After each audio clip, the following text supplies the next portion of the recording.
It's 1817 in the U.S., the state of Tennessee. You're on a farm, and you and your little family live in this farmhouse, but it's very isolated. The closest neighbors are far away because all of your fields take up the space between. You've just had dinner, the sun is set, you have a lamp lit in the house, you're sitting there smoking a pipe, contemplating life, can't see much. And from out in the distance, one of your fields where you plant your crops, you hear a loud howl and then a growl. You rush back inside and go to bed. You know, the early days of the U.S., especially the 1800s, hold a fascination in the minds of modern Americans. Maybe it's the rural nature of society. Maybe it's the hard life, the rugged pioneer spirit. Maybe it's the idea of no electricity, cooking over an open fire. Maybe it's the idea of sitting around after dinner and telling stories that sometimes would evolve into ghost stories. Tonight I'm talking about the Bell Witch haunting, this famous poltergeist case that comes from Tennessee in the 1800s and involves the Bell family. I love the topic of poltergeists. It fascinates me, and this one is probably the strangest poltergeist case I've ever heard of. So let's talk about the Bell Witch. The story begins with the Bell family, John Bell Sr. He was born in North Carolina, and he married Lucy Williams, and they bought a farm. So there was John Sr., his wife Lucy, and they had some children. They had John Jr., Jesse, Drury, Benjamin, Esther, Zadok, Elizabeth, nicknamed Betsy, remember that, Richard, Williams, and Joel. And they built a house and started a farm, and so they're living their little life on the Red River in rural Tennessee, Robertson County. Now, I want to mention one of their neighbors, a lady named Kate Batts, and John Bell Sr. had some issues with her. Apparently, he in 1816 bought a slave from her. Now, in those days in the U.S., yes, there was slave labor, and it's not something, as a Southerner, I'm proud of, but it was part of the story, so I'm going to have to talk about it. So he bought a slave from her and her husband, Benjamin Batts. And there was a dispute over the price. You know, that happens. Neighbors have a falling out. And Kate Batts went to the courts and said, John Bell charged me excessive interest. The courts said, no, you're fine. He didn't, and so threw the case out. Then they went to the church. You see, in those days, the church was a very important part of life. The local community church was not only a place of worship and religion, but a place of communal meetings, of handling matters like this, of deciding community issues, arguments, things like that. John Bell is put before a sort of panel of elders in the church. They declare that he did charge excessive interest, and they excommunicate him. Now, it's a little bit confusing. He bought the slave from Kate Batts. He charged her interest. So we don't know all the details, but there was some kind of a loan going on, some kind of a financial issue, basically. And so when all this begins, John Bell is excommunicated from the Christian church. Keep that in mind also. Now, Kate Batts, the neighbor, was a little bit of an outcast in the community. She was relatively poor. Her husband died young, and so she had to do most of the farming herself, which is hard. Some people in the community believed that she was a witch. She was always asking other women for pens, like clothespins. And they started saying no because if you know anything about rural Southern witchcraft, having the property or possession from someone else allows you to have power over them, to cast spells on them. Now, the legend of the Bell Witch says that Kate Batt died and it was her spirit haunting John Bell. In reality, she outlived John Bell, and so it could not have been her spirit. Now, whether she had a part in the haunting, we just don't know. That's one of the theories. In 1817, John Bell Sr., the father, is out with his gun doing some hunting. Of course, in those days, you had to hunt your food or else you didn't eat. He sees in one of his fields a large creature that looked kind of like a dog, but not completely. It looked a little bit too large, a little bit too human. It's on all fours, and it's staring at him with intelligent eyes. Feeling intimidated and perhaps thinking of the possibility of food, John Bell Sr. takes a shot at the dog with his rifle. He misses, and the dog kind of just disappears. It doesn't run off so much as just, where did it go? Kind of disappears from his sight. This is the first incident in this strange haunting where something possibly paranormal occurred. Now, you might be reminded of the shape-shifting legends of the Native Americans in the area.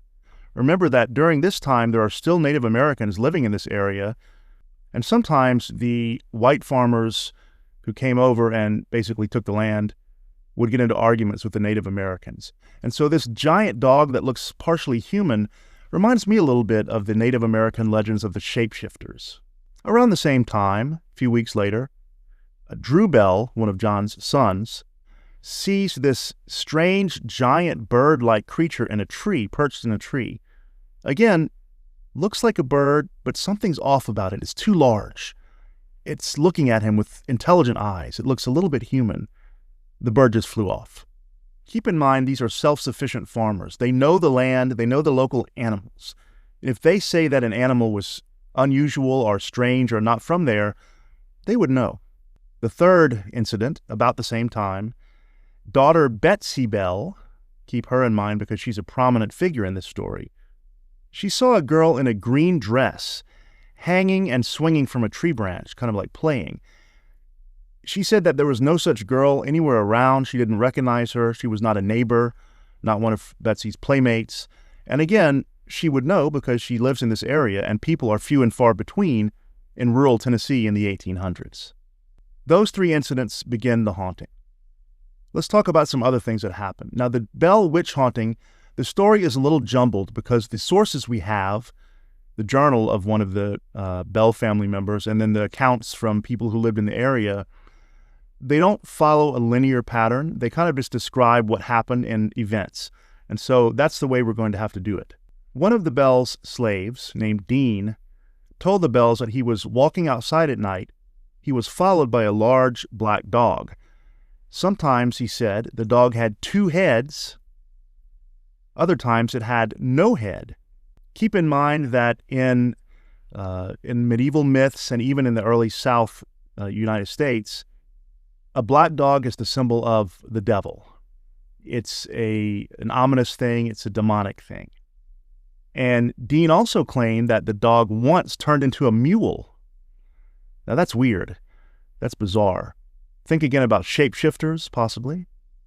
The next stage in the haunting is very classic textbook poltergeist. If you know anything about poltergeists, you know that what happened next is how they always begin. Scratching in the walls. Often people think it's a mouse, a rat, but it's scratching in the walls.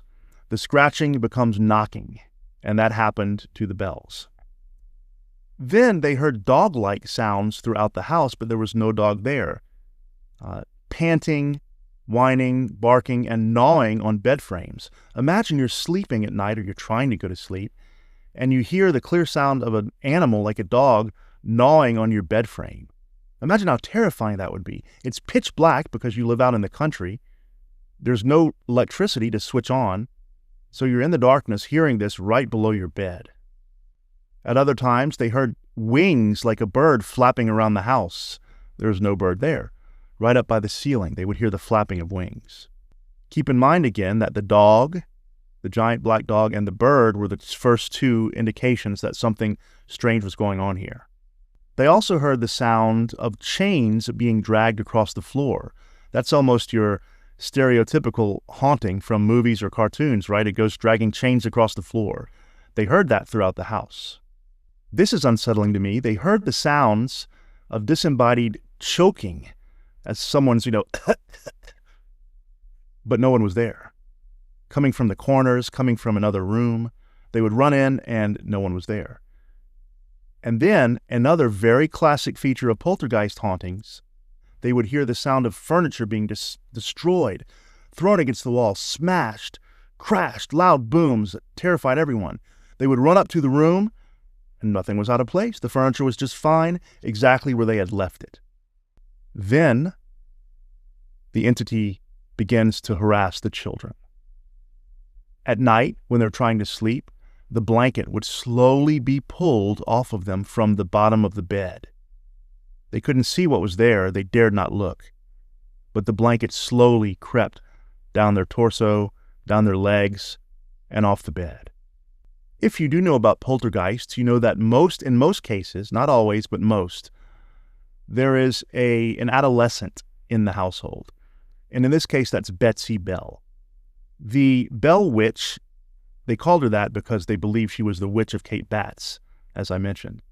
The Bell Witch really hated John Sr., the father, and the daughter Elizabeth, who is Betsy. That's her nickname. It hated them. But it loved Lucy Bell, John Bell's wife, John Bell Sr.'s wife. So John Sr. and Elizabeth, or Betsy, are getting the worst of this haunting. But Lucy Bell, it would do favors for.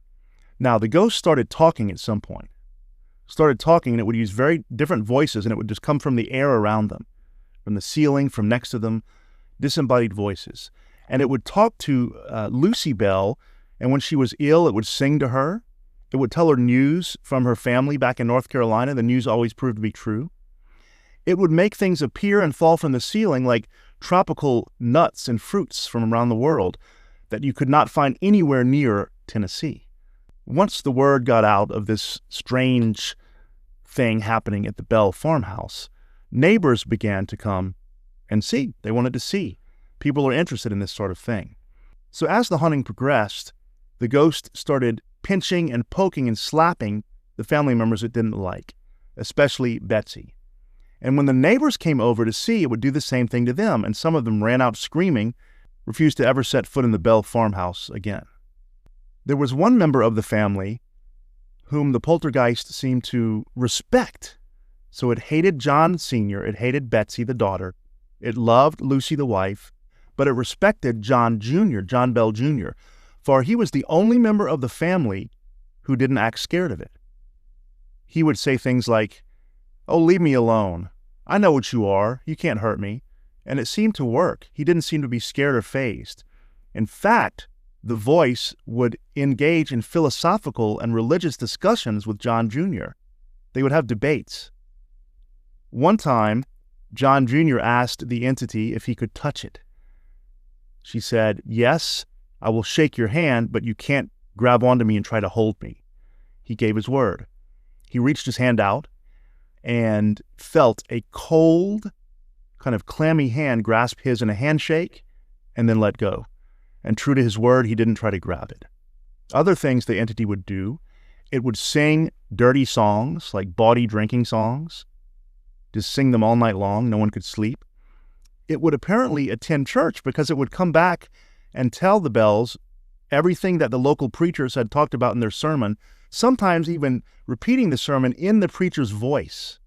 One night, it even raided a local still house, in other words, a whiskey distillery, moonshine distillery, and seemed to be drunk. It sang drunken songs all night, as if in a drunken voice, as if the ghost were drunk.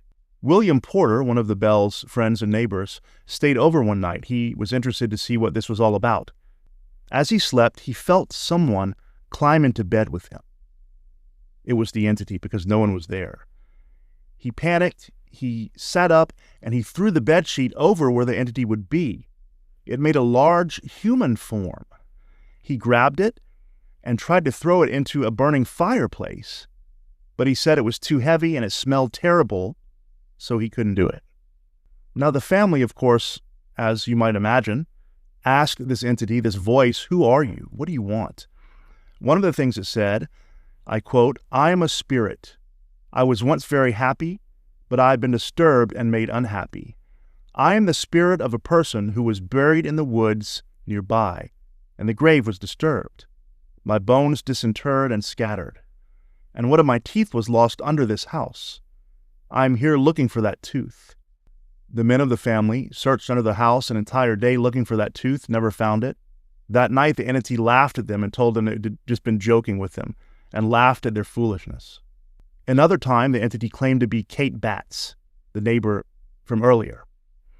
And that's why they begin to call the entity Kate, Old Kate. Another time, they asked who it was. It said, I quote, a spirit from everywhere, heaven, hell, the earth, am in the air, the houses, any place at any time, have been created millions of years. Some other things it claimed to be the ghost of an immigrant who had been buried nearby and who had buried a valuable treasure nearby. It also claimed to be the spirit of, as it said, an Indian, a Native American, who was buried nearby in a cave and had been disturbed. It claimed many different things, many contradictory things. It can't be all of these at once. And in a moment, I'm going to tell you my theory of poltergeist and why that's important. As I mentioned, old Kate, the Bell Witch, hated John Sr., and it claimed that it was going to kill him. Another claim it made of who it is, it claimed that it was 4 spirits and named them. There was Black Dog, Mathematics, Cryptography, and Jerusalem. Odd names. Notice Black Dog, the connection to the black dog that they had seen in the field, and also the dog sounds around the house. Here are some interesting things the entity said and told to John Bell, Jr. while having debates with him. Quote, I despise hypocrisy and liars. I hate the pretense of religion without the practice of virtue, end quote. Another thing it said, quote, man is allowed to be tormented by his own deeds, end quote, when asked why it was tormenting the Bell family. It also said, quote, I am a spirit sent to torment John Bell, and that is my mission, close quote. At one point, John Bell Jr. caught her in a contradiction and asked why she lied. She said, quote, I never lie. Sometimes I speak in ways men cannot understand, close quote. Betsy Bell, the daughter, and a local boy, Joshua Gardner, fell in love, planned to get married. The Bell Witch, or Kate, old Kate, did not want this marriage to occur, did everything in her power to stop it, including tormenting the boy, terrifying him, so that they finally had to break it off. She did not want them getting married. We don't know why. John Bell Sr., the main victim of this case, he would have fits where his tongue would swell in his mouth and he couldn't talk. The local doctors had no explanation. Of course, medical science at that time was not as advanced as it is today. There are other anecdotes about what the witch did and said, but those are the ones that are documented. The strangest and most terrifying part of this case, though, is still to come. You see, the witch said she had come to torment John Bell, and she claimed that she was going to kill him, John Bell Sr. Well, because of all this abuse and all these horrifying things happening in his house, John Bell Sr. gets sick. Stress can cause sickness, as we know. On December 19th, 1820, John Bell failed to leave his bed. He couldn't get out of bed. John Jr., his son, the family's there, John Jr. went to the cabinet to get his medicine. And instead of the medicine in the little vial, there was only one vial. He had several. There was only one, and it was full of a dark, smoky liquid that they had never seen before. The witch, the voice of the witch, then said, quote, it's useless for you to try to revive old Jack. I've got him this time. He will never get up from that bed again, close quote. She claimed that she had replaced his medicine with whatever this dark liquid in the vial is, and she said, quote, I gave old Jack a big dose of it last night while he was fast asleep, which fixed him, close quote. The men present gave a little sample of this liquid to a cat and it died. Now, that makes me sad because I love animals, but that's what they did. And so something in it was poisonous. Finally, on December 20th, 1820, so just a day later, John Bell Sr. died in his bed. This is the only known case of a haunting or poltergeist actually killing a human being. These cases can be terrifying. They can poke, pinch, prod, cause scratches. They can destroy your house. They can do all sorts of things to you emotionally, psychologically. But generally, they can't actually kill you. But in this case, she did. This is the only known poltergeist case that ends in the killing of a human being. After John Bell's death, the witch kind of slows down her activity. In 1821, so a year later, she tells the family that she's leaving. She said that she would return in 7 years to harass them. And in February of 1828, 7 years later, it did return with more poltergeist phenomena, but it didn't stay long. It just kind of messed with them and left. It then said it would return again in 1935 to haunt the Bell family descendants, but there's no evidence that it did. Even so, in the modern age, people who have been to the site of the Old Bell Farm report paranormal phenomena.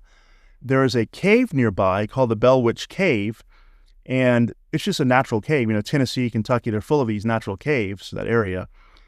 And it's near a Native American burial ground. People go into this cave and report all sorts of bizarre, strange things, even having a witch-like face appear on a photograph. Did the Bell Witch haunting actually occur, or is it Southern folklore? You know that there is a great tradition in the South here of folklore, and a lot of this folklore shows the same stories, patterns, and is part of an ancient human tradition of explaining the world around us with stories. There is the documented evidence of the haunting happening, the journal of one of the bells, and the written eyewitness accounts of the neighbors. Even so, this Bell Witch, this entity, she very much acts like a trickster spirit. Kind of like if you know the story of Brer Rabbit, you know, or any of the trickster spirits in the South. A trickster is a concept that's been around forever, and it came to the South through the African folklore. And a trickster spirit is neither good nor evil. It is amoral. It only does things for fun, for whimsy, or to do it. A more modern example, if you're familiar with the Star Trek TV series, the character Q is a trickster spirit. And the trickster represents the world around us. It represents nature. Nature is neither good nor evil. It just is. It can be violent, hurricanes, tornadoes, floods. It can be beneficial, you know, farming and beautiful weather and things like this. But it just is. And so the trickster spirit represents nature, represents humanity trying to survive in this world where we really are a part of nature, but we've also become civilized and separated ourselves from nature. Another theory is that the slaves of John Bell Sr. concocted the story, somehow pulled it off in the house. You know, there would have been several of them in the house making noises in other rooms, running out, and that they poisoned John Bell Sr. because apparently he was not very nice to them, and, you know, they hated him, as you might imagine. But I still wonder, how would they have caused the sound of furniture flying around? How would they have caused things to move around? How would they have caused a lot of the things that the Bell Witch did happen? I'm going to leave you with this thought. Poltergeists are hauntings that follow the same general pattern. The knocking, the scratching leads to full-blown phenomena, things flying around the house. Usually there's an adolescent involved. Usually it torments a family, and usually it only lasts about 2 to 3 months. This one lasted years. It's very unusual. The average poltergeist haunting only lasts 2 or 3 months. Then it leaves. I've always believed that poltergeists are not ghosts, not in the sense of human spirits that have returned or are still on earth, but that they are demons pretending to be ghosts. And so many things about them would indicate this. Their supernatural knowledge, ability to be anywhere at once, their ability to seemingly defy the laws of physics, like causing the furniture crashing sounds while there's no furniture crashing, and being such violent yet whimsical tricksters. Something about it to me is demonic. What do you think? That is the story of the famous Bell Witch of Tennessee. Tonight, as you are lying down in your bed, trying to go to sleep, what will you do if you hear the sound of a dog gnawing on your bed frame, but you don't have a dog? Thanks for watching, and as always, sleep well if you can. Think of a haunted house right now. What comes into your mind? Is it a creaky old Victorian mansion? Is a storm brewing outside? Is it 2-3 stories tall with windows that look down as if they're eyes? Is it hundreds of years old? I think most people would think of that as a haunted house. But what if a house is relatively modern? What if it's built in 2005? Can that also be a haunted house? Is it the house that's haunted? Is it the residents? Or is it something even darker? Welcome to Fangs and Folklore. I'm your host, Matthew R. Miller. Tonight we're looking at the Bothell Hell House. Keith Lintner had always believed that a house was just a house. Pipes, drywall, frame, ceiling, wiring, nothing more. So that made it easy to fall in love with the place in Bothell, Washington. That's Washington State, not D.C. It sat quietly at the end of a cul-de-sac. Modern, spacious, the kind of house that made you think of stability, family. New. No shadows hanging over it. 5 bedrooms, a 2-car garage, a clean, orderly lawn. As we said, built in 2005, not old enough to carry the weight of history. It felt safe. Keith Linder and his girlfriend Tina were ready for that kind of stability. They'd been together 2 years, happy, settled, making plans. Keith worked in IT, information technology. He was a computer specialist. Tina worked in healthcare. When Keith received a promotion and a pay raise, well, it felt like a gift from the universe. Gave them permission to say, yes, let's move into that house, the Bothell house. They moved in during May of 2012, so the house is only, 7 years old by that time. It's a new house. The landlord had even left a bottle of wine for them on the counter. And so that first night, you can imagine, you have boxes, right, that you haven't unpacked. Maybe it's a little dusty, maybe it needs a cleaning, but you're there, it's home. You have a few things of yours that you've put around. It's starting to feel like your own place. And that first night, they sat cross-legged on the living room floor, drinking, sipping wine, and talking about where they were going to put the furniture, what colors they wanted to paint it, laughing about where the couch would go, having a nice, cozy first night at the new house. That was when they heard it. A cough. Not the dry rasp of an adult, but a crisp, small, unmistakable sound, the cough of a child. It came from upstairs. The room went still. Keith and Tina stopped talking. They looked at each other, each of them thinking the same thing. One of them finally said it out loud. "Did you hear that? Was that a kid coughing?" They knew the house was empty, or at least they suspected it. There were no neighbors inside as far as they knew.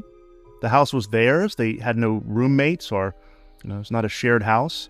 There was no explanation. And so they thought, well, like a lot of people do when you're plunged into something that doesn't fit neatly into reality, who knows? It was nothing. It could have been the house settling. It was, houses make noises. Could have been anything. Just forget it. We're here. We're home. But then within days of moving in, when they had the furniture up and everything put in its place and it was feeling really like home, little things began to vanish. Jewelry, personal items, things that Tina knew she set down on this table, but then it disappeared the next day. Keith noticed a spare car key fob missing from his car. Now, he kept it inside the car. He never took it out, but it was missing from his glove box. That's odd, he thought. The movers hadn't touched that. He's the only one who ever went into that glove box. Around that time, the car began to misbehave. The lights would flash. The horn would sound without warning. Almost as if whoever or whatever had that key fob were messing with him, were hiding and pushing it, pushing the little buttons. Here's some video that Keith himself made when this happened. This is the real event of the car doing this by itself with no key fob involved. Come here. It's doing it now.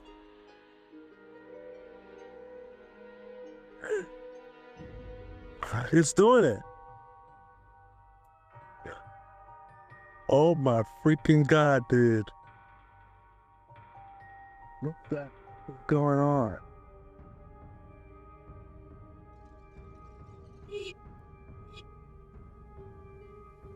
The car would do this for hours, and Keith noticed when he walked to the car, walked up to it, the lights and horn would stop. When he turned around to go back into the house, they would start again, as if something were messing with him. The car, the person who had taken the key fob, someone was messing with him.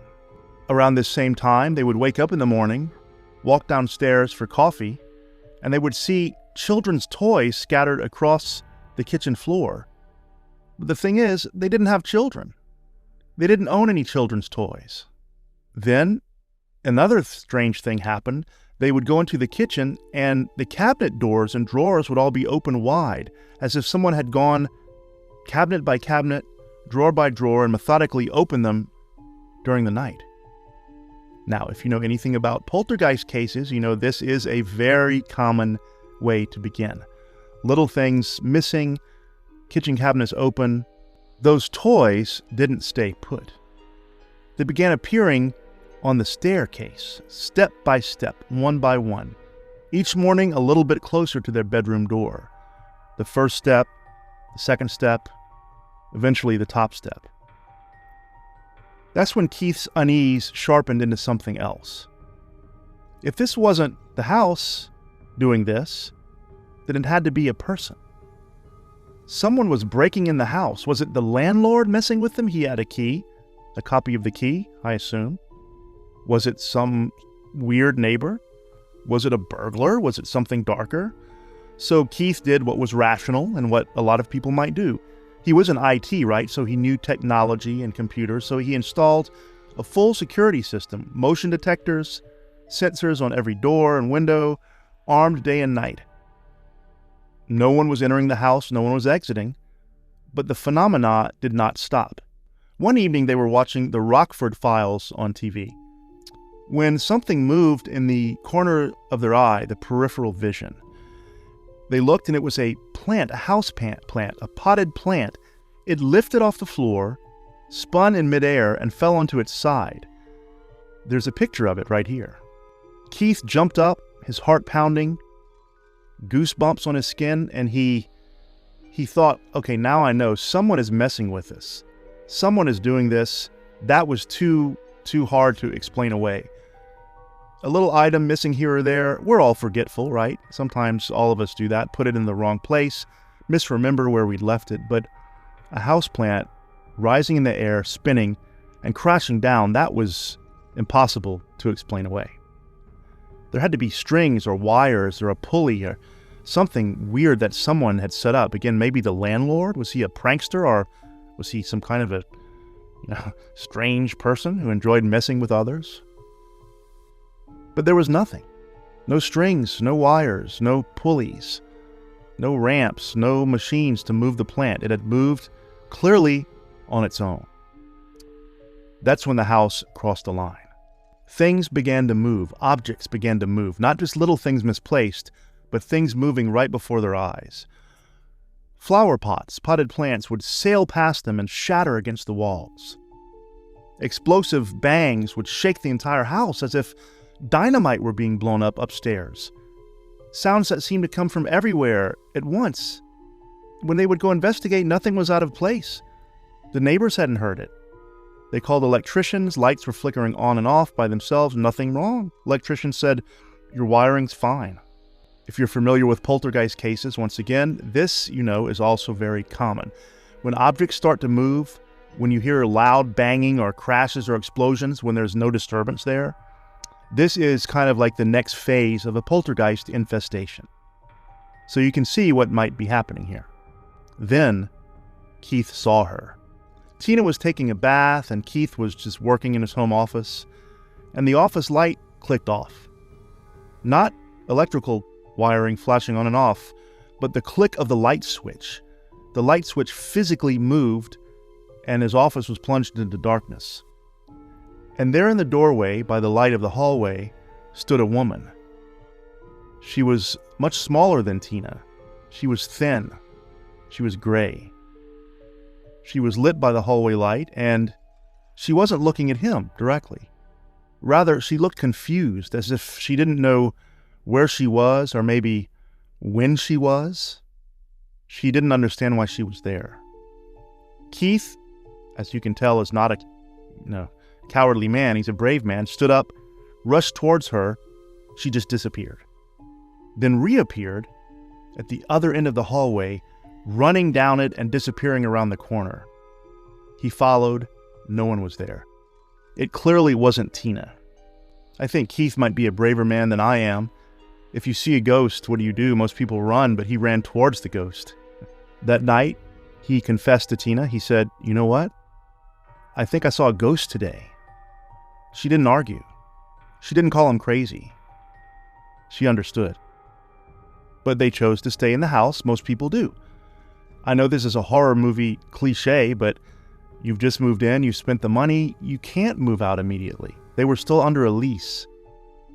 And so they had to stay.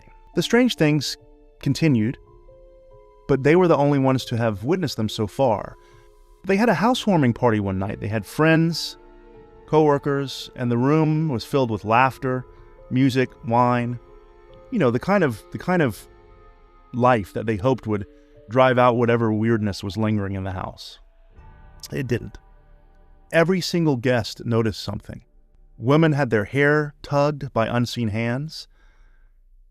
Other people had bodies or hands shoving them and like brushing past them in the hallways.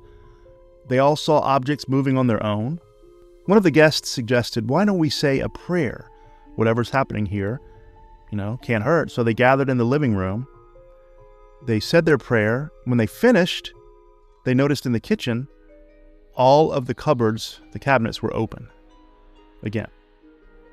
One of the guests was from New Orleans.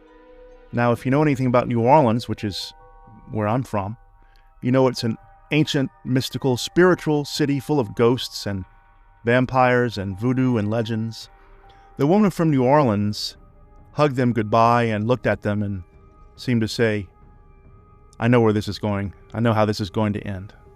Then after the party, as if the prayer might have worked, the house went quiet. For months in 2013, nothing really happened. Sure, the tension lingered, but the chaos paused. Now, you may remember there was a Microsoft kind of gaming system called Kinect. The way this worked, there was a console, and it had cameras and laser grids that you couldn't see, and it would sense movement in front of it. So if you were playing a tennis game, you could actually move your arm as if you were hitting the racket, and on the screen, the game, you would hit the ball. It was a novel idea, right? So you could move around in front of the screen, and it would read your movements and things like that. Keith was a beta tester for Microsoft Kinect, which actually sounds kind of cool. But the system kept registering figures in empty rooms. So when a human walks in front of this game console, it registers, there's a person there disrupting the laser beams or disrupting the cameras. So, that's how it's reads your movements for the games. But no one was in the room. But it would still register figures there. In fact, so much so that Microsoft engineers who were remotely monitoring all the beta testers noticed it too. They even visited the house to check out the system, and there are emails still of this conversation, and they couldn't explain it. Yes, it's seeing things. Now, what you see here is a reconstruction by Keith of what the items look like. That's really the room, but this is what the Microsoft Kinect was seeing, these strange circular objects floating around the room. The house stepped it up. Fire alarms began sounding without cause. Now, you know that poltergeists, in some cases, have started fires. As far as I know, they've never hurt someone in a fire. They've never taken a life through a fire, but they have started fires. Usually in these cases, it's a fire that people can see and put out quickly, but it's as if the house, the presence, the whatever it may be, is getting your attention, saying, look, I can do anything I want to do. And so keep that in mind. Now, in 2014, Keith had an accident. He fell down the stairs. Did he fall? Was he pushed? He's not completely sure, but he injured his knee, a tendon on his knee. So he had to stay at home for a while he recovered. He had to stay upstairs in the bedroom or the office while Tina was out working. He couldn't really walk around the house, certainly couldn't run up and down the stairs. He had to stay upstairs. And then he heard it. Footsteps, running, pounding. And here's the scary part. While he's lying in his bedroom on the bed, these footsteps would race up the stairs and run right to the bedroom door and then stop. Whatever they were, they knew he was in there. One day, Keith felt something climb into the bed with him, something small and animal-sized. It moved across the mattress toward his body, and then he reached out and swiped at it, and it stopped. There was nothing there. Keith tried to get advice from paranormal investigators, psychics, mediums, spiritualists, and he saw that smudging a house is something some people do when there are ghosts or spirits. And a smudging just means having a bundle of sage, the plant, burning it, and then waving the smoke around. Not only is this a native indigenous American practice, but other traditions also practice it. From ancient times, sage is supposed to be a cleansing, purifying plant. He did it, he smudged it with sage, but while he was doing it, he heard a crash. And right there in front of him, in his hand, the bowl he was holding the smoking sage in shattered and scattered the burning embers. Again, keep in mind the fire reference. We have fire alarms, now we have embers scattering. The house, from that point on, never stopped. There was daily activity, nightly activity, doors slamming, especially when Tina was showering and Keith was there, in his office or his bedroom. Not only that, but Keith and Tina began arguing. They had a really good relationship, but this stress, maybe the house itself, was causing them to argue, to bicker, and to really feel anger that they hadn't felt before. During one of their arguments or fights, verbal fights, their bedroom door was ripped off its hinges as if the force of their emotions and their anger had stirred something up. Ceiling light fixtures would explode throughout the house during their arguments. Now, here's where it gets really bad. On March 31st, 2014, at 1:34 a.m., so early morning, after midnight, the fire alarm screamed again. But this time, there was a fire. A book burned in the hallway. You know what the book was? It was Keith's Bible. But here's the real clincher, is that the Bible had been missing since 2012. It was one of the objects that had gone missing. Now it shows up again, not just shows up, but catches on fire. Inside of the Bible, there was a burned wooden crucifix. Something strange that also happened is that a TV would keep turning itself on even after Keith and Tina turned it off, and it kept replaying the video for Katy Perry's song Dark Horse, even when the TV was unplugged. And it always went right back to the same place in the song where the lyrics say, "Once you're mine, there's no going back." This entity was trying to tell them something. Glass kept exploding, phones would fail, a Final Fantasy poster on the wall caught fire, and even one day when one of these fires was occurring and smoke was in the house, they couldn't open the front door, as if it were stuck or, even more frightening, being held by something unseen. They called the fire department. The firefighters came, couldn't find a cause for the smoke or any of the fires, couldn't find any reason they should have started like that. Then came the writing on the wall. And I don't mean just figuratively, I mean literally. There were writings and symbols on the walls that would show up when Keith and Tina were not there or had not been there, written in some kind of sludgy, dark, tarry material. There were things like inverted crosses, the number 6 as if the beginning of 666, the words die and the beginnings of the words kill, and then a strange symbol that looks like, what do you think? If you turn it upside down or right side up, it might look like the symbol of a human being. Upside down, it looks like it could be possibly a sigil, which is a mark or a symbol that's supposed to be the name of a demon, the way that demons write it in their language. This is a medieval thing. You can find books of sigils that explain which demon has which name. It's how they supposedly sign their names when you make a deal with them. Weirdness kept on. Clothes would be pinned to the walls. A shirt, jeans. Keith hadn't done it. His clothes were pinned to the wall as if the entity were saying, "I'm going to hang you up like you tried to hang that cross up." Now to me, this is the part that's the creepiest. Keith had, of course, family photos, the 2000, when was this? 2000, around 2012. So he had these, physical photos, not just on his phone, but photos of earlier when, taken by cameras, analog cameras. And he looked at the photos, and his face on the photos would be kind of like burned out on all the photos. No one else's face but his. And in some of the photos, you can almost see that there's like another face on top of his face distorting it. It's just weird. Take a look at that.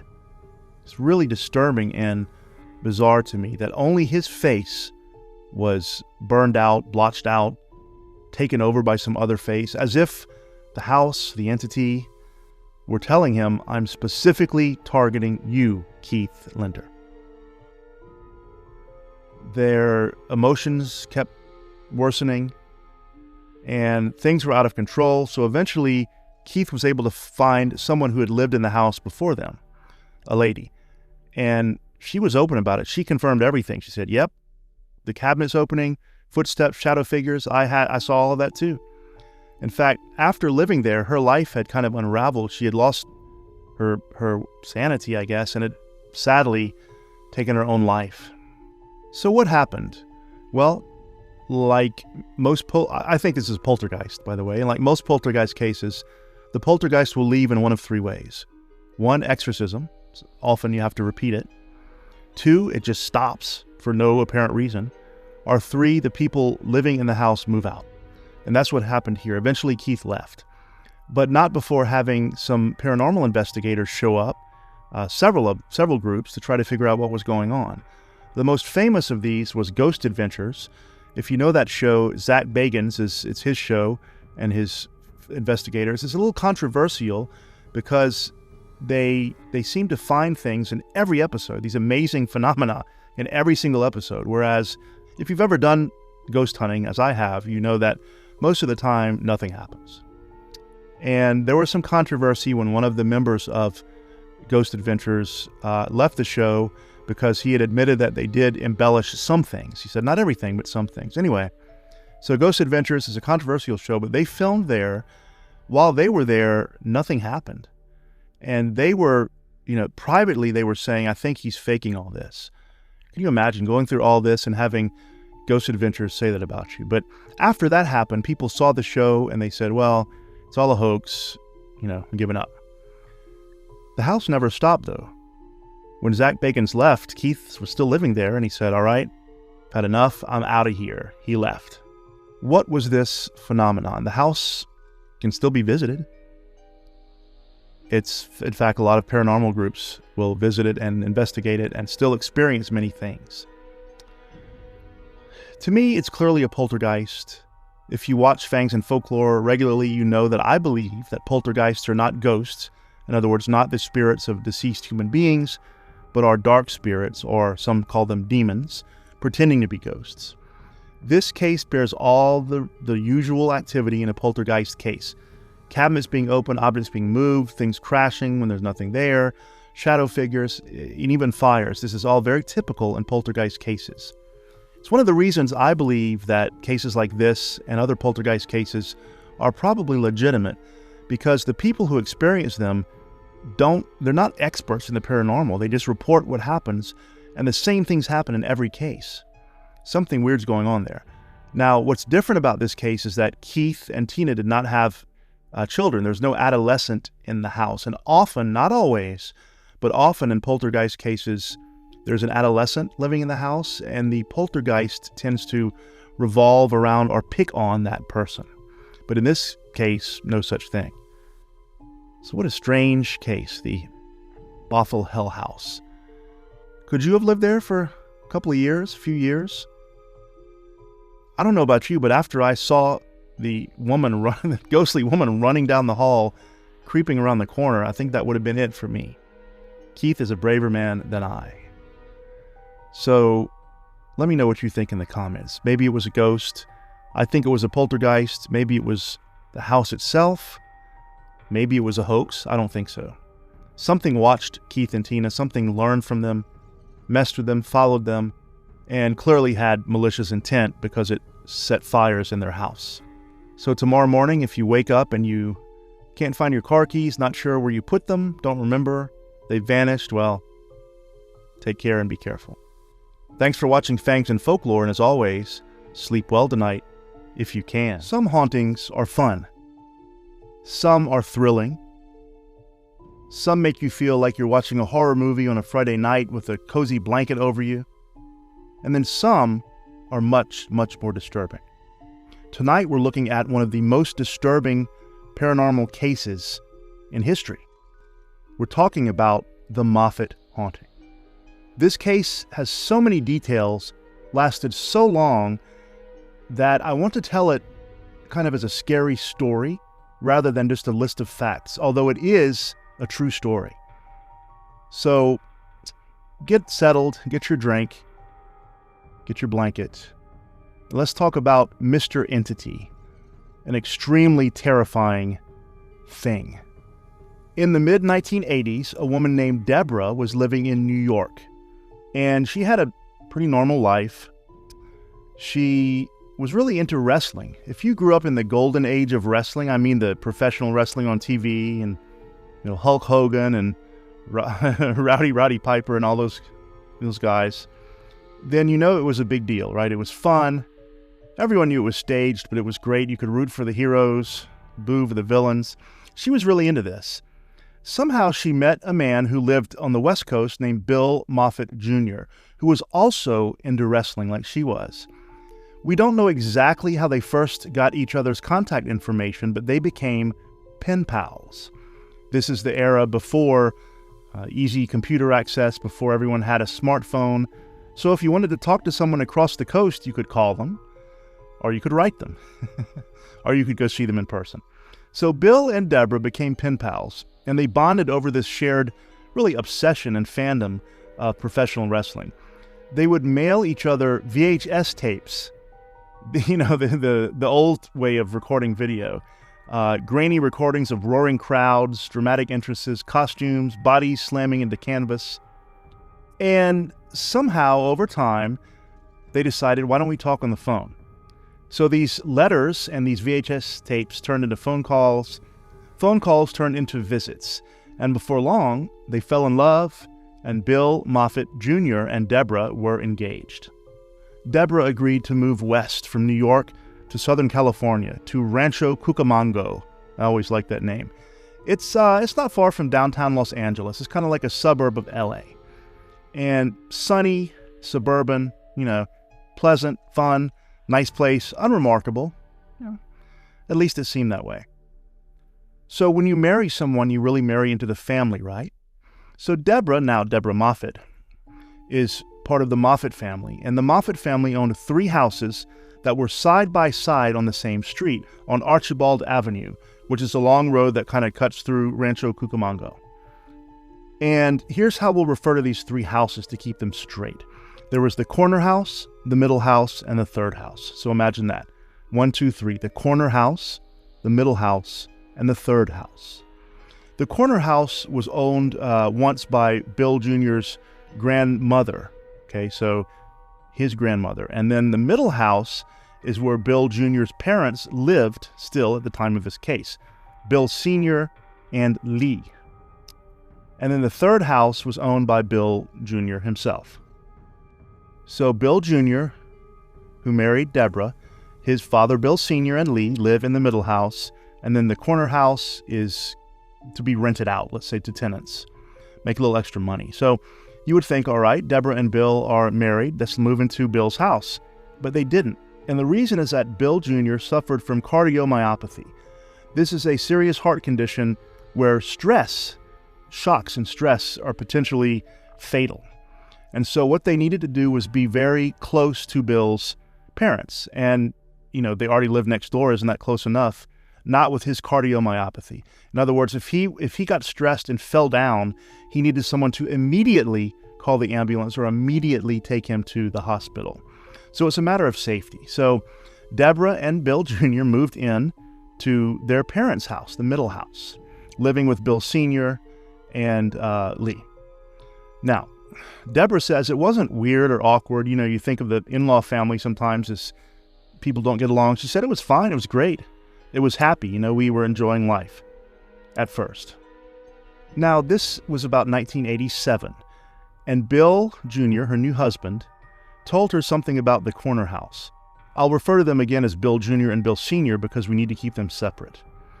The corner house had once belonged to his grandmother, whose name was Dominica. And years earlier, Dominica had suffered a stroke, unfortunately. She had survived, but really never recovered. And so she needed round-the-clock care, Even though the family was there next to her, it was still difficult to provide it because people have to work, and 24/7 care, intense care. You have to know what you're doing. You kind of have to specialize in it. And so they said, why don't we try to find someone to help with that care? They found Juanita from Guatemala. So this young lady, they hire her to care for Dominica. And so Juanita moved into the house. And she took care of the grandmother, for years, day and night. From what we know, Dominica liked her. They liked each other. Juanita was a nice young lady. And she was upset that Dominica's condition did not improve. And so the medicine wasn't working well. And so Juanita not only is worried about Dominica, a nice person. I don't want this lady to pass away. But if she does, I'm out of a job, and I'm also going to have to go back to Guatemala, and I don't want to. So at one point, Dominica has to go to the hospital. She gets worse, and she dies. And so that night, Juanita, heartbroken, returned to the house alone where she and Dominica had been living. In the middle of the night, the phone in the other house, of course, that's Bill Sr., Lee, and now Bill Jr. and Deborah are living. The phone rang in the middle of the night. Lee answered it, and there was Juanita on the phone screaming. So Lee woke the men up. They ran outside to the next house, and they were going towards it, and the door burst open, and Juanita ran into the street just crying, sobbing, like running for her life. Bill Jr. said that behind her, a ball of light was like following and chasing her out of the house, and then vanished into thin air. Juanita went to the middle house with the others and almost collapsed and just shaking, and she said the same words over and over, I'm sorry, I was trying to help. So Juanita leaves. She not only is unemployed now, but she doesn't want to be there because she's terrified of the house. Family member picks her up, and she's gone. But she issued a warning before she left. She said, no one must enter that house again. She said something is inside of that house, something evil, something malevolent, something cruel. And then she turned to Lee, and she said to Lee, especially you must never go in there. This is because Lee was a devout Christian. She believed in spiritual warfare and good and evil, and she told Lee, you should not go in there especially. But of course, the house itself still had to be cleaned, and so Lee and Bill go in there to clean it, and they're surprised by what they see. They see feathers, they see candle wax, broken rosary beads, symbols etched into the floor, and blood. It had been an animal sacrifice, a chicken, and some kind of a ritual. Turns out Juanita had practiced Santeria. Now, Santeria, you see in the movies, is always made out to be some evil black magic thing. It's not. Very much like voodoo, Santeria is a syncretic religion that blends West African indigenous religions with Catholicism. And so this sacrifice that Juanita had made was not just to conjure a demon or something. It was to appeal to the gods to heal Dominica. But to Lee, it looked like it had done something else. It had opened a doorway. And once the doors open, as you know, especially in the supernatural, well, it's not always easy to close. All right, so these three houses, the house on the corner where Dominica had lived, where Juanita had conducted the ritual, by the time Deborah moves into the family, well, that house was rented out. They managed to find tenants. Life appeared to be normal. Bill Jr., the house he owned in the third house, he had a particular room that, he rented the house out, but he had a particular room that was locked and he didn't allow tenants to go in, not because of some great mystery, but because he collected memorabilia, like sports memorabilia, bobbleheads, things like that. And his collection was, somewhat valuable, especially to him, so he didn't want people going in messing with it. It was locked, the room was locked and untouched. One day he went to check on his collection, and something was wrong. These sports bobblehead dolls, they had once been lined up on the shelves. They were now on the floor. They were arranged kind of in a triangle. So imagine a triangle with a tail on the bottom of the triangle extending outward. So a triangle with a tail. A very precise shape. That's how the bobbleheads were arranged. Only Bill Jr. had the key to this room. The tenant said, no, I never went in that room. It's none of my business. And he hadn't because he didn't have a key. Within days of that event, the tenant fled. Around that time, Deborah, who's of course in the middle house, witnessed something that made her kind of doubt what she was seeing. She was cleaning the house when she looked at a shelf of ornamental dog figurines. You know, some people collect knickknacks, put them around their house. These were little dog figurines. And she noticed them. They were always in the same place, always facing the same way. She turned around to dust a table. When she looked back, all of the figurines had been turned around completely so that their backs were to her. So it had been the faces to her. Within a matter of moments, they were all turned around, no sound, no one else there, all of them.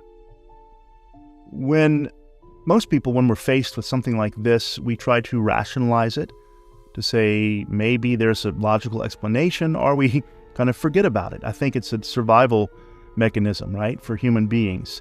If we ignore it, it will go away, we think. This one did not go away. They tried something. They experimented with something. Bill thought it was that Deborah was seeing things, that it's not real. But he decided to listen, and he said, okay, let's do an experiment. They told the house, move something for us. We'll be back. They left the house, locked the door. Later, when they came back, a lamp had been moved from a shelf to the middle of the floor. Things began happening. Objects were moved when they asked them to.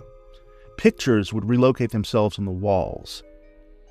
Bigger things, a dining room table was dragged across the floor, across the room, not in front of them, but when they were not there.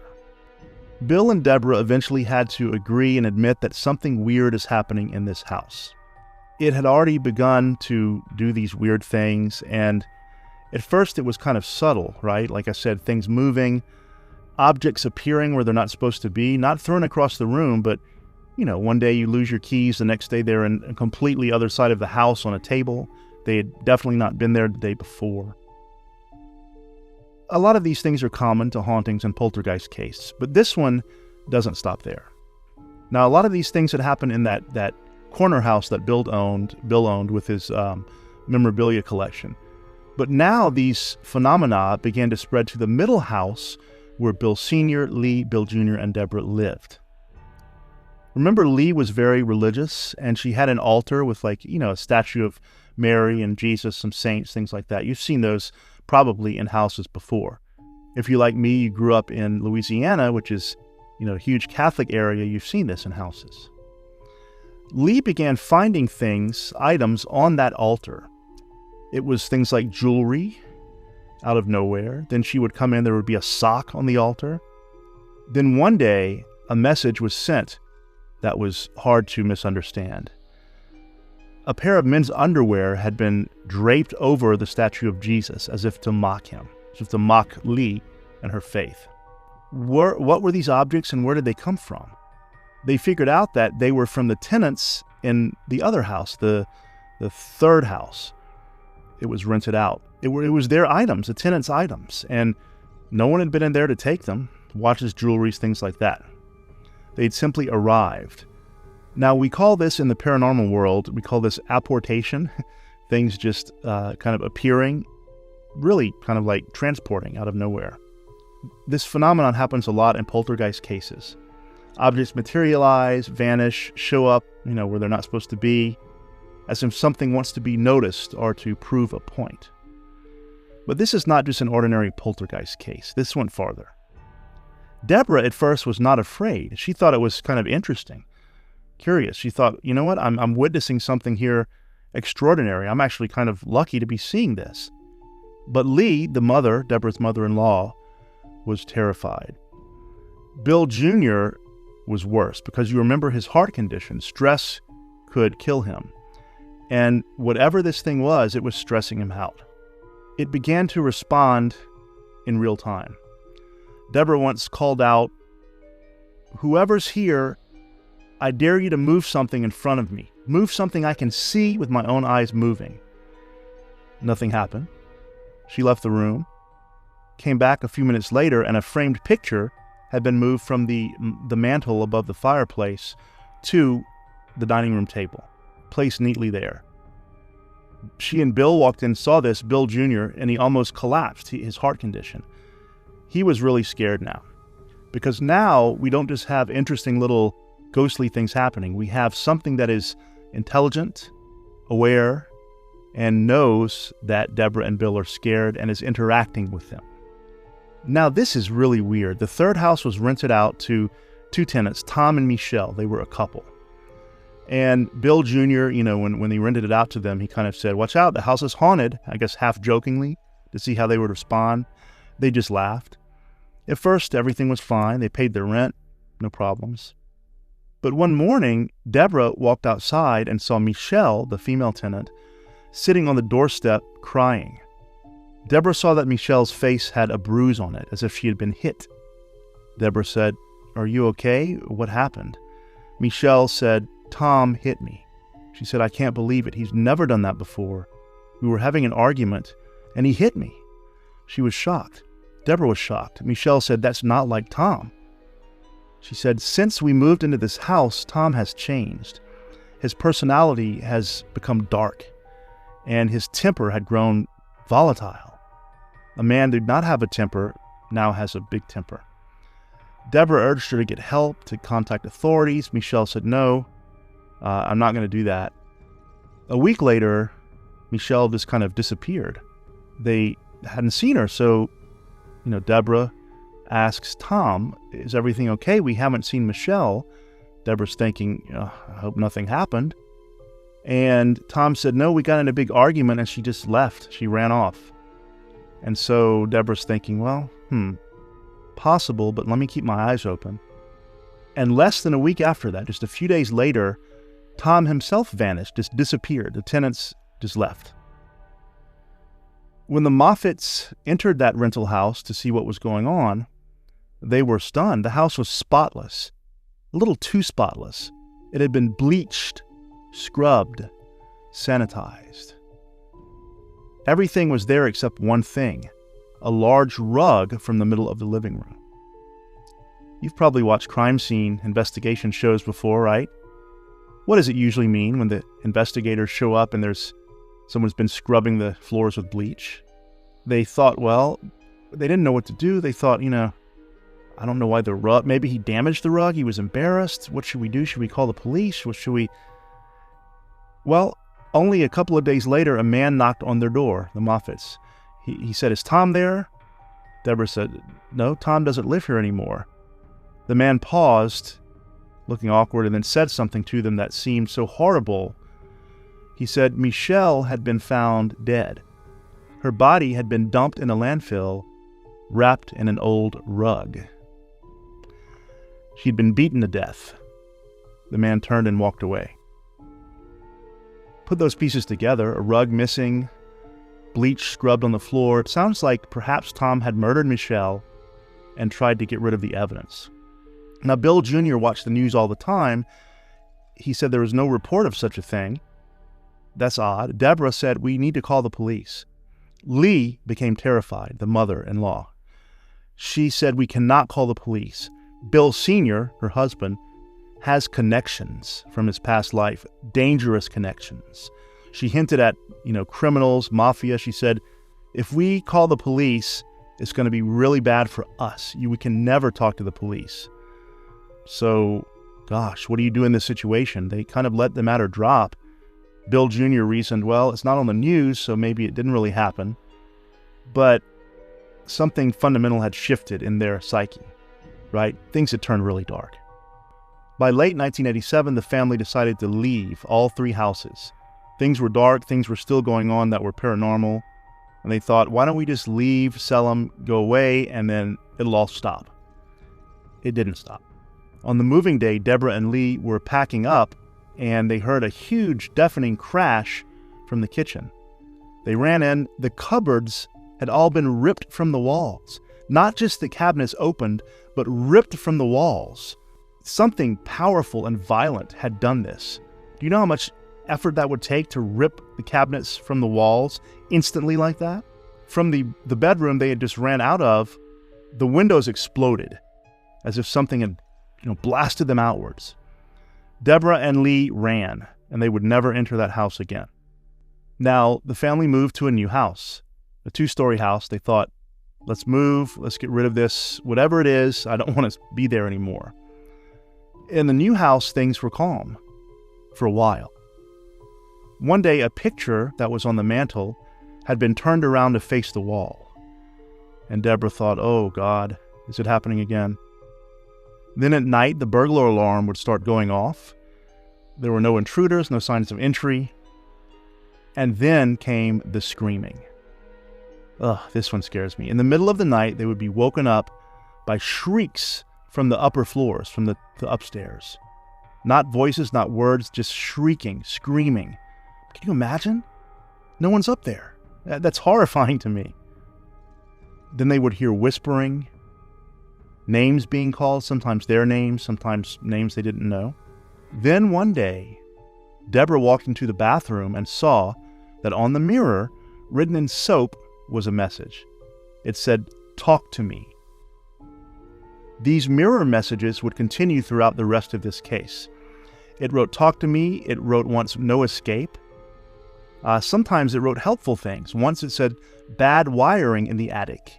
Sure enough, there was bad wiring that could have been dangerous. Other times it was mocking and cruel. And one name appeared again and again, and that was Nini. N-I-N-I, Nini. So who's Nini?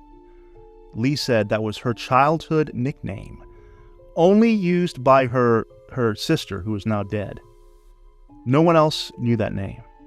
They thought, oh, is this, the spirit of her sister? Maybe this is not a bad thing after all. The next day, the mirror message said, "Fools." It was lying. It was messing with them. And then one day, the message said, "I hate Lee."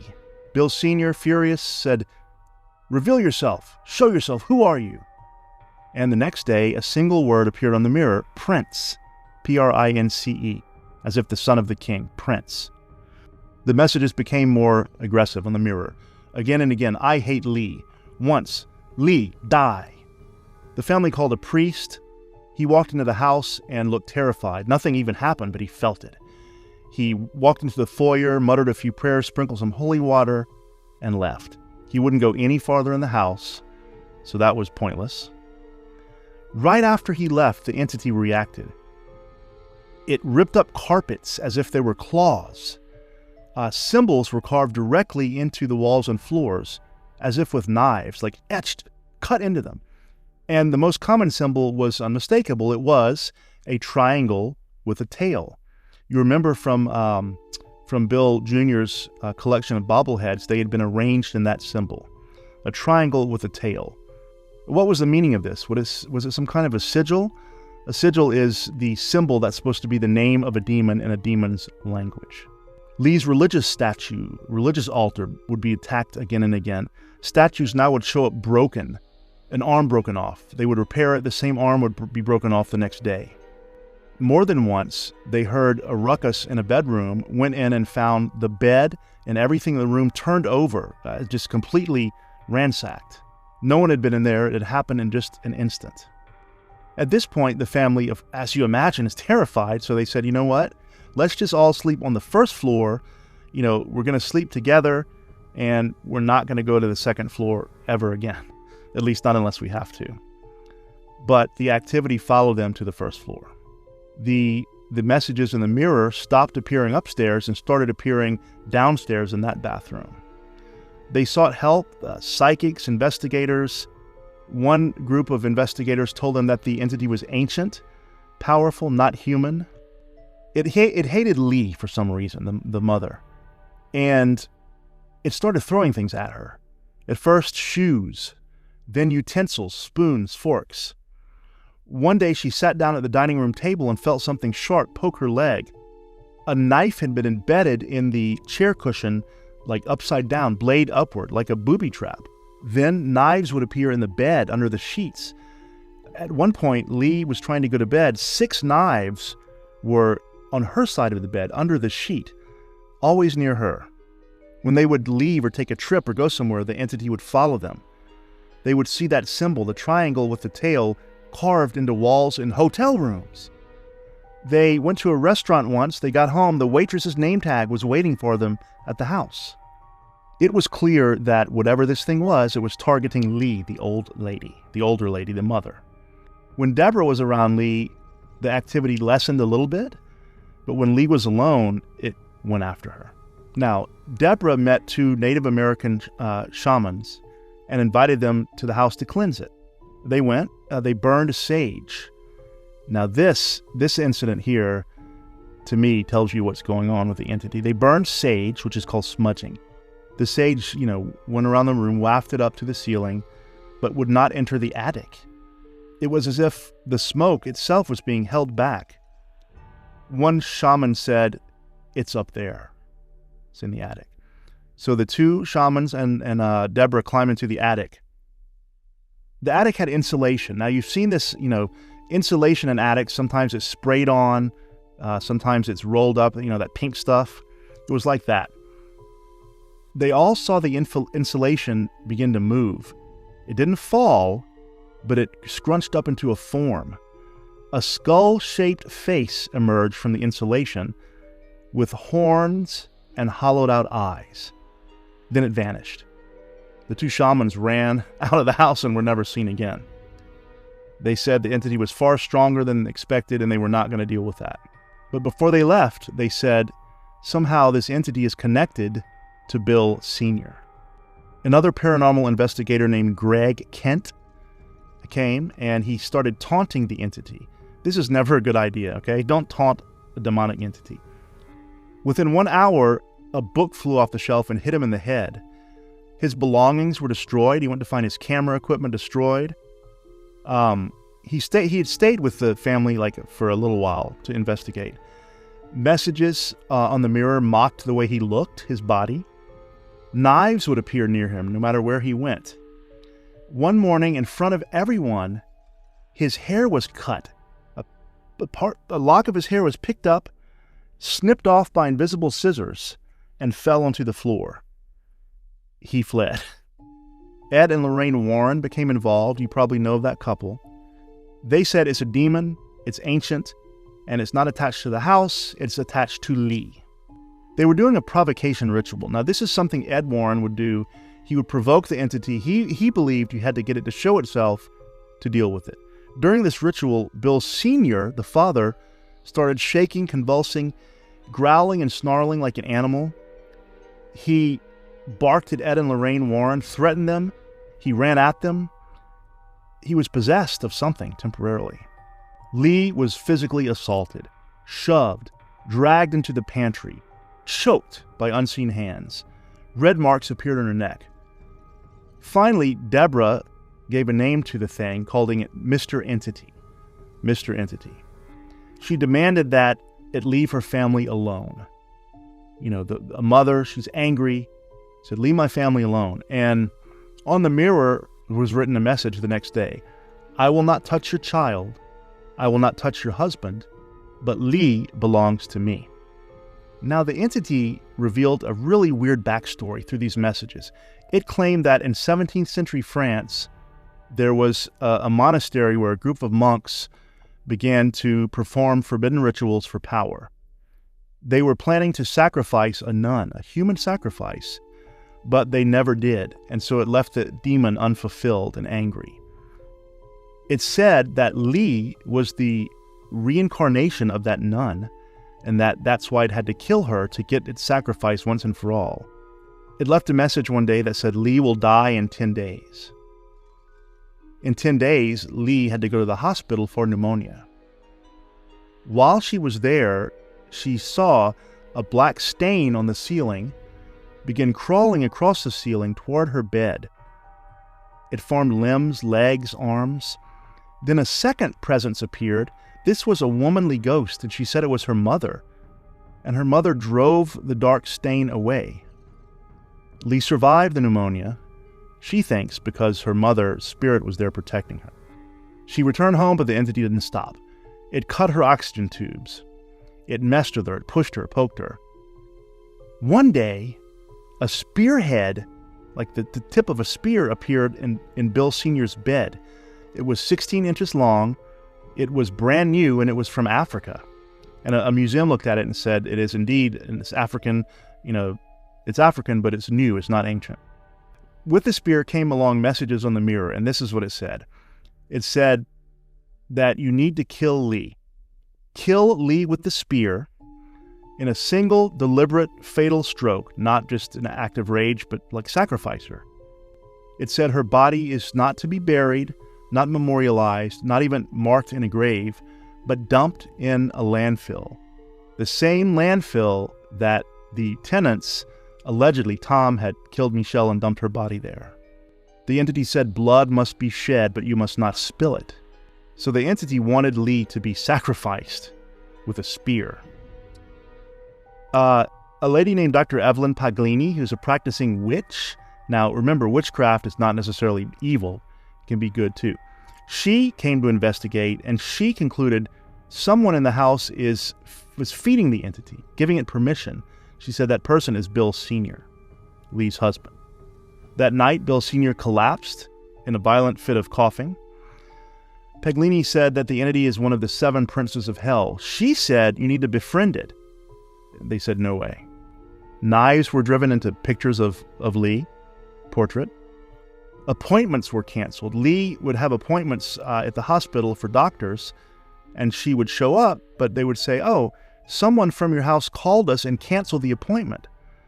She hadn't done it. No one in the family had done it. The entity was making phone calls, canceling her medical appointments, hoping to kill her. What adds intrigue to this case is that once Deborah went to the bathroom where the messages appeared. This was late in the evening, and she said that she heard someone in the bathroom, and she went, and Bill Sr. was coming out of the bathroom. He was acting kind of suspicious. She went in right after him and saw that there was a message on the mirror, but it had been wiped away, like very recently. It was wet and streaked with soap, but like a message had been wiped out.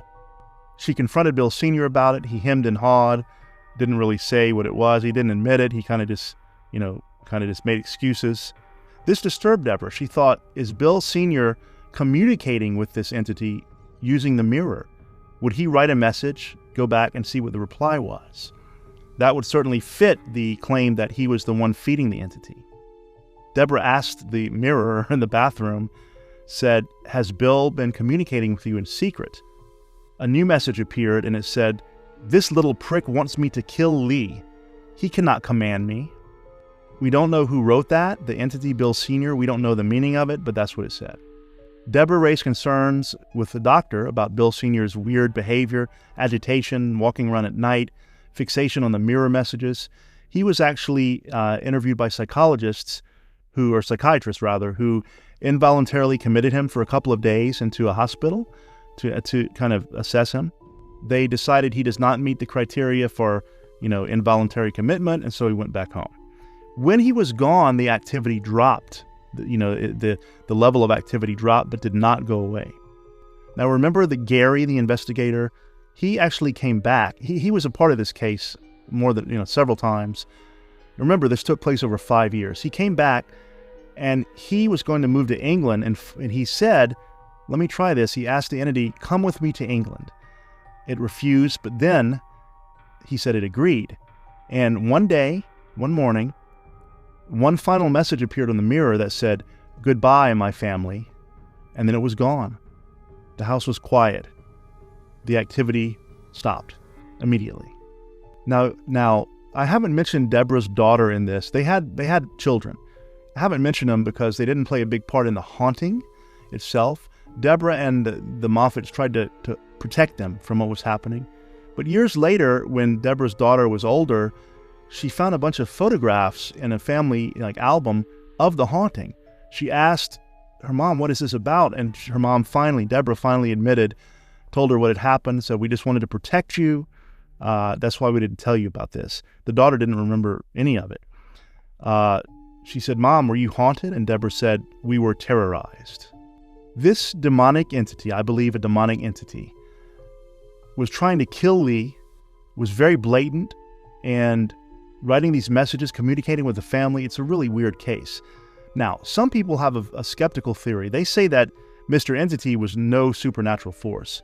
Rather, that Bill Sr., who had been connected to the mafia and crime, and who some argued didn't really like Lee, was trying to either kill her or get her to take her own life by creating this fake entity. The furtive behavior, wiping off messages in the bathroom, things like this. Some people say that he stood to gain a big inheritance from her side of the family, and not only the house, but a big inheritance, and that he was basically a criminal who had never really reformed, and he was trying to do this to convince Lee that she deserved to die, or that, that she should die, or even take her own life, that he was the one canceling her medical appointments. He had made up the story of the monks and the nun to make Lee feel like she deserved to die. That is one theory, and I think there's some things about the case that make it semi-plausible. I'm not saying I agree, but to me, what was the strangest thing is that even when Bill Sr. was away from the house, the phenomena did occur. They happened less, but they did occur.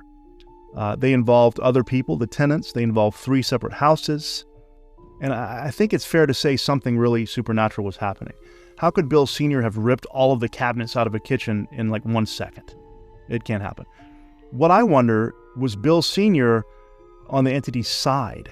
In other words, maybe he was not planning to end Lee's life, but maybe he was trying to coax the entity to do so. Had he somehow conjured the entity through some ritual, some sacrifice? Was it perhaps Juanita's ritual that had conjured it? Had Bill just piggybacked on that and encouraged the entity? Had he practiced the dark arts? I don't think Bill was the entity, but I think a case could be made. In other words, I don't think he faked it like a fake haunting. I think the case could be made, though, that he worked with it somehow and encouraged it. That is a strange case of the Moffat haunting. Not a regular haunting. Sure, it showed some poltergeist-like activity, but its communication, its threats, the knives, all of the things, the hatred toward Lee, it kind of takes it a step up. I think if this was supernatural, then it was a demon. I think there's no question about that. And part of me wants to say that maybe Bill Sr. was in league with the devil. What do you think? What would you do if an entity went above a haunting and started leaving messages for you, leaving symbols for you? They never figured out what that symbol was, the triangle with the tail. What would you do? I've made the argument before that if you have a poltergeist, the best thing to do is to ignore it, as hard as that may be. But what if, perhaps like Bill Sr., you don't ignore it but engage it, become friends with it, encourage it, try to convince it to do wicked things? Well, in that case, I think you're dealing with more than just a ghost, but with an actual demon. Thanks for watching, and as always, sleep well tonight, if you can. Demonic possession and exorcism. We've all seen the movies, read the books, watched the stories on YouTube. It's quite different than a haunting, isn't it? Even than a poltergeist. Demonic possession occurs when a demon supposedly takes up residence inside a human being and tries to take that human being's life and soul. Welcome to Fangs and Folklore. I'm your host, Matthew R. Miller. Tonight we're looking at the amazing story of Gottlieben Ditus. It's a German name. A young lady who was possessed in the most remarkable and horrifying way. It is one of the, if not the, worst cases of possession that I've come across myself. Now, this possession took place in Germany in the 19th century, so the 1800s. We think of that as just so long ago, but my great-grandmother was born in the very late 1800s, and I knew her, I met her. She cooked for me. It's really not that long ago. We're still human beings just like they were then. Now, in Germany, in that area, of course, Protestantism was a big thing. And this case involves not only the victim, Gottlieben Ditus, but a Protestant Lutheran preacher.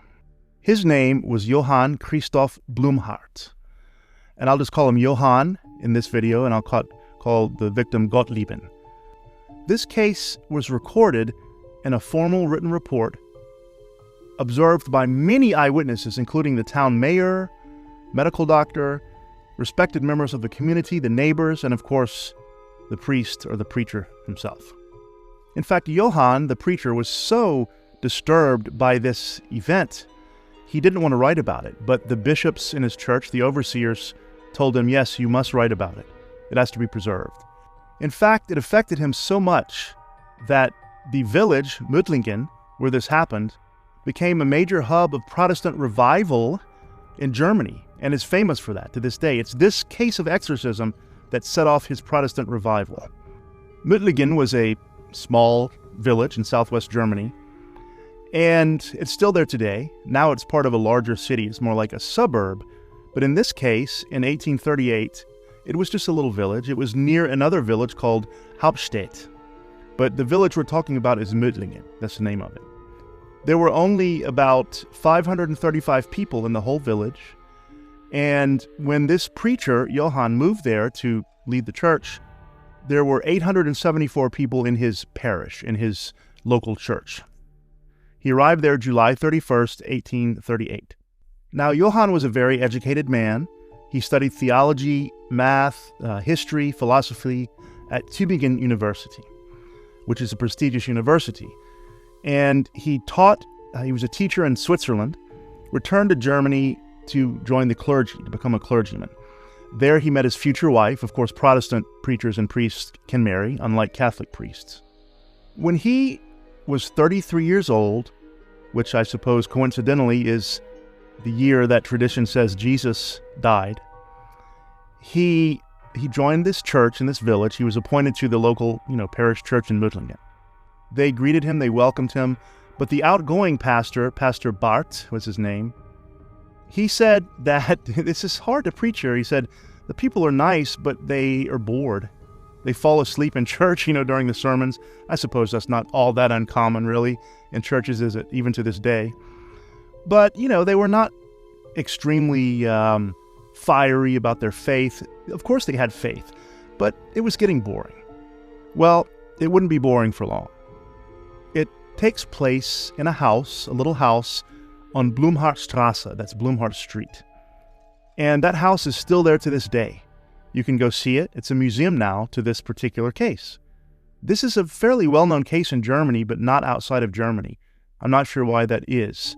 Now, Gottlieben, the young lady who is the victim here, her family name is Ditus. So the Ditus family lived in Mödlingen. And in February of 1840, they moved to a new house.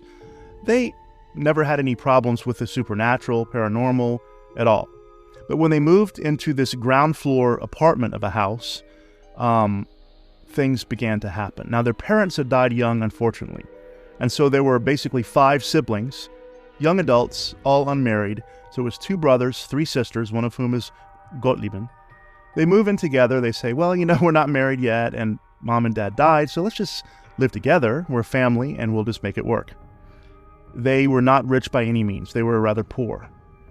And that's why, of course, 5 people living in a small apartment, that's how they did it. One of the brothers was partially blind, but the youngest sibling was the girl, by the time the case comes around, a woman, I believe 22 years old, Gottlieben, around whom this nightmare would revolve. Gottlieben was born October 13th, 1815. She was intelligent, creative, enjoyed writing poetry, songs, playing music. She had a strong religious foundation. She had been, taught and baptized and brought up, basically, by the previous pastor, Pastor Bart, whom I mentioned. She worked as a maid when she could find work in various houses in the neighborhood and in the village, and everyone who employed her said she was hardworking, reliable, always showed up, never caused trouble. For all practical purposes, just a good person, a nice young lady. Her life, though, had not been easy. Since she had been a child, she had suffered from persistent and unusual illnesses involving her lower abdomen, her stomach. Sadly, she couldn't urinate without the help of some kind of medical instrument provided by her doctor. I'm not sure what that was, but that's tough. She also had spinal problems, spinal pain. One of her legs, because of that, was shorter than the other, and so she had trouble walking. So she kind of had to hobble around, make her way in the world. And between 1836 and 1838, she had kidney disease that almost killed her. And so when they moved into this new ground floor apartment, things would have been a little easier for her. She didn't have to climb stairs. She didn't have to, she had her siblings there to help take care of her. So things were looking up, I suppose, for Gottlieben. But on the very first night in their new house, some strange things began to happen. They were sitting down to dinner, and their tradition, they were a religious family, so their tradition was for the oldest brother, Andreas, to say a prayer before the meal, right? Saying grace, very common, especially then in that time, Protestant religious area. He spoke the words, "Come, Lord Jesus, be our guest." As he spoke these words, Gottlieben stiffened at the table. Her eyes rolled back, her hands collapsed, kind of clasped each other, and then she collapsed to the floor as if she were having a seizure. Her siblings rushed to her side, thought she had fainted or something. When they turned her head to look at her face, they were horrified. Her expression was grotesque, distorted. Her eyes were open wide, but not looking at anything in particular. It's like she was staring out into space, into nothing. And her face was warped and grotesque. Now, looking at this from the year 2026, we would think she had a seizure. Possibly. Sure, that happens. But as she lay on the floor and her face was twisted up into this strange contortion, the knocking began.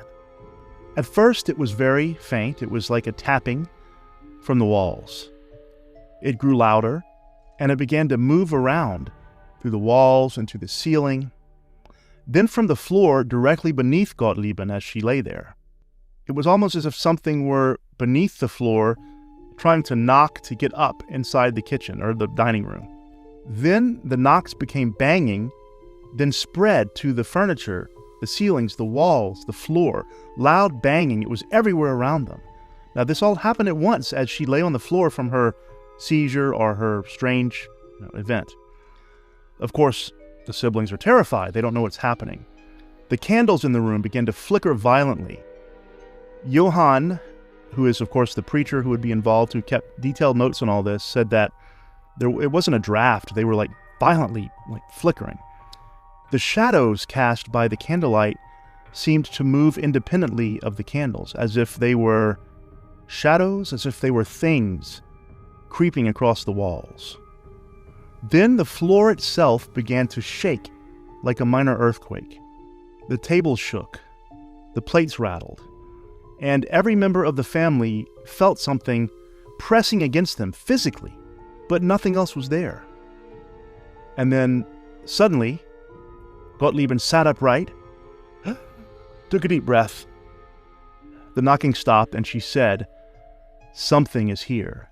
It does not want us to pray." Now, if you know anything about possession, demon possession, especially as the Catholic Church today defines it, there are stages. The first stage is infestation.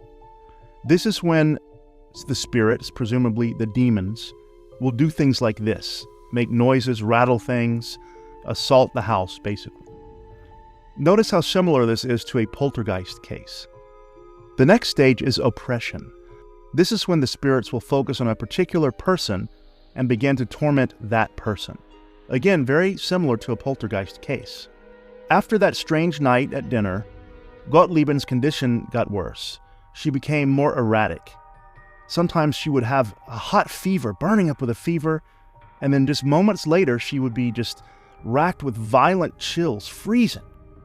Sometimes she would lie motionless, speechless, for hours, so still and breathing so slowly and faintly that her siblings thought she was dead. They would stand over her and watch her, hoping for her to breathe, to show some signs of life. And when she did breathe, it was shallow and uneven, as if she were almost gasping, finding it hard to take in oxygen. This was not just witnessed by the siblings. Many witnesses came to the house. They told people in the village, they told their friends, something's wrong with Gottlieben. Many came to see her and witnessed this as well. All the while, the kind of poltergeist activity continued. Anytime anyone would pray in the house, the temperature would become frigid, inexplicably. The air grew freezing. There was also, when they would pray, a rustling sound in the walls, like something were sliding along in the walls, scraping them just on the other side of that surface. like all of us probably would do, they at first tried to rationalize it. Okay, Gottlieben had a seizure. She has health problems. She's always had health problems. We just moved into this house. It's an older house. The houses creak, settle, sounds travel. But they could only deny it for so long. The knocking grew louder, heavier, sharper, more insistent. It echoed through the rooms, even when everyone was in the same room. No one else was in any other room, but this knocking, this pounding would move around the house. One night, the pounding became so heavy that the entire house shook, and they thought it was going to fall down. During these knocking episodes, Gottlieben's condition would worsen. As the hammering pounded the walls, the ceiling, the floor, she would release these loud, unnatural kind of groans. Her siblings said it didn't sound like her at all. In fact, it barely sounded human. Her body would stiffen and tense up. You know how if someone or an animal or a person is electrocuted or electrified, they kind of tense up like that? Well, that's how it was. Then her limbs would shake uncontrollably. Then her lips would curl back. And finally, in one of these episodes, a thick, foamy substance came out of her mouth. Now, the third stage of a possession, a demonic possession, is obsession. This is where the demon tries to get into the body. It torments the victim, but not only that, it tries to convince the victim mentally, psychologically, to let it in. At night, Gottlieben would wake up and find her own hands being kind of like pushed against her own chest, against her will. Johann, the preacher, would describe her behavior later as unpleasant and inexplicable. There was something about her. People felt uneasy in her presence, as you might imagine. She wasn't acting like a normal human being, and certainly not like her normal, nice young lady self. Eventually, the Ditus siblings said, "We need help." So by the autumn of 1841, her nightly torments had reached such an extreme level that she finally agreed, and the siblings agreed, let's get help from Johann, who, like I said, was the pastor, the local preacher. So Gottlieben, as much as she was suffering, she still, during the day, could leave the house. It wasn't like this was 24/7. And so she went to the parsonage, to the Johann's house, to meet him. He greeted her. He was a very kind man. But during their first meeting, Gottlieben was not very open with the truth about everything that was happening. Maybe she was afraid that he would think she was crazy. Maybe she was just couldn't believe it herself. Or maybe something was somehow preventing her from being open and honest. They talked about her life, her illnesses, her struggles in life, but she never really brought up the activity in the house. And so Johann didn't really know. He just gave her a little life advice in general, encouraged her, prayed for her, but that's it, because he didn't know any better. Now, in 1841, in December, Gottlieben developed erysipelas, which is similar to cellulitis. I don't know if you've ever experienced this. It's a bacterial infection just beneath the skin. I once had cellulitis, and let me tell you, it's incredibly painful. I had it on my left leg. I couldn't walk. I couldn't stand up. Getting out of bed was the most painful experience. It's very, very painful as a disease. In fact, in the 1840s, it very well could be fatal. It's a bacterial infection. And so without the knowledge we have today of advanced antibiotics and so forth, you kind of just had to treat the symptoms and wait. She became critically ill. And this is when Johann again visited her at home, because he had heard she was sick. He's the pastor. It's his job to go around and visit people, visit the sick. But this is how he described the visit. He said, "During this entire illness, I rarely visited her because her behavior repelled me." Now, for a pastor to say this, to say she repelled him, is unusual. When he would enter the room, Gottlieben would turn her head as if she were ashamed or irritated and didn't want to see him. He would greet her. She wouldn't say anything. If he suggested they pray, she would clasp her hands together, as people do when they pray, but when he began to pray, she would violently pull him apart as if taunting him or mocking him. Now, the family said this happened specifically when Johann would come visit. Yes, she had all the other weird stuff happening, but she acted this particular kind of defiant, resistant way, specifically when he visited. So he began to think, this woman hates me, you know? Eventually, he didn't visit her as much, though he did ensure that the doctor continue to treat her. She recovered fully from the infection, but still Johann didn't understand the whole truth. He understood what he thought, but he thought she was just kind of a sick, unpleasant woman, and, you know, just a member of the church that he didn't really care for all that much, but still had to, you know, take care of. So we're at the obsession stage of demonic possession. Again, this is when the demon begins to manifest, tries to convince the victim to let the demon inside, and basically goes all out, trying to get into that body and into that soul. So in April of 1842, two of Gottlieb's siblings went to see Johann and confessed everything.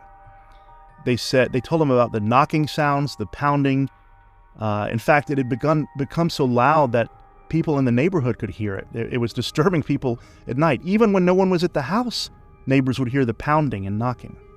They told Johann about her symptoms and how she acted. But now they said she was beginning to see a woman that no one else could see. It was a local woman.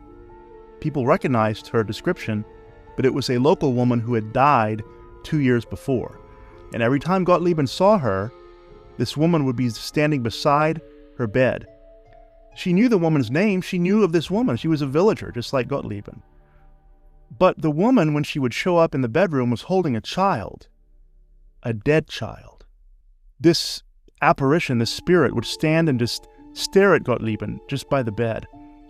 Sometimes she would step closer to the bed. Finally, the spirit spoke. She said, "I just want some peace.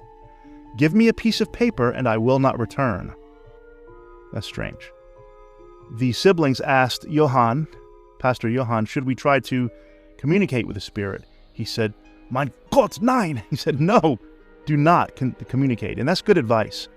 Generally, if you're experiencing, a ghost is one thing, but a poltergeist or worse, you want to try not to open communication with it. He said, "No, do not communicate with it." He said, while it could be just her imagination, if it is a spirit and if it's an evil spirit, you do not want to communicate with her. Very good advice. He said, instead of that, you should pray.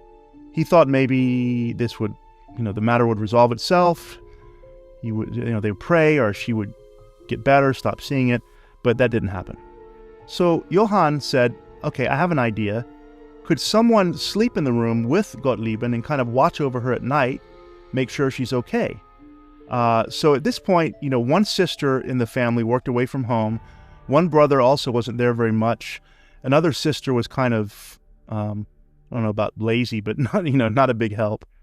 And so basically they had to get a friend of the family to stay. This friend came, stayed in the room with Gottlieb, and said on the very first night, she too heard the knocking. Then she saw something else, a light, kind of like a floating orb of light, big, drifting around the room. The light went underneath one of the beds in this bedroom. The friend, not knowing what to do, kind of followed the light and decided to look under the bed. She found there a piece of paper that was covered in soot. Like, when you burn wood or coal, it forms that black substance, soot. There was writing on the paper, but she couldn't read it because of the soot. Alongside this paper were some coins. There were 3 silver crowns. They were wrapped in paper, and the paper also contained soot. Strange, right? Later, when the woman was there again to watch over Gottlieb at night, another light appeared, and this one focused on a spot, on the floor, as if something were buried beneath it. So they looked underneath. This is an old, the house itself had been there for a while, probably medieval. So you could pull up the floorboards pretty easily. They found things there, more soot-covered paper and some small bones. The bones were too small to be human, some kind of animal bones.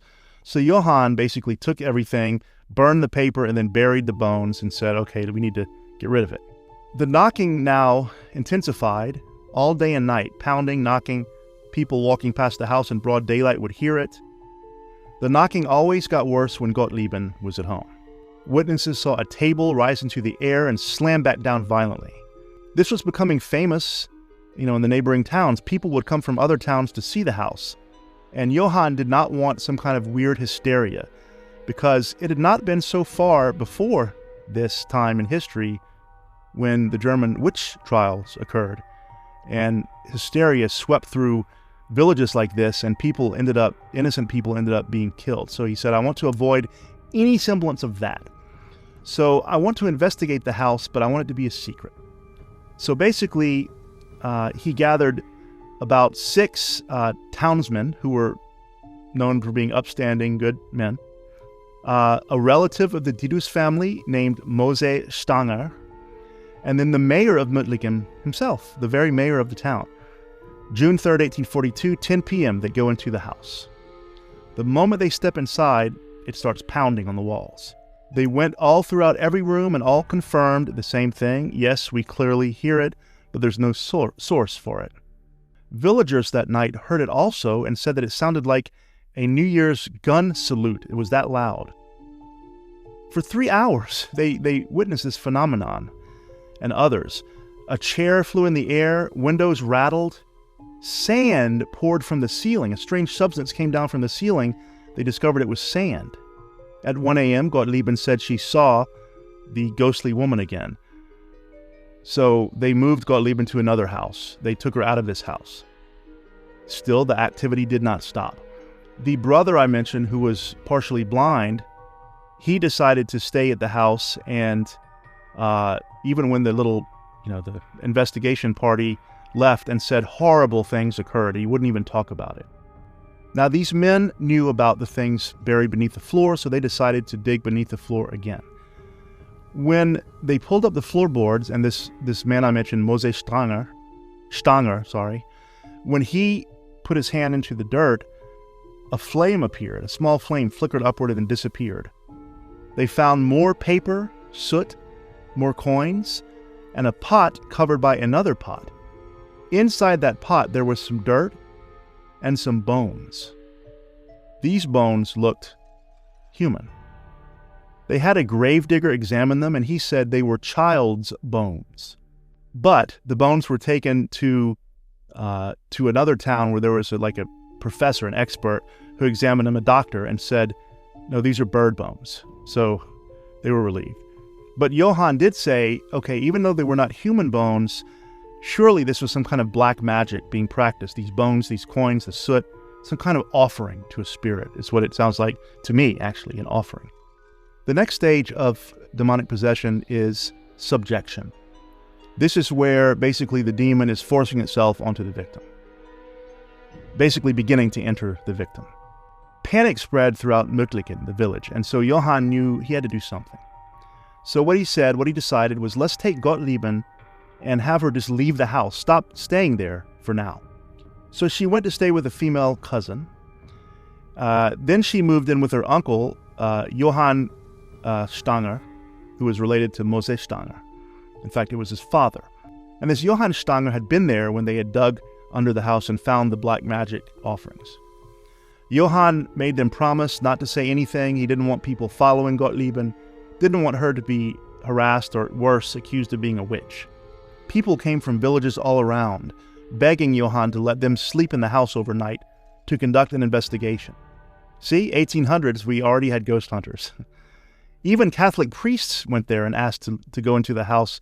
He said no, he would not let anyone in the house. He wanted to avoid mass panic. Johann is a very wise person. Not only did he say not to communicate with the spirit, but he understood what could happen when mass panic takes hold of a supernatural event.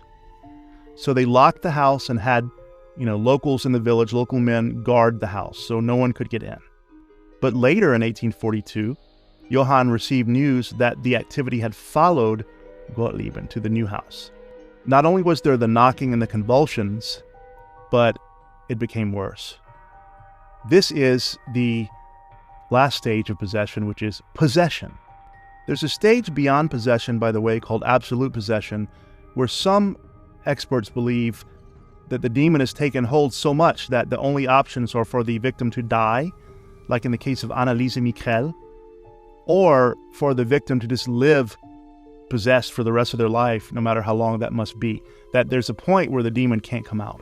I don't know if I agree with that, but some do believe that. But here we're at the possession stage, the worst stage, the last stage, where the demon enters the body. So Johann visited Gottlieben at the new place she was staying, and several of Gottlieben's friends joined him. They sat in the room talking to her, and then she began to convulse violently. No one was near her. There was a doctor present. The doctor said, "I have never seen anything like this in my life." Up to then, Johann wanted to prevent calling this a demonic possession, but he said watching her contort in that room, move in ways that humans cannot physically move, the furniture flying around, the knocking, he said, all right, something here is evil, it's intelligent, it's hostile. He believed then that Gottlieben was possessed by a demon. As she contorted, he went and felt her. She was ice cold. He grabbed her hands, forced them together, and shouted, "Gottlieben, put your hands together and pray. Lord Jesus, help me. We have seen enough of what the devil can do. Now let us see what Jesus can do." Everything stopped instantly. Gottlieben became fully conscious, repeated his prayer after him, and things seemed calm. There was peace. But it did not last. What many people don't realize is that when you have an exorcism of a demon possessing someone, oftentimes it's not like a movie where one session, done, they're cured.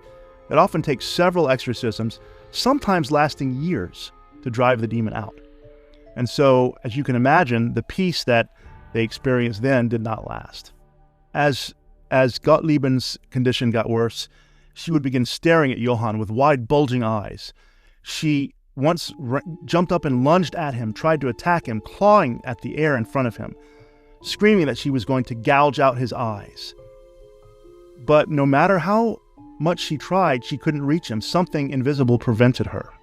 At first, he thought the voice he was hearing, which was clearly not Gottlieben's, he thought maybe it had been the voice of the woman, the spirit, the dead woman who had been, visiting Gottlieben at night. So he said, "Can't you rest in peace in your grave?" The voice said, "No." He said, "Why not?" The voice said, "This is how I must pay for my sins." He said, "Did you not confess your sins?" "No." He asked, "What did you do?" It said, "I murdered 2 children and buried them in a field." Johann said, "Can you help yourself? Can you pray?" It said, "I cannot pray." He said, "Do you know Jesus who forgives all sins?" She said, "I cannot stand that name."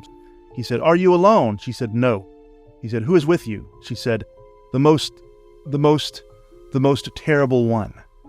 Johann said, "Okay, it's a demon, it's the devil that she's referring to." The voice admitted that during her life it had practiced witchcraft. He asked if he could pray for her, and it agreed. He prayed and said, "You cannot remain in Gottlieben." The voice begged to stay, became sorrowful. Johann refused. Gottlieben slammed her hands on the bed and became normal again. Now, I do not believe this was the ghost of a woman that Johann was talking to. I believe that this was a demon. When demons possess someone, they're very tricky, clever. They pretend to be all sorts of people and things that they are not. In fact, one of my favorite lines from horror is in the movie The Exorcist, the original one. There's a scene when the older priest shows up, and the younger priest is there. And the younger priest has seen Reagan. He says to the older one, "I've managed to find 3 different entities in there. There is this and this," and the old priest just stops him and says, "There is only one." Demons will pretend to be all sorts of things that they're not, just to deceive the people. Johann said that many voices began speaking through Gottlieben that he said were demons. She began attacking people, including Gottlieben herself, attacking herself, tearing at her own hair, punching her own face, smashing her head against the wall. The voice began claiming that there were 14 demons there, then 175, then 425, and Johann lost count. Now, whether there is one demon possessing someone or many, I am legion, as the demons in the Bible tell Jesus, I don't know. But I do believe that something demonic is possessing Gottlieben here. One night, Gottlieben said she saw people standing around her bed. There were no people there, but she said she saw them. No one else saw them, but another night, one of the friends present there saw them too. Gottlieben would wake up with burns. She said like a red-hot hand was gripping her throat, and witnesses watched burn marks appear on her neck in real time. This is horrifying. One night, Gottlieben jumped up out of bed and grabbed a rope that had not been there before. Before anyone could understand what was going on, she threw it over a beam in the ceiling, a rafter, and tied a hangman's noose, something that she didn't know how to do, and put her head through it, as if she were going to hang herself. But all of this before anyone could realize what was happening. Then lightning flashed outside, and she stopped and came to her senses. One night during a storm, Gottlieben was lying in bed, and she began to bleed. Blood had soaked through her clothes, people noticed, and all she could say was, the figures. Johann prayed, and then a voice came from Gottlieben, laughing, maniacal, cruel. Johann continued praying. The voice grew furious. As he prayed, a great crying, a barrage of screams came from Gottlieben. He said, the voice shouted this, and I quote, "Now everything is lost. Everything is betrayed. You are ruining us completely. The pact is breaking apart. Everything is falling into confusion. You are to blame with your endless praying. You are truly casting us out. Everything is lost. There are 1,067 of us, and of those still alive, there are many more. They have signed their name in blood with the devil. That night was the most terrifying night of Johann's life. The storm outside, the rain, the lightning, the thunder, the voices screaming these horrible demonic things. So much happened in this case that I can't possibly describe all of it without going on for hours and hours, but one of the weirdest things, Gottlieben claimed that these entities that she could see continued on, and that she said gave her a vision once. She said she was carried away at incredible speed over land and sea, like hovering above the world, flying over countries, cities, passing over ships at sea that she could hear the crew talking. She was brought to a high mountain, and by her description, Johann said it sounded like it was in the West Indies. There was a huge opening at the top of the mountain where fire and smoke poured out, almost like a volcano, but not quite a volcano. She said she saw cities and villages below the mountain collapsing, burning. She saw the demons that had tormented her being thrown into the fire, about 1,000 of them. They all rushed toward her, trying to pull her in with them, but they couldn't. She was carried back home to Germany at the same speed. She said this was a vision, and oddly enough, February 8th, 1843, a great earthquake happened in the West Indies that destroyed towns and villages and killed many people. Make of that what you wish. Now the possession is at its peak. If you know anything about possession, you know that demons can bend the laws of reality, of physics somehow. They can cause, for example, people to contort into positions that normally would break the spine, yet it's not broken. It's not uncommon in possessions for people to begin to have things come up out of their mouths, like vomiting out things they never ate. And this began in 1843 with Gottlieben. She began spewing up sand, shards of glass, bent nails like iron nails, shoe buckles, sewing needles, knitting pins. Sometimes these needles and pins would come out with paper and feathers.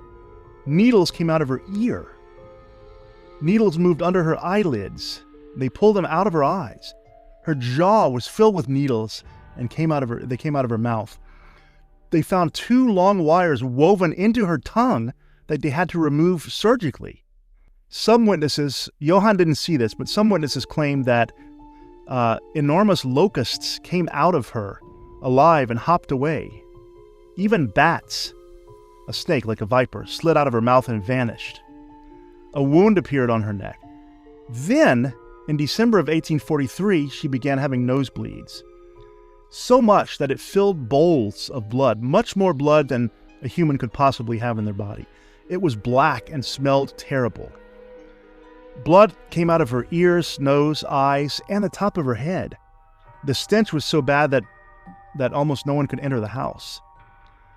They found nails coming out of her head, iron, wood, that twisted beneath her skin, and then suddenly the bleeding stopped.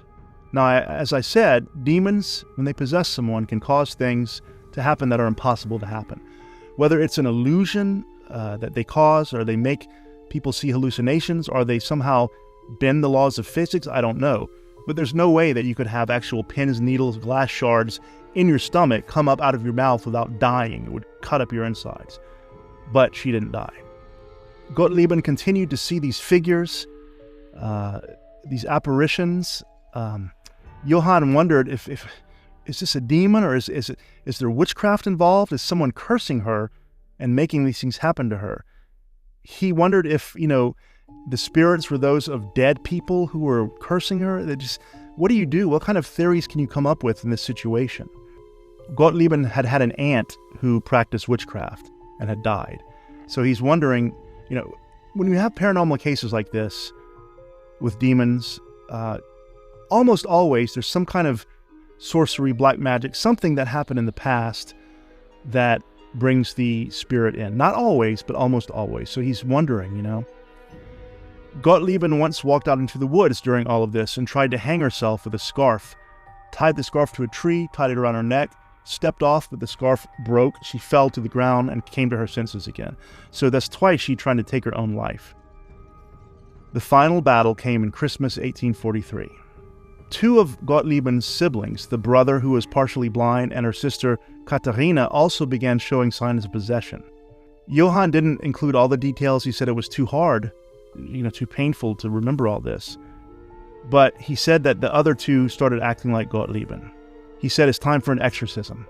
And when you think of exorcism, you think of the Catholic rite, but this was a Protestant, this was a Lutheran, but there are rites of exorcism that are similar. And so at midnight, he decided to carry out an exorcism. As he prayed, as he commanded the spirits to come out, the house shook. Screams had half the village up. People ran away in the village because of these screams and shaking. And at 2 a.m., so 2 hours of exorcism, something changed. Katharina and Gottlieben became calm. Katharina arched her body, and then out of her mouth came the words, "Jesus is victor, Jesus is victor." After this exorcism, things died down. Now, whether it was a 2-hour exorcism or whether the months of praying were a part of it too, I don't know. But everything calmed down. After Gottlieben returned to normal, oddly, her illnesses vanished. That leg that was shorter than the other, her spinal issues, her stomach troubles were all gone. She became a respected member of the community again. She actually ended up working for Johann and his wife, watching their children and managing their house. Johann believed she really was cured because, as he said, "I trusted her with my children." The woman who had once tried to gouge out his eyes now helped raise his children. She, Gottlieben, later helped people suffering from mental illness, which was not understood very well in this era yet. What she had gone through, I don't think, was just mental illness, but she did get into helping people with mental illness. By the way, her name, Gottlieben, means loved by God or one who loves God in German. This account that Johann wrote of this incident, again, he didn't want to write it, but his superiors in the church encouraged him to. 100 copies were printed. He really didn't want anything to do with it. He didn't get fame or wealth. As I said, the village, Mödlingen, was the site of a great Protestant revival because of this incident. What do you think? Are demons real? Can people be possessed by these demonic entities? What would have happened to Gottlieben if Johann had not intervened, if he had not prayed for so many months, if he had not cast out the demons in a 2-hour exorcism? What would have happened to Gottlieben? If these spirits are out there, if they're real, when they're cast out of someone, where do they go? If you know anything about the Bible, the New Testament, Jesus said that they roam around looking for someone else to inhabit. So be careful out there. Could they be here right now, looking at you, looking at me, finding a way to get in? Please like and subscribe. Thanks for watching, and as always, sleep well tonight if you can. Does a haunting, or more specifically, does a poltergeist or a demonic infestation have to come from the Christian tradition? Or can it come from a tradition much older, much more ancient, something that predated Christianity by thousands of years? Welcome to Fangs and Folklore. I'm your host, Matthew R. Miller.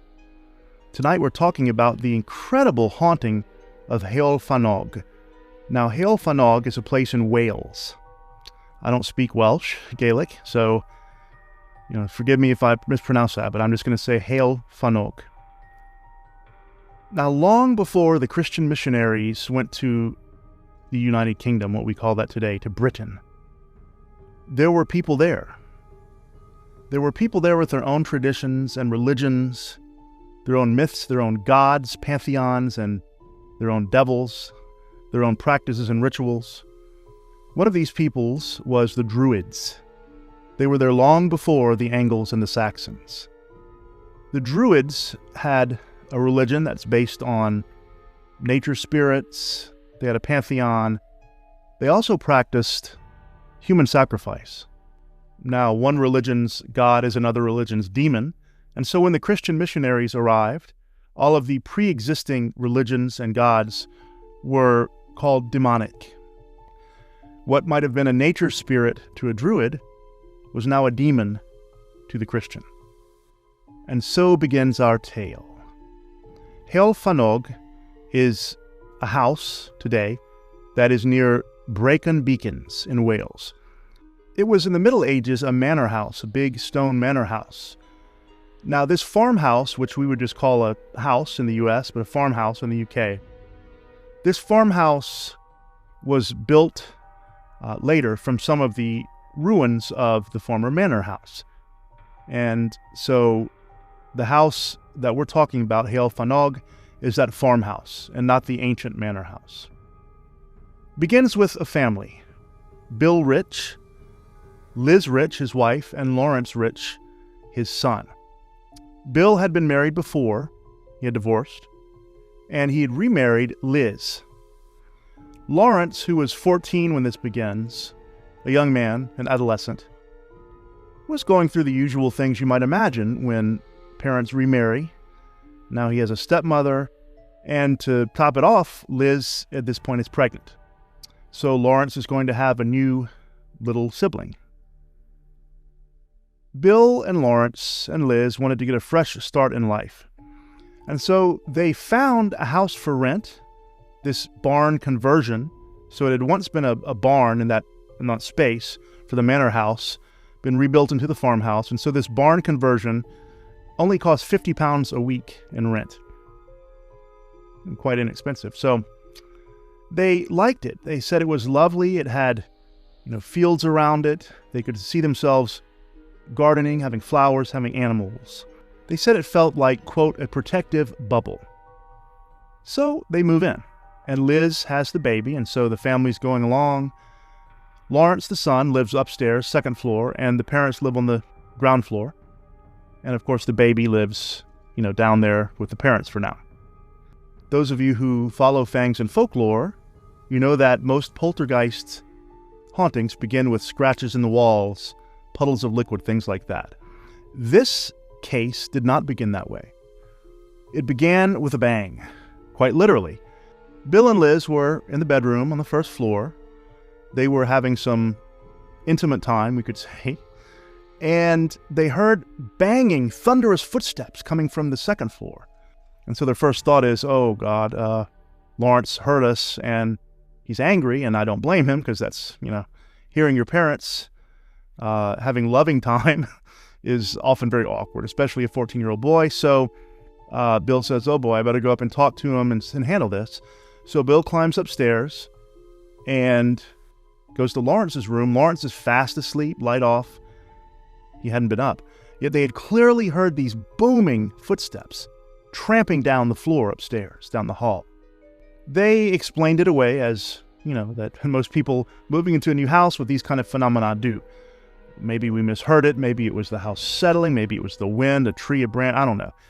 But they tried to forget about it. It was hard to forget about because whatever was happening did not give them a chance to forget.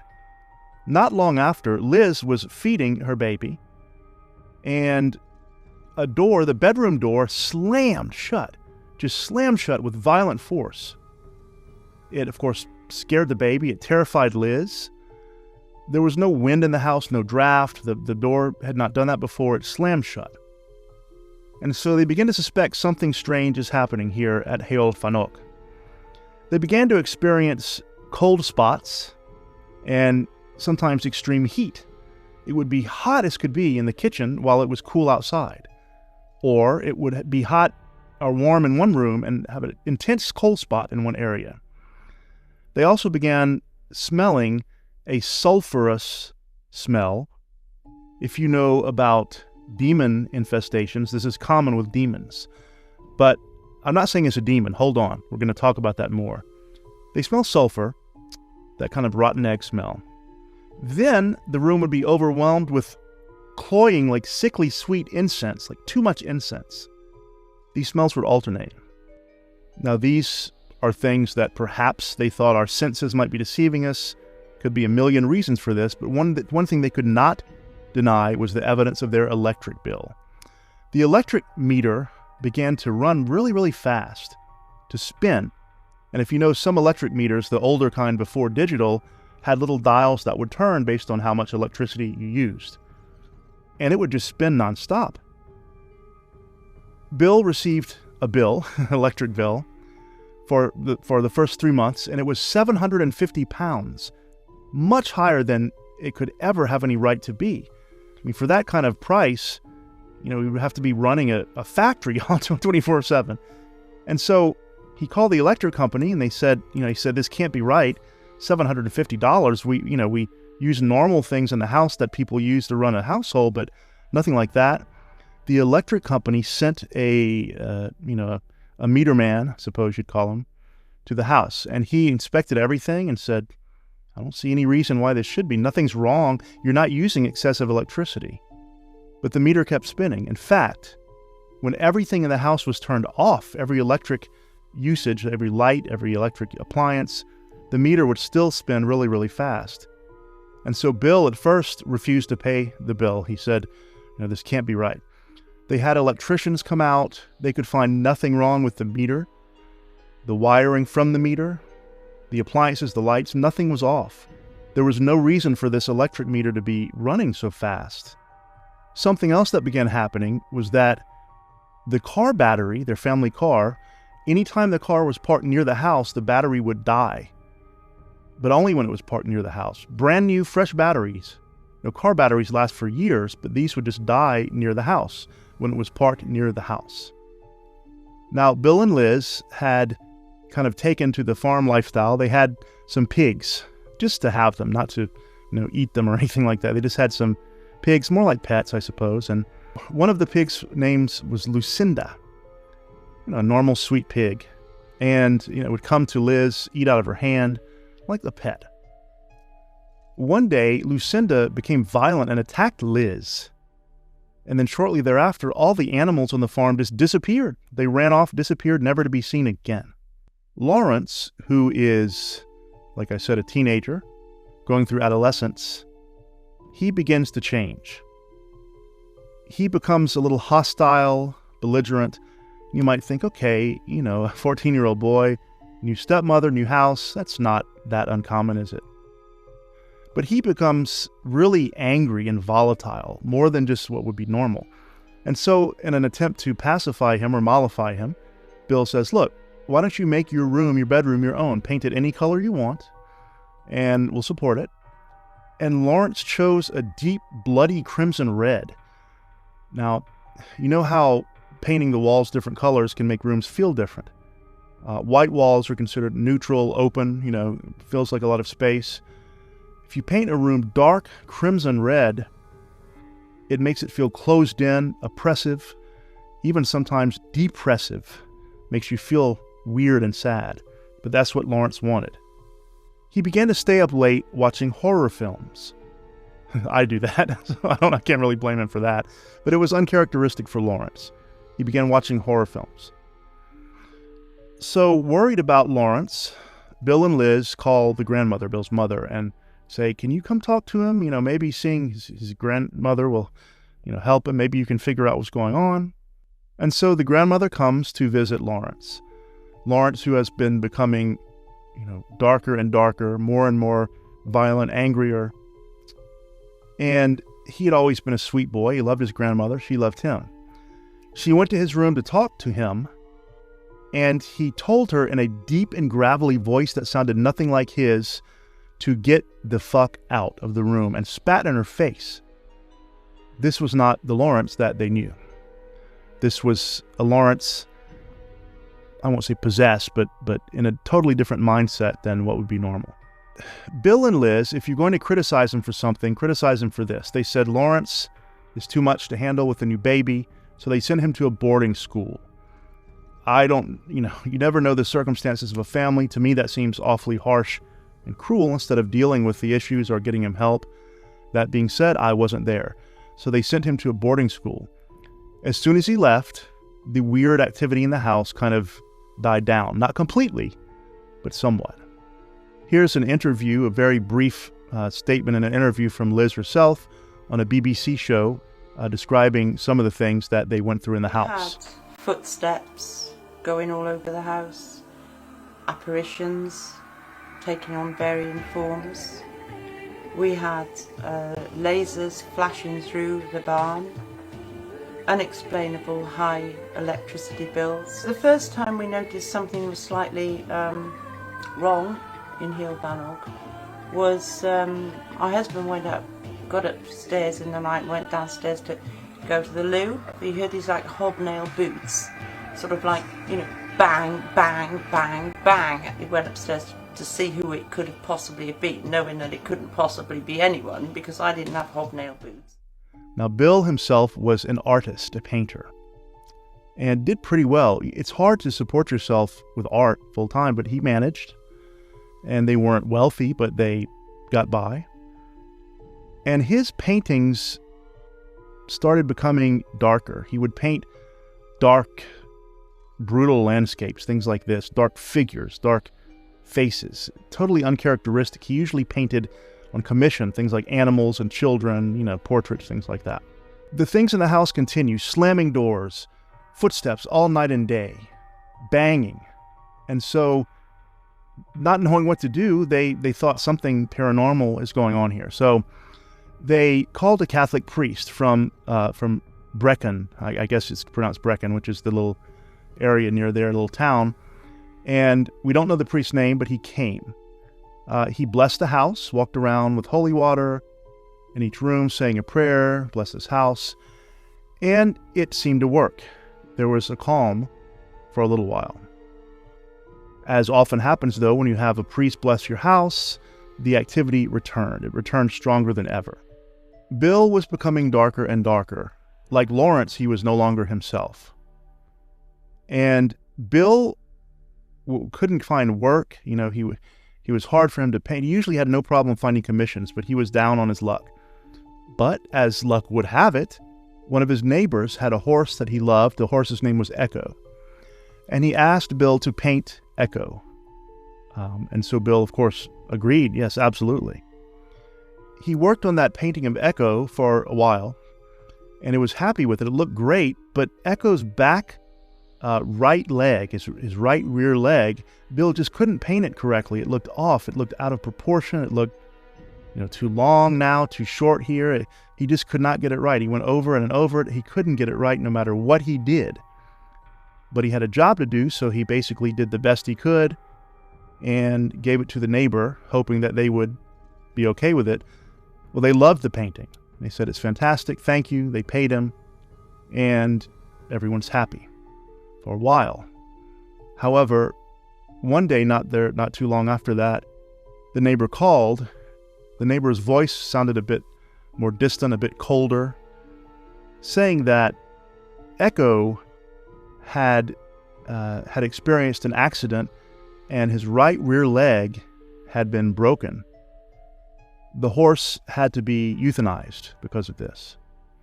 And the neighbors, they didn't outright blame Bill, but they almost knew that something was going on in that house. And it happened to be the same leg that Bill couldn't get right in the painting. The neighbors ended up burning the painting and stopped talking to Bill and Liz after that. all the paranormal activity is still occurring in the house. And so the Catholic priest didn't seem to have done much. So Bill and Liz find another preacher, a pastor, I suppose you'd say, named Ray Williams. Ray was a pastor at a Christian spiritualist church. So spiritualism, it mixes some psychic things like this. But this was a Christian spiritualist church in Cardiff, the city in Wales. And so he agreed to come and see what was going on. At first, Ray, the preacher, heard about Lawrence, and he said, well, maybe this has something to do with Lawrence, the activity. But he came back more than once. He didn't just run in and throw holy water everywhere. He decided to talk about it a little bit, think about it. He walked around the house. Ray, though, asks, he sees Bill's paintings, these dark paintings, right? Remember, Bill's beginning to paint strange shadowy figures, like horror paintings, basically. And so Ray thinks, I wonder if this has something to do with these paintings. So he asked the right question. He asked Bill, have you ever in your life participated in any kind of occult ritual, anything like that? So many times in these cases like this, there is something in the people's past, the family's past, that opened a door somehow. It might have been playing with a Ouija board. It might have been something darker, like, for example, in the Amityville haunting, we know that the father had indeed been very interested in the occult and black magic. So in this case, Bill finally admits, you know what, actually, there was something. He had met a man named Alex Sanders. Alex Sanders, 2 words. Alex called himself the King of the Witches. He had told Bill, if you will do this ceremony with me, it will make you a successful painter. You'll be a popular, successful painter. You'll have fame, you'll make money, and Bill had agreed. That ritual had involved dark things, a magic circle on the floor, candles, spells, incantations, and Alex had said they were going to conjure a demon. They would make a deal with that demon. The demon would agree to give Bill a successful painting career in exchange for something. Halfway through the ritual, Bill got spooked, he got scared. And so he had kind of just quit. He said, I can't do this, and he had left halfway through the ritual. If you know something about ritual magic, especially black magic, that's a very dangerous thing to do. If you stop halfway through the ritual, it can open doors to the spirit you're trying to conjure, let them through, and you can't close it. It's kind of like if you've ever played with a spirit board or Ouija board, you're supposed to say goodbye before you quit the game, right? You're not just supposed to, play it and then stop and go get a drink and forget about it. You're supposed to say goodbye, or else it can leave that portal open. At least that's what they say. And so Ray says, yeah, that's what's going on here. He says, you have opened a door in that ritual. You've let in some kind of something, and it's now attached to you, Bill. He said, it's not Lawrence. It's not your son. It's you. He said, this thing is ancient. It is an ancient evil. In fact, he said, it is so ancient that it predates Christianity. It's not a demon so much as Christians think of demons, fallen angels or things like that. It is a pre-Christian entity, a dark spirit, even as old as from the Druids. It might be a nature spirit. It might be an elemental spirit of this world, but it's ancient. And by doing that incantation, that ritual, Bill, he says, you've opened that door and let this thing in. Now it is attached to you. Now Liz was also experiencing things. She had driven up to the house once, had been out, running errands, drove to the house, and up in Lawrence's room in the window saw a woman with gray hair looking down at her. Not a ghost, not a spirit, not translucent, but as if it were a real physical person in the room. Looked just like a person. She went in, ran upstairs, no one was there. At another time, she walked into the baby's room. By this time, the baby was, it's still a baby, but it could be by itself sometimes, and so in its crib. And so she went in and she saw the same woman sitting in a rocking chair watching the baby, a woman, a physical woman. And then the woman disappeared. And so it had not been a real woman, but it looked so real, so solid. This case, by the way, happened in the 1980s, and so there was, no internet to quickly search or to get help from. So they had to deal with the resources they had there and the locals in that area. Bill did a little research, and he found out that there was a woman who had lived there before named Marion.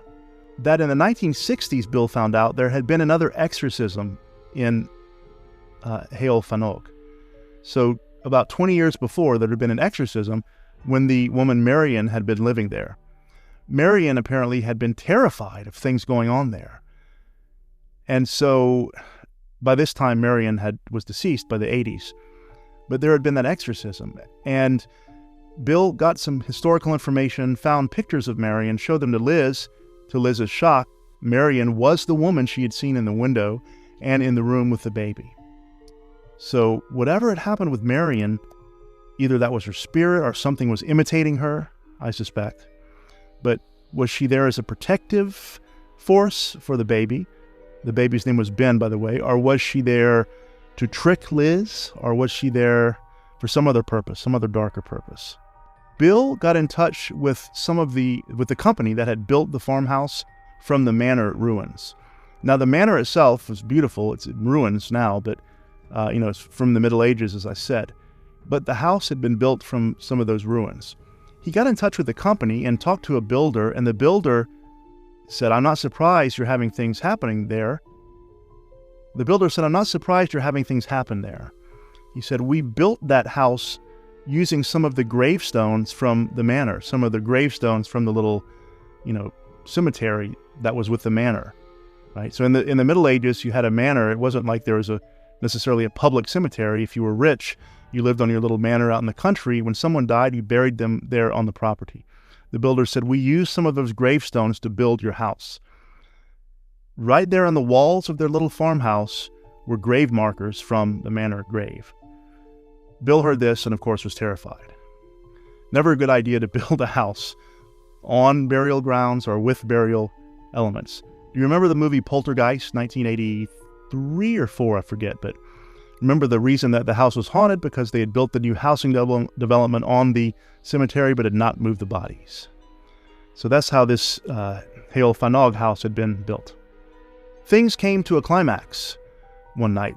Liz was there alone with the baby, and something manifested in front of her. This was not the woman with the gray hair. This was not a ghost. This was not even a poltergeist. This was a 7 or 8 foot tall black shadow figure manifested inside the house and walked towards her. She was terrified. She ran out, grabbed the baby. But this thing was not, it didn't even look like, a ghost at all. It looked like something ancient, something dark, a shadow figure. Very, very tall. The family is terrified. Liz tells Bill they flee temporarily to Liz's mother's house. But they said, we've got to do something about this. We've got to go back and handle this. So they talked to a David Homewood, who was a Baptist minister. He began a series of long-term exorcisms. So he goes in, and at first he assesses the situation, and he tells Bill, he sees Bill's paintings, the dark paintings. He says, "Bill, what you need to do is to burn those paintings." He said, "That's the source right there. I can't explain it, but something about those paintings is having a control over you. It's making you dark. It's making you angry." Bill had begun drinking heavily during this time, and that was a part of it too, David believed. So he said, "Bill, you have to burn your paintings." Bill was refused at first. He said, "No way, I'm not burning those," as if he were somehow attached to them. David said, "You really should, you need to do this," but he couldn't force him to, and so David Homewood, the Baptist minister, would come back several times. Now, during this series of visits from the Baptist minister, 2 disturbing things happened. First, Bill had been having nightmares, night terrors, in which there were bird-headed creatures looming in the shadows all around him in his nightmares and his night terrors. Keep that in mind, the animal head, because I'm going to talk about a theory in a moment. Okay, the first thing is that Bill was in the kitchen alone, and he said a woman appeared to him. It looked like a ghost at first, then it became more solid. It was a beautiful woman. He said that the woman essentially came on to him, tried to get him to go with her to the bedroom. He followed it first, and then he realized what was happening, and he wouldn't go, and she left. She disappeared. It was as if some kind of a creature, a succubus, or even something else, was trying to tempt Bill in the form of a beautiful woman. What would have happened if he had indeed followed her? I shudder to think what might have happened. Another time, Bill went in the kitchen after having an argument, and there was a knife left out on the counter, and he thought, oh, God, someone left a knife out. So he picks it up and put it away. But when he grabbed it with his hand, he suddenly was hit with an overwhelming, intrusive urge to stab himself. He said he could hardly resist it. Something completely out of character. He had his problems. He drank a lot. He was dark, but he'd never before been, wanting to harm himself or take his own life. He said he felt like the thoughts were not his own. He resisted it. He tried to put the knife in a drawer, but the drawer wouldn't open. It was like he described it as, quote, opposing magnets, as if something didn't want him to let it go. He finally forced the drawer open, put the knife in, shut it, turned around, and the exact same knife is sitting on the table behind him. They didn't have two of these knives, they only had one. It was the same knife. No explanation. Meanwhile, the Baptist minister is still hosting these exorcisms. And then finally, a man named Eddie Burks came to help Bill and Liz. And he worked with a group of people called the Society for Psychical Research. You may be familiar with this group.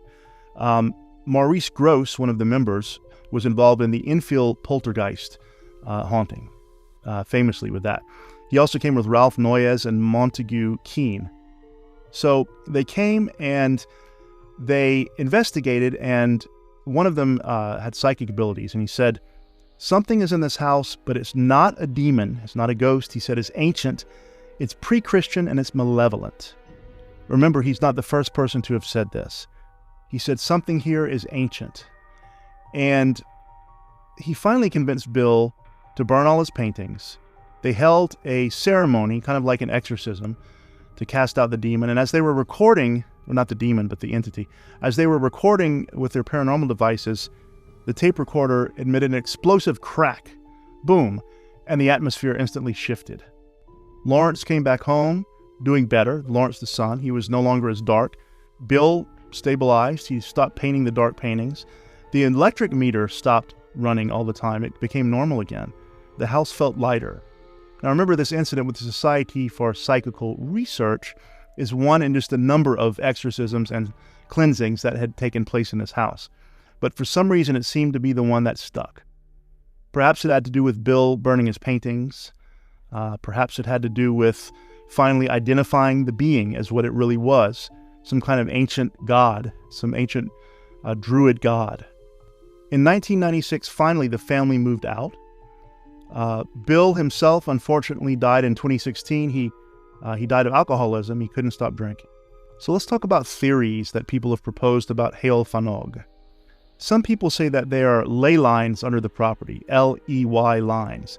These are allegedly lines that run from occult places to occult places or to spiritual places. So example, if you have Stonehenge here and somewhere else here, the line that goes between them is a ley line. I don't buy this theory because if you take several points anywhere on Earth of anything, lines will be connecting them, right? Between New York and Tokyo, there's a line. Between my house and the local sushi restaurant, there's a line. You could arbitrarily, have lines connecting all sorts of things. It's completely arbitrary, and it's not based on any real mathematics. So I don't buy the ley line. One theory is the gravestones used in construction. Now, as I said, Bill had talked to the construction worker. He'd actually written a letter to the Brecon and Radnor Express, a newspaper, about the haunting and asking for help, essentially. And a man who had worked on the house, that's when the man came and said that during the renovations, they had used, indeed, some gravestones from the old Heol Fanog manor. That would mean that the burial stones, the grave stones, were disturbed and directly built into the house itself. Could that have done something? That's a very extreme taboo in Welsh folklore, is to use gravestones to build a house. Of course, that's taboo in probably most places. Another possibility, there were rumors and stories of witchcraft in this area for a long time. There were rumors of the original manor house, the Heol Fanog Manor, the medieval structure, having been involved in ritual murders. When Eddie Burks, the paranormal investigator with the SPR, was there, he had claimed that that there had been 2 young men somehow connected to a violent event in the old manor house. He said one of the manor's former owners had murdered a young woman there as some kind of dark black magic ritual. A local man had stumbled upon it and seen it or knew about it. This man went to the pub nearby, wherever that may be, the local pub, and began talking about what he had seen. Another man sent by the manor owner, the lord of the manor, was sent to kill the man who was talking. And so Burke had said, the spirit of these murdered men are trapped there because of, the violence, things like this. Some of the locals believed that this was possible. They said there were indeed rumors for centuries of dark things happening at that manor house. That, along with the idea that something pre-Christian and ancient and intentionally malevolent had been invoked on the land, was never fully dismissed. The idea that the manor house owner in the Middle Ages had perhaps invoked some ancient druid creature or spirit, that's a possibility. I didn't mention that once in the barn, which was attached to the farmhouse. So the farmhouse had been a barn to the manor. There was also a barn attached to the farmhouse, like in the modern era. Liz once had seen these green laser-like lights shooting inside of the barn, which is weird, right? Liz and Bill had traveled before this incident, before all this happened, to Egypt on a vacation, a holiday. They had gone to see the Great Pyramid of Giza, which tourists do. And while they were inside of one of the burial chambers, they saw these strange blue light whites shimmering around the walls, almost like laser-like, and felt this oppressive, threatening atmosphere.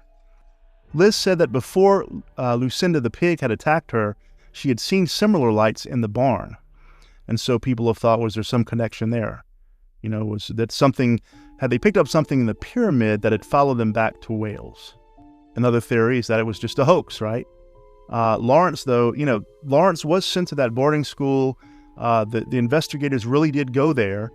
The construction workers really had used the gravestone. So it's not a complete hoax. If there was any hoaxing involved, it has documentation. And so I don't think it was just a hoax. Liz, Bill never got rich or anything. They just wanted it to stop. They asked for help. They eventually moved out. So I think that possibly something really did happen there. I like the idea of the pre-Christian ancient deity because Wales, a lot of the UK, but Wales is a land of ancient peoples and religions and beliefs and gods, of magic and witchcraft.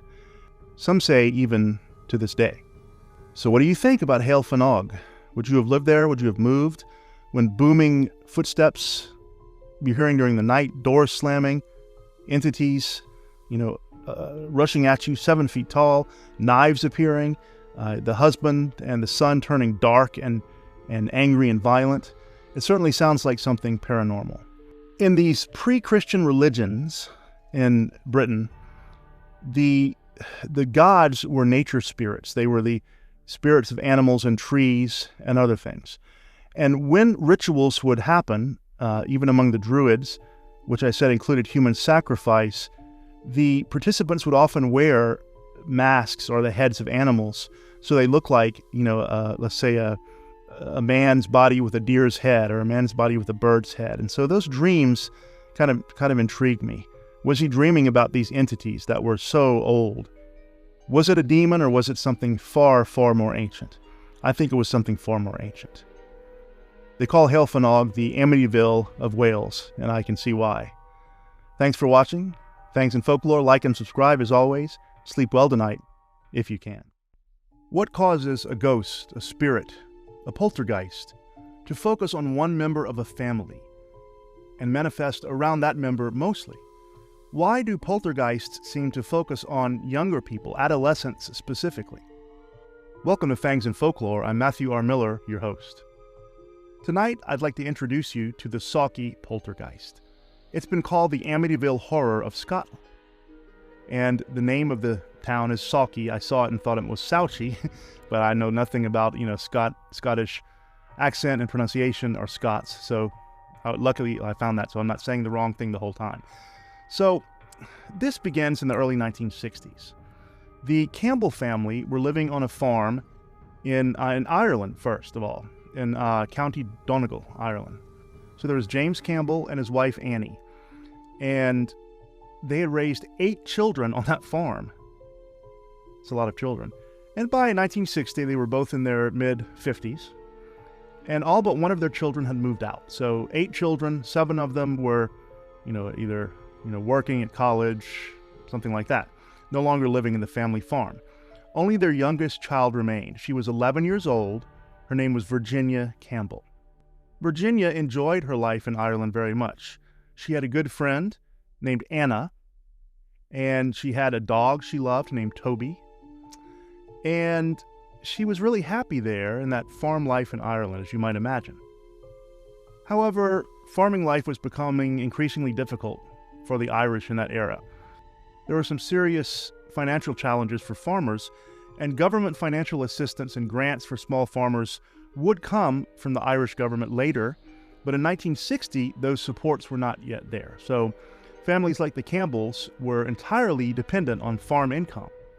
And so if the crops aren't good, if you're not able to sell in the market, if you're limited in what you can grow, you have some money problems, and that's what the deal was. Now, one of their other children, named Thomas, an older child, he had already moved to Scotland from Ireland. He was working in the coal mines. Well, that's a tough life, huh? And he lived in Sauchie, the town we're talking about. It's a small town in the central lowlands of Scotland. He lived at 19 Park Crescent. That's the name of the street. And keep that in mind, that will be important as we reach the end of this tale. So number 19, Park Crescent. Sauchie, by the way, apparently means something like the place of the willows in Scots. And so Thomas lived there with his wife Isabella and their children, Margaret, who is age 9 girl, and Derek, age 6. So let's get this family straight, okay? So we have James and his wife Annie, their daughter Virginia. They're going to move from Ireland to Scotland to live with one of their sons, Thomas, and his wife and his 2 children. His wife is Isabella, and their children, Margaret and Derek. I know that's a lot of names to keep in mind, but just think about it as 2 families living together who are related. One family has 1 child, the other family has 2, okay? Remember Virginia, the 11-year-old girl, especially, because that's going to be the focus of the story tonight. The spirit paranormal activity begins, as it so often does in poltergeist cases, because Virginia was not happy. Imagine growing up on a farm, animals, dog, you have a best friend, freedom, open land. She loved it. Now she's in Scotland, so it's a new country she doesn't know a lot about. She has a strong Irish accent, which the teacher would note later, her teacher, so she doesn't sound like anyone else. Everyone knows you're not from there. Now she's in kind of a small, cramped house for that many people. And so Derek, the kid, had his own bedroom. That's Thomas's son. But Virginia now has to share a room with Margaret. Okay, so she and Margaret are living in the same room. Annie, the mother, found work at a boarding house in the nearby town of Dollar. The job offered her a place to sleep, so she ended up staying there some of the time. So Virginia now, poor girl, right? She's in a new place, living with new people, sharing a bedroom, left her best friend behind in Ireland, and now her mother is off at work some nights. So she's feeling, doubtless, lonely and sad. So Virginia's father, James, finally sells the farm, moves in with them in Scotland. So now they're all in Scotland now. Virginia had not yet begun school, but she was planning to start the Sauchie Primary School, which was only about a quarter of a mile down the street from number 19 Park Crescent. And she was going to start soon. But on the night of November 22nd, 1960, strange things began to happen. At approximately 10:30 p.m., Virginia and Margaret are lying in bed. They're trying to get to sleep, but they hear a strange sound. It sounds something like a ball bouncing on the floor. So imagine like a rubber ball bouncing on the floor. You know that sound. It grew louder and louder. The girls, they didn't know what to think. They thought, is there a mouse in the room? Or, what's happening? They got scared. So they jumped out of bed, rushed downstairs to find, so that would be Margaret's parents and Virginia's parents. And As they descended, the sound followed them as if a ball were being bounced, a large rubber ball, on the stair right behind them. So they're walking down the stair, running down the stairs really, and behind them the sound of a bouncing ball follows them. But there's nothing there. And so they scream, "Mommy, Daddy," and so Thomas, Isabella, and the parents believe that they're playing a prank or maybe just imagining things or who knows. And so they return them to bed. They take them back up to bed to tuck them in. They check the room for mice just to humor the girls. So Thomas and Isabella, they turn off the lights. "Good night, girls. Try to go to sleep now." Close the door. And they immediately hear loud knocking from inside the bedroom. They opened the door and they heard the knocking, the thumping. It appeared to be coming, or it sounded like it was coming from the headboard of the bed where Virginia and Margaret were sleeping. But both girls were in bed with their arms under the covers, not moving, not knocking, not moving anything, not knocking their heads, not punching the headboard, but the sound was certainly there. The knocking was clear and forceful. It sounded like someone knocking on wood, on the wooden headboard. It sounded exactly like that. And so Thomas and Isabella are naturally a little bit freaked out, so they get the girls, they go into another bedroom. Say, "Okay, you sleep in here tonight," but the knocking followed them there. And the knocking kept them up for a while, but eventually it stopped, it's kind of faded, and the girls fell asleep. Virginia fell asleep. And so the next day, after this kind of weird disturbance, Virginia is naturally totally panicking and doesn't know what's going on. And so, remember, she's 11 years old at this point, and so they decide to wait to start her at Saukey Primary School. They say, let's make sure she's calm, that everything's okay, then we'll start her at the school. So on that evening, the evening after the knocking on the headboards, the Campbell family are all gathered around in the living room of number 19 Park Crescent. Virginia was sitting in a chair, and like an armchair, next to kind of this, like a sideboard or a dining room sideboard. You know what I'm talking about? And without warning, the cabinet began to move.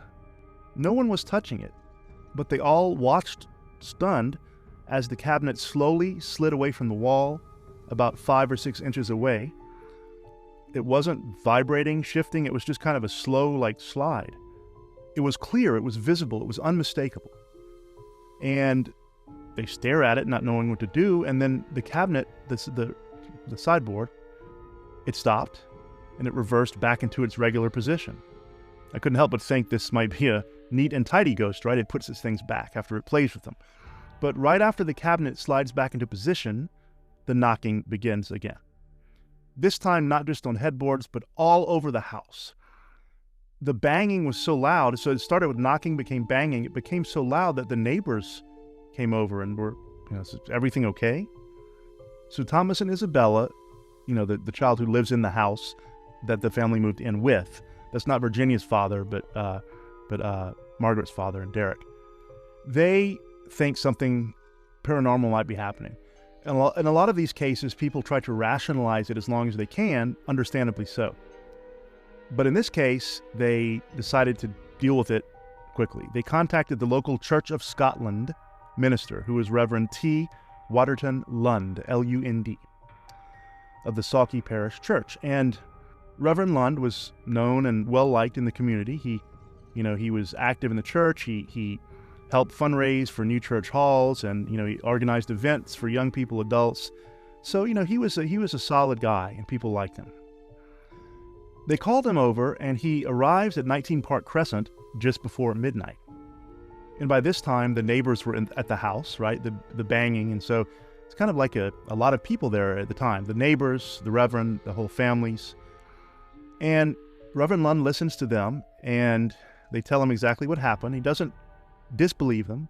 He says, "I'd like to hear it for myself, just to see what we're dealing with." So he walks upstairs to the girls' bedrooms. And as he's going upstairs, he clearly hears the knocking. He would later describe it as wooden rapping, clearly audible from downstairs. So, it wasn't just that he had to go upstairs to hear it, it was audible downstairs as well. Now, in the bedroom, imagine this, poor Virginia is lying alone in the bed. Margaret didn't want to share the bed with her anymore. Not hard to see why. And There were other neighbors in the room too. So poor Virginia's lying there. Here some neighbors are there, family's there. Here comes the minister, right? And so the knocking was going on right then at the headboard, the same kind of knocking. So Reverend Lund said, all right, Virginia, why don't you scoot down a little bit, get away from the headboard so we can make sure you're not accidentally tapping it or something. And she did. Her head was now, she scooted down on the bed, her head's far away from the headboard, but the knocking continued. Reverend Lund checked that the bed was not, the headboard wasn't hitting against the wall, some kind of vibration, or you never know, but he said it wasn't even touching the wall. He then put his own hands directly on the headboard, pretty brave, right? And said it felt vibrations just like someone were knocking on the headboard. That's exactly what it felt like. Virginia, of course, was very upset by this. Now, as Reverend Lund is feeling the headboard, as the knocking is happening, something else happens in the room. There was a linen chest used for sheets and bedding. So instead of a closet, like a chest. It was heavy, right? About 50 pounds. And Reverend Lund said it began rocking in, quote, spasmodic little jerks, end quote. So it was jerking around, vibrating kind of. And it began to slide across the floor toward Virginia's bed, about 18 inches. Imagine this poor girl. Not only is everyone in the room and all this crazy stuff's going on, but now this kind of, this trunk, this chest is sliding towards you. So it was clear that whatever's causing this was focused on her. The chest moved towards her, and kind of like the sideboard downstairs, it stopped, and it went backwards back to its original position. Reverend Lund described it this way, quote, I saw it move about 18 inches and move back again, which was certainly very strange to say the least, close quote. And he went to feel the chest, the box, the trunk, I guess I would call it. And as soon as he touched it, it stopped vibrating completely.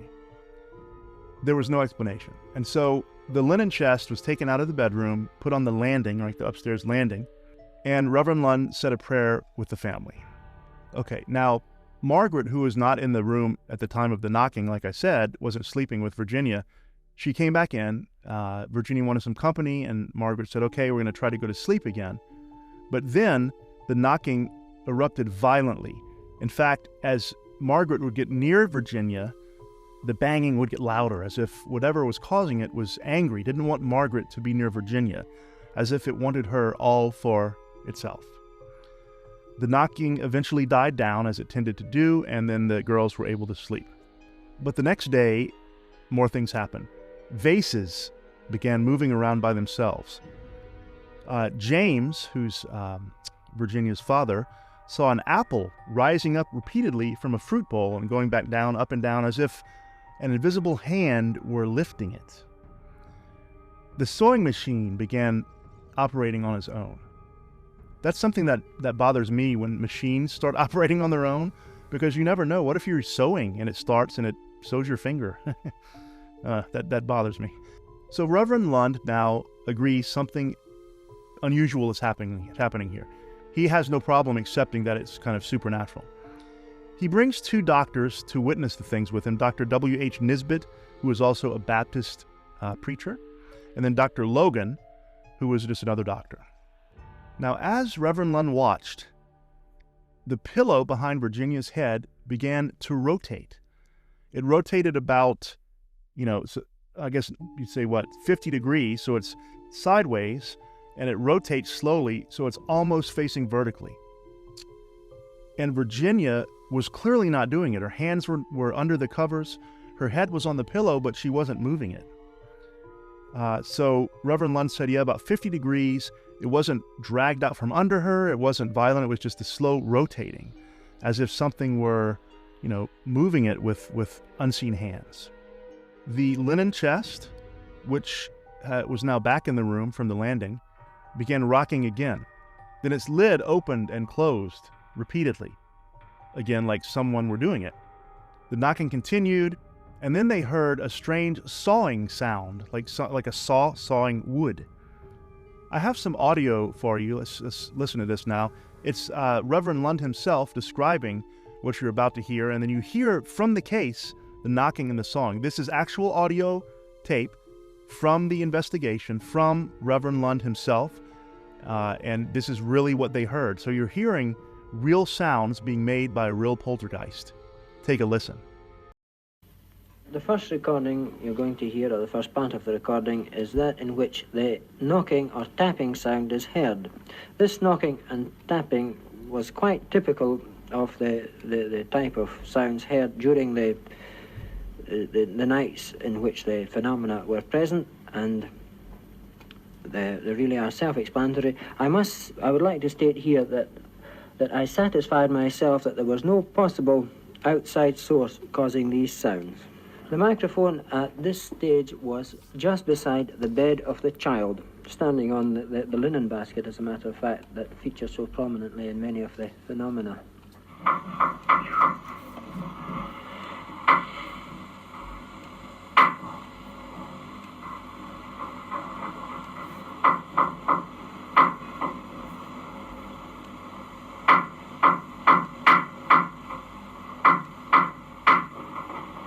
The sound appeared to come from somewhere in the region of the bed at that stage where Virginia was lying. I couldn't localize it. I looked under the bed. I stood at both ends of the bed. I stood at either side of the bed, but I couldn't definitely pinpoint an exact source for the location of the sound.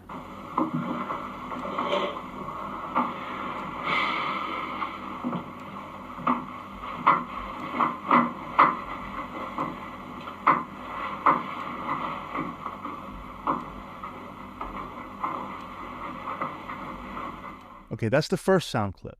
Now, listen to the second. The next recording was made shortly after the service by the Church of Scotland ministers.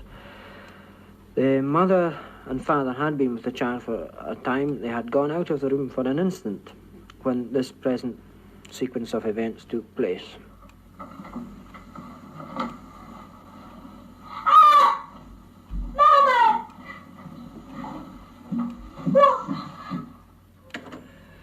What actually happened there was that the lid of the linen basket had risen up its full height and remained there until after the mother and father came in the room, and I personally saw it and replaced it in its normal position. Okay, and now the third, the sawing sound that I described earlier. The microphone for this recording was placed on top of the wardrobe just behind the door. Dr. Nisbet had just left and was going down the stairs when the following sawing noise was heard. You'll hear the clock chiming in the background. The time was 10 o'clock, but you'll only hear the end of the chimes.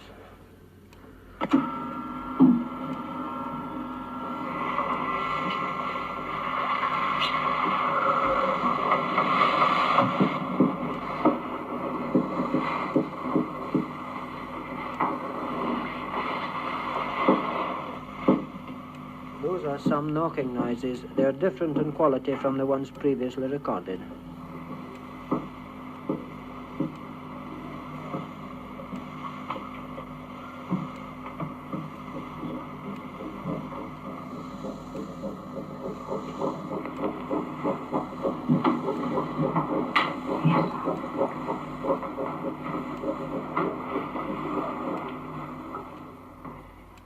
Now, all this is happening.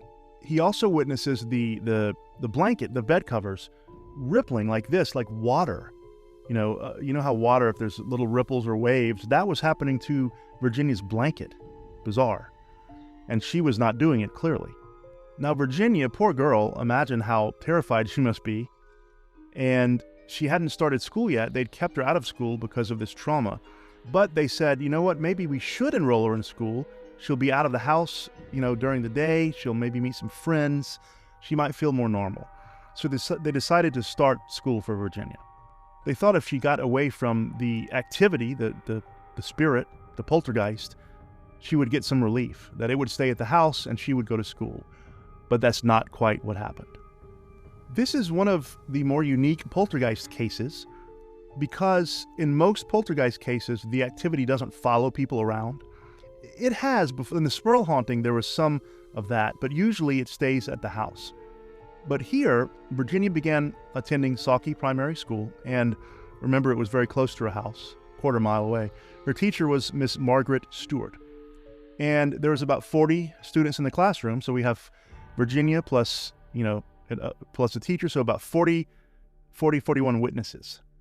Her first day at school went fine. They seemed to like her. Miss Stewart said that Virginia had a strong Irish accent. And remember, they're in Scotland. She said she was a little hard to understand. But other than that, no problem. One day during a writing assignment, the kids were all sitting there writing. Remember, this is 1960, so no computers and tablets. And so they're handwriting something. And Miss Stewart noticed that Virginia was pushing the desk down with her hands, as if she were trying to hide something. Now, the desk was one of these that had a lid, like, I don't know if when you were in school, if you had these, but you can lift it up, and there's like a little storage underneath for your pens, crayons, whatever. Virginia was pushing down on that desk as if she were trying to disguise something. Miss Stewart was, she suspected that Virginia was misbehaving or hiding something. So she said, Virginia, what are you doing? She said, nothing, miss. And she said, Virginia, take your hands up off of that desk. Stop doing that. And Virginia did. The desk lid began flapping up and down violently, slamming down on the desk. And Virginia's hands were nowhere near it. Imagine how the children reacted. They started screaming, panicking. There was chaos. The desk did stop moving. Miss Stewart said perhaps the best thing to do is just to ignore it and continue the lesson. So she continues the lesson. The children are freaked out. But then after she begins the lesson, the girl sitting behind Virginia says, Miss, may I go return this library book? She said, yes, you may. And so the girl stood up, passes Virginia. When she does this, the desk that was behind Virginia, remember, the girl's not sitting there anymore. The desk is by itself. It lifted up by about an inch, hovered, and then went back down. The teacher saw it. All the students saw it. Miss Stewart, the teacher, went to inspect the desk. It was perfectly normal. There was no explanation. The headmaster of the school, a Mr. Peter Hill, was informed of this. He already knew that there was something weird going on at 19 Park Crescent, the house, because it's a small town, it's a village, and so neighbors talk. He did something I think is good. He said, Miss Stewart, send Virginia in my office. I'm going to talk to her. While she's here, tell the other children that Virginia needs support. Don't be scared of her. Don't blame her. She needs friends and help. And I thought that was a nice thing to do. And the children reportedly did do that. They supported her. They befriended her. They didn't ostracize her or they didn't fear her. That was really nice, I thought. So Virginia left to go to the principal's office, not in trouble, just to talk to her. Miss Stewart couldn't close the classroom door. She pushed and pushed and pushed. Something was pushing back against her. And she had to ask the students to come help and push. And all of them together finally managed to kind of slowly push it closed. On another day at school, Monday, November 28th, Virginia stood up to hand in an essay to the teacher, Miss Stewart. Now, Miss Stewart had a long wooden cane lying across her desk. I don't know why that cane was there, but I can imagine Scotland in the 1960s. The teachers probably had the right to punish their children corporally. I don't like that, but that may have been. And so the cane itself began vibrating and shifting, and it fell onto the floor. No one had touched it. Then the desk itself started vibrating, and Miss Stewart pressed it down, but she could feel the vibrations. Do you know how heavy a primary school teacher's desk is? It's usually a large wooden desk, and it's pretty heavy. This desk lifted several inches off the floor, vibrating. It rotated 90 degrees so that the teacher sat behind it. Usually the desk was horizontal to her, rotated so it was vertical to her. She tried to push it down. She couldn't do it. The children screamed, jumped up, ran around, chaos again. And Virginia just burst into tears. She kept saying, Miss, I'm not doing it. I'm not doing it. Honestly, it's not me. Everyone could see that. She wasn't the one doing it. No one was touching the desk. Now, one of the students there at that time was named June Robinson, who was the cousin, by the way, of Malcolm Robinson. Malcolm grew up down the street from Virginia, and he was very interested in this case. And later, as an adult, he researched it thoroughly. And a lot of the information we have is from his efforts. So this student who was there, June, said she saw everything. As an adult, she said, yes, I remember all of this happening, the cane, the desks levitating, the desk turning. Miss Stewart later said that she saw school books rising and moving away from Virginia, and she said that the activity came about once a month. Now keep that in mind, because when we talk later in a bit about theories, poltergeist theories, keep in mind that this happened about once a month. Now, activity continued in the house, in Virginia's house. The Reverend Lund and Dr. Nisbet, one of those men he had brought over, they saw stuff happening even when Virginia was not there. They saw the linen chest move, the bed covers ripple. So while Virginia is at school having these things happen to her, they're still happening in the house at the same time. This also is very interesting to me, because what is a poltergeist? What exactly can it do? Can it be in two places at once? Can it defy time and space? This poltergeist case, by the way, lasted several years. Usually poltergeists are gone in 2 to 3 months. This one lasted years. And so the things continue. So the case began attracting wider attention all over Scotland and the UK. A university lecturer named Alan Robert George Owen, it sounds like 4 different men, but that was his name, professor or lecturer Alan Robert George Owen, he was a geneticist and mathematician at the university, so a man of science, but he was interested very much in the paranormal. And he was skeptical, because of his background. But in late November and December 1960, he visited the house. He interviewed 5 different witnesses, and not just the family, but neighbors, the doctors, things like that. And he said these were professional people. They seemed trustworthy. They had professions. They were known around town. They hadn't really interacted with the family before this. And he said their testimony was all consistent. So he thinks, all right, something's probably going on here. In fact, he became fascinated. He called it, quote, a scientific treasure beyond price, incontrovertible testimony regarding the reality of poltergeist phenomena, close quote. He looked into Virginia's medical history to make sure she didn't have some kind of mental illness causing hallucinations. She did not. He examined the house, the atmospheric conditions for some kind of a chemical or a gas leak that might be causing them. There was none. He even looked into the geology of the area. Was there some kind of seismic shift, below that was producing vibrations in the house? There was not. There was no logical explanation. In fact, lecturer Owen wrote a book in 1964. He published a book called Can We Explain the Poltergeist? Interesting book if you ever can get your hands on it, by the way. He said that in his opinion, the Sauke case established beyond all reasonable doubt that these poltergeist phenomena, these things people claim, really do happen. He didn't necessarily say, I know what causes them, but he said, they really do happen. This has proved it. He thought that the force came from Virginia herself. Now, if you know poltergeist cases, you know that they often, not always, but often revolve around an adolescent who is under some kind of stress, going through puberty, things like this. Just like Virginia. The case lasted several years, so about this time, Virginia's maybe 13, 14. Some people do have this theory. They believe that the emotional changes of adolescence and stress and a young person not completely mature to handle it, the brain still developing, that they somehow produce a psychokinetic energy, meaning psychokinetic, meaning moving things with the mind. He thought, and many think, that it's not a spirit or a ghost, but it's the adolescent themselves somehow creating these things. We'll talk about that in just a moment as we're wrapping this case up. The phenomena continued. In fact, they became even more severe. And Virginia was really, stressed and traumatized.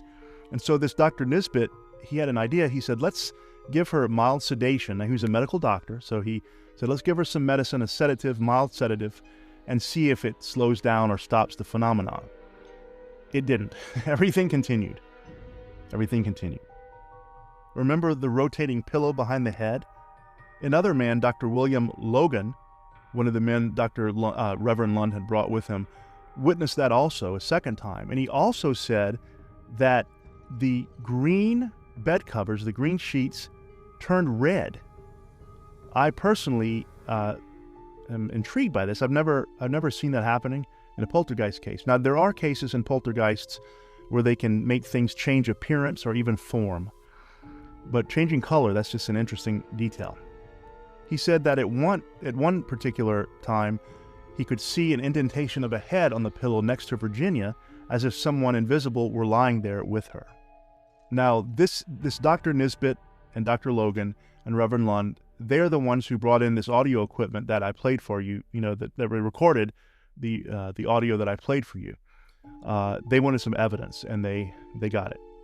Now, in order to try to stop the phenomena, Reverend Lund organized a kind of, not so much an exorcism, but more like a prayer service. And he was accompanied by 2 Church of Scotland ministers. And they moved from room to room praying and singing "The Lord's My Shepherd." I don't know if you know that song. It's lovely. It's a pretty little song. But the knocking kept going. Virginia entered a trance-like state and started babbling. Dr. Logan had the idea to bring his dog to the house with the theory that animals can often detect, or supposedly detect, spirits, ghosts, things like that. The dog didn't react in any way. It ignored the knocking and everything going on, which is strange, isn't it? Were the phenomena really happening? Were the humans the only ones able to hear it? By the way, later on, Dr. Logan, years later, went in the hospital for an MRI. Have you ever had an MRI? It's magnetic resonant imaging. And it makes those booms and clicks as you're lying there. He said he noticed, wow, that sounds very much like what I heard at the Sauke house, the Campbell house. So he wondered, is it possible that some kind of magnetic field causes these things to happen? That was just one of his thoughts. The press got involved, and on December 2nd, the local newspapers reported on the haunting. They quote Dr. Nisbet as saying this, quote, "Virginia is not responsible for what has happened. The child is innocent. What has taken place was not conjured by the child herself. An outside agent is responsible. Believe me, something unfortunate has been going on in that house," close quote. The BBC did an episode on this haunting, by the way. If you remember, Virginia's mother, Annie, sometimes slept at the boarding house where she worked. This was in Dollar, the nearby town. Virginia's aunt lived there too. And Virginia went to stay with the aunt for a little while, but the knocking followed her there as well. So this phenomenon of knocking is following her around. Despite the prayer service, the sedation, everything they tried, basically the activity continued. Here are some things that different witnesses noted. The clock coming off the cabinet and striking Virginia on the nose. Nice. A piece of chocolate and a pencil flying off a sideboard. A Brillo pad flying from the kitchen into the living room. Lights turning off and on. Vacuum cleaner's rubber grip flying off. Knocking under the dinner table while everyone's hands were above it. In fact, Virginia once knocked 3 times and it knocked back 3 times. The girls felt sometimes like something in bed was punching them, not necessarily like slamming their face, but kind of like that on their bodies.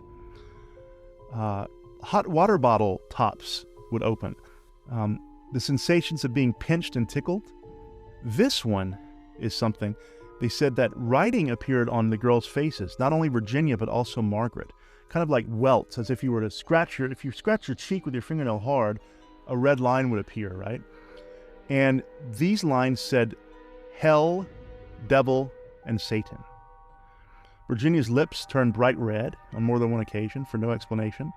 That bouncing ball sound continued. Virginia got her dog from Ireland there with them, so she has Toby the dog back, so that makes her very happy. She had made some friends at school, and so she's a little bit better emotionally. The thing still continued, the phenomenon, but she started calling the presence Wee Hughie. Now, wee, right, in Scotland means little. That's how they say little. So little Hughie, wee Hughie. She kind of like not made a friend of it, but kind of gave it a name to make it a little less intimidating, maybe. Now, as the years passed, Virginia eventually moved out of the house. She grew up, and she moved away, got a job. She said that some things still happened in her apartment or flat, but it wasn't nearly as, severe. Now, what's interesting in this is that number 19 Park Crescent, that in 1969, a woman moved into number 17 Park Crescent, so next door. She didn't know about anything happening in number 19. She lived there for 14 years. She said she indeed experienced doors opening, closing on their own, plugs flying out of sockets, scratching sounds, which is very common in poltergeist cases, floorboards creaking like someone were walking but no one was there. In fact, the woman said, had I known about this haunting, I never would have moved into that house. By 1970s, the things are still happening in the house. Virginia is gone. But in 1972, so 12 years later, these things are still happening. So some Catholic priests decided to hold a kind of exorcism. During this case, by the way, the family converted to Catholicism from the Church of Scotland. The diocese basically approved an exorcism. Priests went to the house, they prayed, they read the rite of exorcism, used holy water, blessed the house and the family, specifically indicated, said that we're here to expel a demonic presence. The ceremony lasted hours. Nothing, violent or really like Hollywood style happened during the exorcism, but it lasted hours. Was it successful? We don't know. Because in the year 2000, not that long ago, the Maxwell family, who lived at number 30 Park Crescent, just down the street, started experiencing poltergeist-like activity. Cupboards flying open, sounds of babies crying from in a house when there's no baby there. That's creepy. Objects moving. In fact, the Mandy Maxwell, who was one of the families living there, was pushed downstairs by an unseen force. She also said there was a transparent kind of dark figure that appeared sometimes, and it would look like it was rippling like water, kind of like those bed sheets had looked that I talked about. In 2003, Nicola Bernard moved into number 19 Park Crescent, so the house of the haunting. She had 2 sons. She said one son kept dreaming about a woman speaking to him and his bed covers changing colors, which is interesting because that's exactly what had happened to Virginia. Nicola herself had a lot of sleep paralysis in the house. There were loud bangs, kettles would turn on and off. Sometimes this disgusting rotting smell would waft through the house. And they eventually had to move out. To this day, we don't really have updated information on what's happening at the house. Are the phenomena continuing? Have they died out? Most poltergeist cases do die out over time. Now, what is the explanation? I told you the theory that some people have that adolescents somehow create these phenomena by themselves. I don't believe that, because why only certain adolescents? Why not all of them? Some do believe that it's possible to be caused by natural phenomena that we just don't know about yet, or that we do, like magnetics or geologic shifting, but there was no evidence of that. I believe, which you probably know if you watch the show, that poltergeists are not ghosts, but dark spirits, demons, pretending to be ghosts. Think about it. They can be at 2 places at once. There were different cases like the Bell Witch haunting where they bring objects from across the world and have them appear.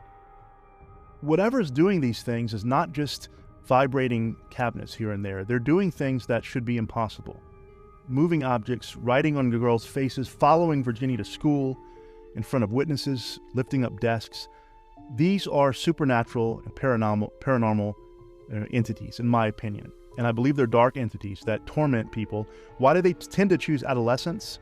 Maybe because of the innocence, maybe because of the youth. Maybe these spirits, resent them for being young and happy and free, and maybe they want their life force. I don't know. But this remarkable case is one of the few poltergeist cases where the entity followed the focus, the girl, Virginia, around in many different places. And it was witnessed, the whole case was witnessed by many different people. And so I hope you enjoyed it, especially the audio. That really kind of weirded me out because that was the real audio. That's really what they were hearing. So thanks for watching Fangs and Folklore. Please like and subscribe. As always, sleep well tonight if you can. Dark shadows moving around your house. Wispy black figures walking through walls. Invisible entities that assault you, poke you, pinch you. The odor of sulfur. Attacks on your children. Levitating while you sleep. A full-bodied apparition of a demon. What would you do if these things invaded your house out of the blue? Unexpectedly. How would you handle it? Well, these very things did happen to a family called the Smurls. Welcome to Fangs and Folklore. I'm your host, Matthew R. Miller. We're talking about the infamous Smurl haunting, the Smurl poltergeist tonight. Among the more well-known hauntings, it's one of the lesser known, if that makes sense. But there is a movie recently made about it. It's a part of the Conjuring movie universe. It was The Conjuring Last Rites, and it was based loosely on the Smurl haunting. Of course, being a movie, it didn't follow, everything faithfully, but it was okay. I liked it. I thought the ending went a little overboard, but you can take a look and see what you think. The Smurl family, S-M-U-R-L. The Smurls consisted of Jack, his wife Janet, and their 4 daughters, Dawn, Heather, and then twins, Shannon and Karen. Jack's parents also lived with them. That was John and Mary Smurl. Now, during Hurricane Agnes, the family's house was flooded, so they bought another house. They moved to a local nearby town, bought a house at 328 Chase Street in West Pittston, Pennsylvania. Normally, I would not give a house number because the house is still there today, but this house address is so famous among paranormal investigators and horror lovers that everyone knows it's there. However, if you go to the street view in Google Maps, you'll see that it is blurred out so that people aren't disturbed. So if you're in that area, please don't disturb the current residents. The house was a duplex, a 2-family home, side by side. So the idea is that Jack and Janet and the kids would live on one side. John and Mary, the parents, would live on the other side. The family got along very well, and so they thought this would be an ideal situation, an ideal living arrangement. The house itself had been built in 1896. The Smurls moved in 1973. Jack Smurl had served in the Navy and then worked as a medical technician of some sort. And then Janet, his wife, was a stay-at-home mom. The family was religious, involved in the Catholic Church, which is not uncommon in that area for certain groups of people, a very Catholic area in spots. So the trouble began in January of 1974, almost as if welcoming them to the house at the start of the new year. A stain appeared on a carpet. That's pretty normal, right? Stains happen. If you have carpeting in your house, you know that you can spill things. It's just nothing unusual there. But the thing about this stain was that it was kind of a dark water stain. And it could not be cleaned up. They would clean it, scrub it, it would go away, it would come right back. And there was no obvious source for it. Pipes weren't leaking, they had them checked out, there was nothing dripping from the ceiling, no one was spilling anything. They did have a dog, but the dog wasn't peeing there. They observed the spot appearing over a day or two, and the dog had not been there. If you remember from my other discussions of poltergeist cases, you know that this is very common. A puddle of water, a pool of water, a stain, something like that, will appear and won't go away. It's very common, and no one really knows why this is the case. When these water little puddles are analyzed, they're usually viscous, kind of like a simple syrup. If you think about that, boil some sugar and water. It's a little bit thicker than water, more viscous. It smells faintly of urine, but when analyzed, it turns out to be a little bit of urine, a little bit of water, and unidentifiable organic matter. So if you're thinking it was just the dog peeing on the carpet, okay, but they knew the dog hadn't done it, and this is very common in many poltergeist cases, even those without animals and without pets.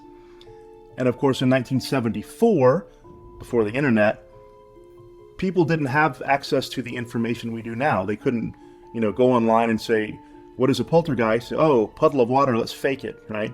It just appeared and it wouldn't go away. So there in 1974, pipes in the house were incessantly leaking. Even after, filing them or fitting them or replacing them, even brand new pipes, they would still leak, and there was no explanation. They had plumbers come to the house and they said there's no reason this should be leaking. It's a brand new pipe. Things got a little more frightening when there were deep scratches that appeared in the bathtub and the parts of the floor that were not carpeted. So like the wooden or the tile or linoleum floor. And in the bathtub, which was ceramic, deep gouged out scratch marks appeared. It absolutely was not the dog. He didn't like going into the bathtub, and you've seen a dog's claws, right? They can't carve out giant chunks out of ceramic. That's not how they work. The scratches were very deep, and they weren't even the same shape and distance apart as the dog's claws or paws. They checked. Lights began to flicker on and off, and electrical appliances had all sorts of trouble. In fact, Jack Smurl was watching TV one night when the TV started to act up, flicker on and off, and then it exploded. The TV literally exploded. Now before this, Jack Smurl thought he had seen some figures, some faces in the TV. Like, you know how if you're watching, especially in old school television where they're bigger, the cathode ray tubes, they can reflect the room, right? So he would see faces in the television, figures even standing there, and couldn't explain them. He looked, nothing was there, and then the television literally exploded, burst on fire and exploded. So all these things were happening in 1974, as well as scratching in the walls. Very common beginning symptom of a poltergeist case, an infestation. Now you might be wondering, why am I calling this a poltergeist and not just a ghost or a haunting? Well, you'll see, because it starts off fast and it doesn't let up. In 1975, so the next year, the oldest daughter, Dawn, told Jack and Janet that at night she would be lying in bed and she would see people floating around her room. People. They looked like real solid people floating in the air around her room near the ceiling. And she wasn't sleeping, she wasn't having sleep paralysis. She would see it and hide under the covers. That really frightens me. It's so bizarre. So all the other phenomena continued. They began to hear footsteps walking up and down the stairs and in the halls. And when Jack would jump up and go check it out, thinking it was a burglar, no one was there. They distinctly heard footsteps. The radio would blare music out of the blue, even when it was unplugged. Even when unplugged. There were random, unexpected cold spots. Now, this is a very common feature of all sorts of hauntings, not just poltergeists. Some people believe, some investigators believe that for some reason ghosts are cold. I don't know why that would be the case. I can't explain it. There are theories, but I don't know. So they would have cold spots. Drawers were open and closed loudly, even while they watched. One night, Jack and Janet were in bed, and Jack felt unseen hands caressing him in a suggestive manner. And he was half asleep, so he thought it was his wife. Turned over, and his wife was fast asleep, and he realized that whoever or whatever had been caressing him was not in the bed with him. It was not his wife. Jack and Janet had all sorts of terrifying experiences in the bedroom. Often something would happen to one of them, and the other one would be so fast asleep that they could not be woken up, even of shaking and screaming. Experts call this a psychic sleep, and it's believed that darker spirits can cause a partner in the bed, if there's two people in bed, to go into such a deep sleep that they cannot be woken up, so that they cannot witness what's happening and they can't help in any way. Janet, one night, woke up and realized something was weird, something was off. She felt like something was on her. And she looked at Jack and tried to nudge him, and Jack, wake up! He wouldn't wake up. She began rising up into the air, levitating above the bed.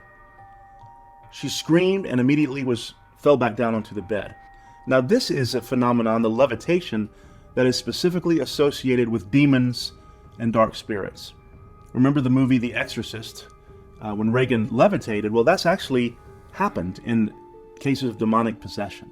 So we know that the Smurls were dealing with something dark here.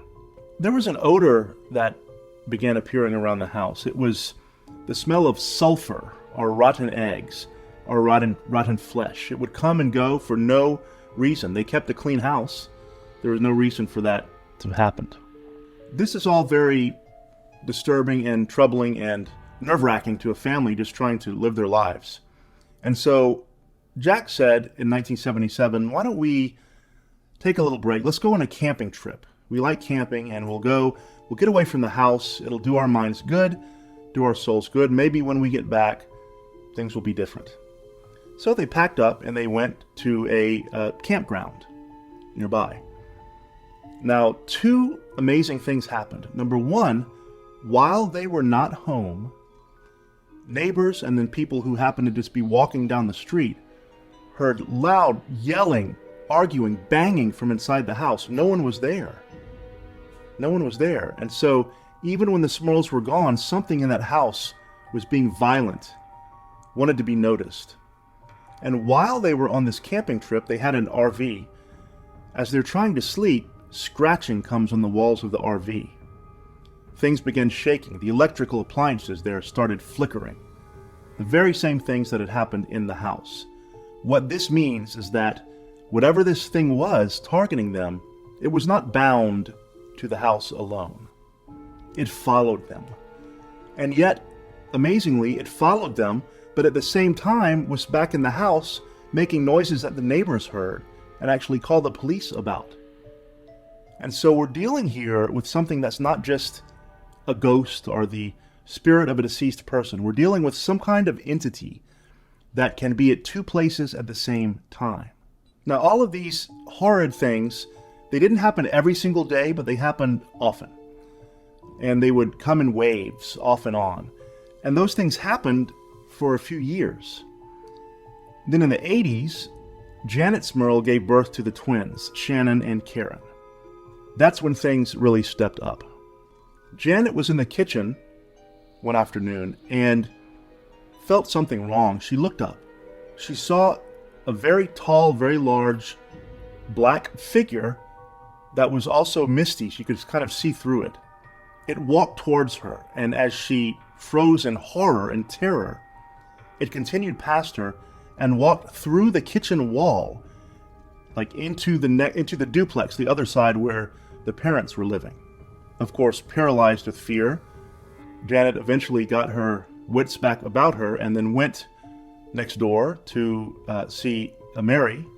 Mary looked very scared also. She looked terrified. And Janet said, "What's going on?" And Mary said, "You're not going to believe this, but I was sitting here and a dark figure came through the wall from your apartment, walked across my kitchen, and went through the other wall."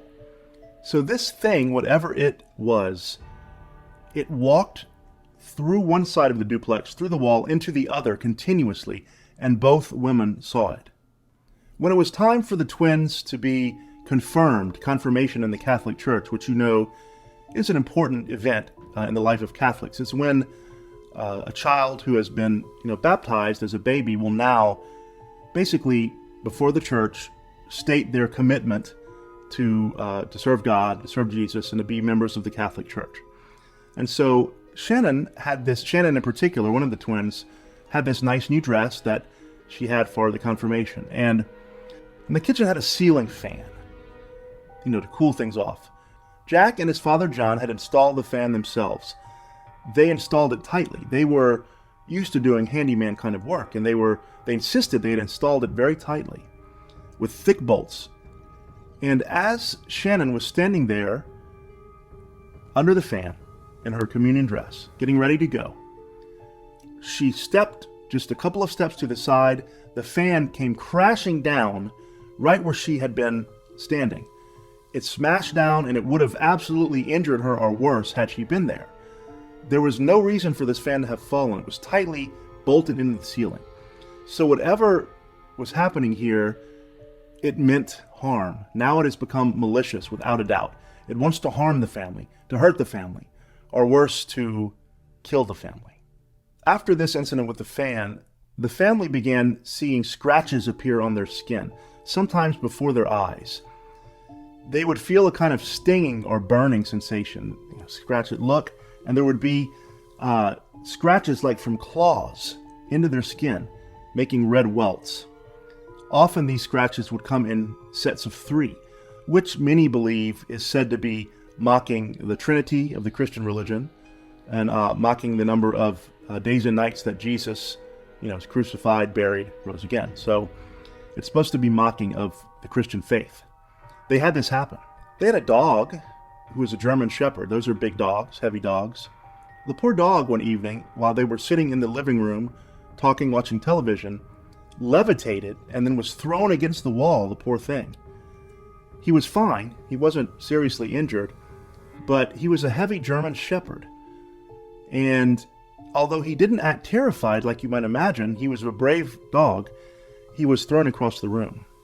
While Jack was out at work and the father, James, was out doing his business, Janet and Mary were often home, and sometimes they would visit, sometimes they would just sit in their own side of the duplex. They were both, stay-at-home wives, homemakers, and Janet was a mother. Often they would hear the other's voice calling their name, calling, "Janet, can you come over here and help me?" Or, "Mary, come over here quickly." They would go to the other one's side and say, "Yeah, what do you want?" And she would say, "What are you talking about? I didn't say anything." They were clearly being mimicked, imitated. Whatever this thing was and knew what their voices sounded like was toying with them, playing with them. It was taunting them. It absolutely meant harm. Not only that, but as James and Mary, the parents, were sitting at home one evening, they heard fighting through the wall. And they thought, gosh, is their marriage in trouble? Are Jack and Janet, are they having problems in their marriage? They heard this a couple of times. They were worried, but once it was so loud and violent and screaming that they thought Jack was, abusing Janet, which he would never do. Terrible cursing and insults and screaming at the top of their lungs. She went over when it was over and said, "Are you okay? What's going on?" And they were sitting watching TV. They said, "What are you talking about?" I said, "We heard you screaming and fighting." I said, "No, we weren't. We were just sitting here watching TV." As in many poltergeist cases, this entity had the ability to manipulate the laws of nature, if you want to say that way. It could be two places at once. It could imitate voices. It could produce loud sounds that only some people could hear. Things that would not normally happen in, the laws of physics. Things came to a head one night when Jack and Janet were in bed. Jack got up to use the bathroom, and they had a hall that went down to the bathroom. Jack got out of bed, left the bedroom, and standing at the end of the hall about to walk down to the bathroom, when he saw at the end of the hall in the distance a giant demonic figure, 9 or 10 feet tall, huge and muscular. It had horns coming from its head, just like you'd imagine a demon would look. He froze. He was terrified. It began running at him, faster and faster, sprinting at him as if it were going to just slam into him and do God knows what. He winced, closed his eyes, nothing happened. He opened it, nothing was there. But he said he clearly saw a demonic figure. So the entity has revealed itself as being not a ghost, not a harmless spirit of a deceased person, but a demon. In 1986, Jack Smurl saw something on TV, a show about the Warrens, Ed and Lorraine Warren, who you might know are very famous investigators of these kinds of cases. They are controversial. Some people believe they are legitimate. Some people believe they were more interested in money and fabricated some things. But that's debatable. Ed and Lorraine Warren. Ed was a demonologist and Lorraine was a psychic. They're both now deceased. And the Conjuring movies are about them. You remember, if you've seen those movies, the couple, Ed and Lorraine, that's who we're talking about. He wrote to them about this situation. Of course, in the 1980s, he couldn't just email them, so he wrote to them. They agreed to go and check it out. They took with them Rosemary Frew, who is a psychic as well. Lorraine is too, but Rosemary was too. The Warrens would end up staying at the Smurl's house, like living there temporarily, over a period of months on and off. And as they walked through the house, as Lorraine walked through the house, as Rosemary walked through the house, as Ed investigated the phenomena, they came to the conclusion that there are 4 different entities in this house. One was the ghost of a harmless older woman. One was the ghost of a young, violent girl. One was an unnamed man who had lived in the house but had suffered and died there, they believe possibly killed. And the 4th was a demon. That's the one we're interested in, because that was the one causing all the trouble. They said the demon controlled and terrorized the other 3 spirits. And so, 3 ghosts and a demon. Ed Warren said, quote, "The Smurls are truly a family coming under a visual attack. The ghost, devil, demon, whatever you call it, is in that home," close quote. Ed and Lorraine began holding prayer meetings in the Smurl house. Ed and Lorraine, by the way, Warren, were very, very strong Catholics, like the Smurls. They even had a local Catholic prayer group attend and pray.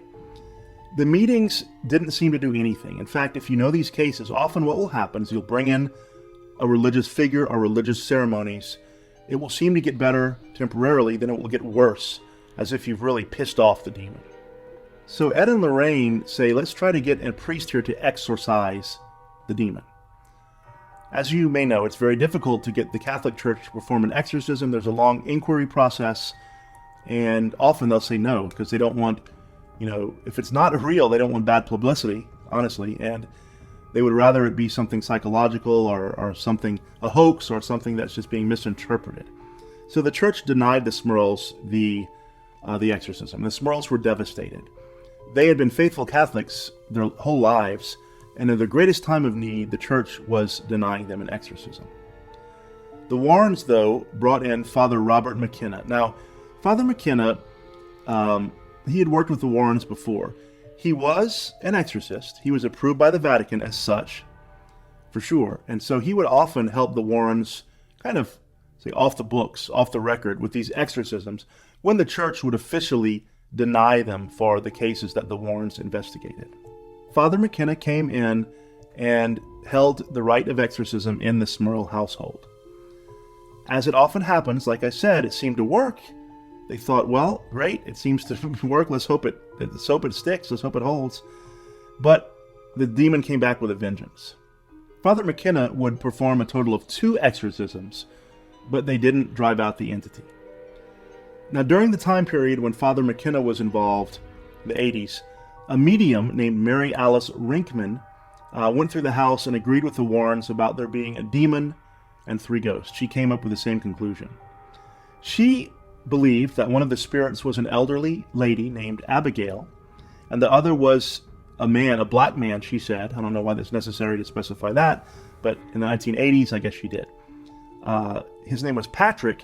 He had killed his wife and his wife's lover, but was the medium was not able to recognize the third spirit.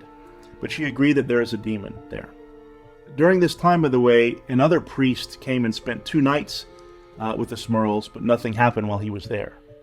Now, I'm going to show you a couple of very rare clips from this case in just a few moments, but let's talk about how it ended and conclusions, and then I'm going to show you some very special and very rare video from this case that you're going to love.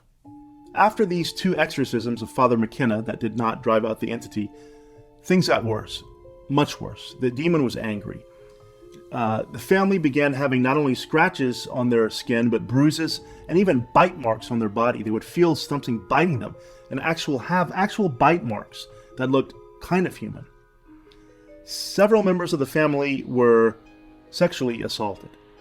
Jack himself was assaulted by the entity, and so was Janet. And I mean, I can't say it because of YouTube's filters, but they were sexually assaulted fully. Dawn, one of the twins, young girl, was also assaulted in such a manner. The other twin, Karen, became extremely ill. Doctors could not find a reason for it. It was some kind of weird infection, but they couldn't find the source. She almost died from it. Mary, the mother, had a heart attack, but survived. This entity is going after the family's health, physical bodies. This is horrifying. The Smurls tried one last thing, one last ditch effort to try to get this demon to leave. One last religious defense, religious attack against this entity. An exorcism was conducted by several priests, but it was not authorized by the Vatican. They just agreed to do it because they had heard what the family was going through. Now, by this time, news reporters were outside all day and night. People in the town would stand outside the house, try to take pictures. It was a media circus, and the Smurls hated this. They didn't want this. You can imagine, you can't even leave your house or come home without being assaulted by reporters, crowds of people. So they tried one last thing. They got these priests there, several priests, and also several members of the local Catholic Church. They conducted the rite of exorcism. During this exorcism, everyone there heard a disinvited voice shout, quote, "You filthy bastard, get out of this house," close quote. Everyone heard it, coming from around them, from everywhere. The house shook as if to its very foundations.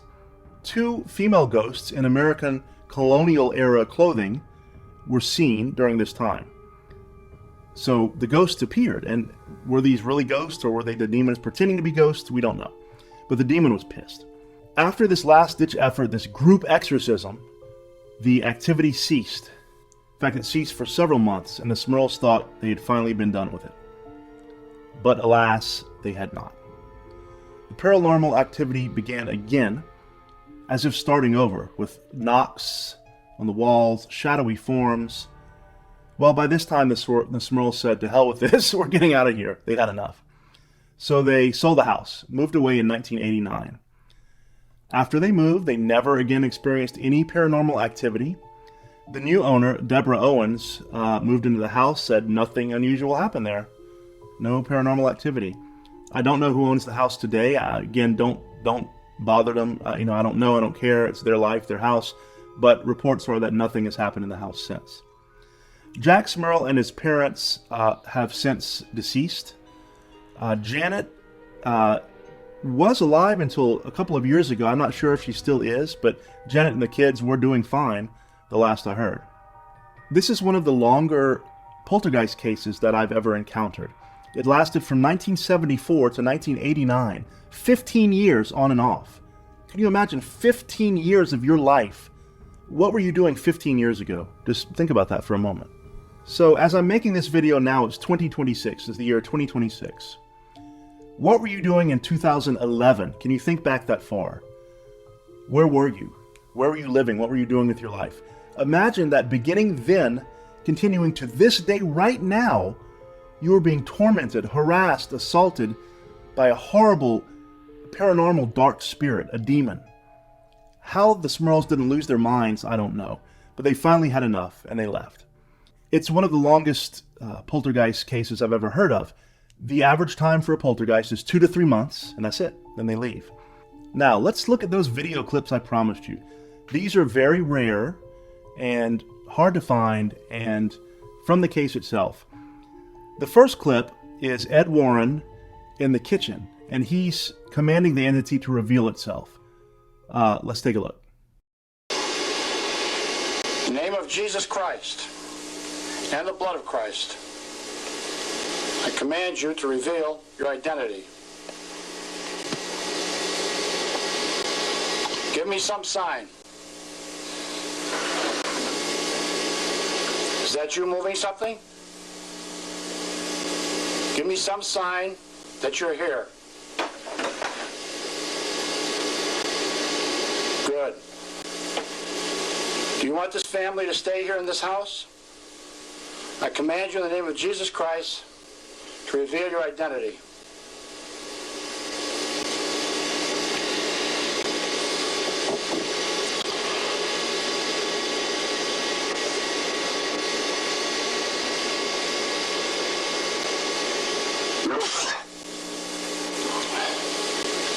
In the name of Jesus Christ and the blood of Christ, I command you to reveal your identity in some way.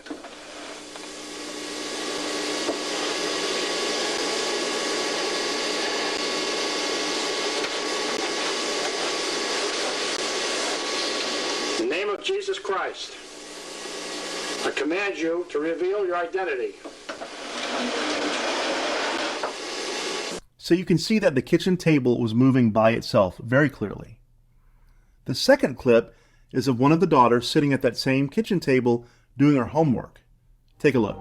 The little girl is trying to do her homework, but you can see that the chair keeps sliding backwards. You're holding it down, aren't you? It's got that much strength to it. Now, if you watch, you can see the little girl's legs are up on the rungs of the chair. She's not pushing herself up from the floor. The mother is not tipping that chair backwards. No. Nobody is touching that table. The table moves of its own volition. So as she does her homework, the chair keeps moving and tilting back. The mother has to sit there and push the chair down, and when she doesn't, the chair moves. So, what do you think about the Smurl haunting? To me, it's one of the scariest ones ever because it included dark entities, demonic figures, physical assaults, sexual assaults, screaming, banging, following them to a campground, being in 2 places at once. It was witnessed by priests, by some police officers, by friends, by family, and by neighbors who heard the screaming and banging in the house when the Smurls were gone. People in the town, the media, many of them saw something happen in the house, through the window, they heard things. It's a very well documented case. Something moved in with the Smurls when they moved into that duplex. Something was there. It wasn't the ghosts of people who had lived there before, although they may have been there too. This was something evil and dark, something demonic that targeted the Smurls specifically for some unknown reason. Thank goodness they were finally able to move out, and thank goodness that the activity stopped, for whatever reason that might be. If you do watch The Conjuring Last Rites, let me know in the comments if you liked it. Like I said, it's not 100% accurate, but it gives you a feel of the case. So what would you do?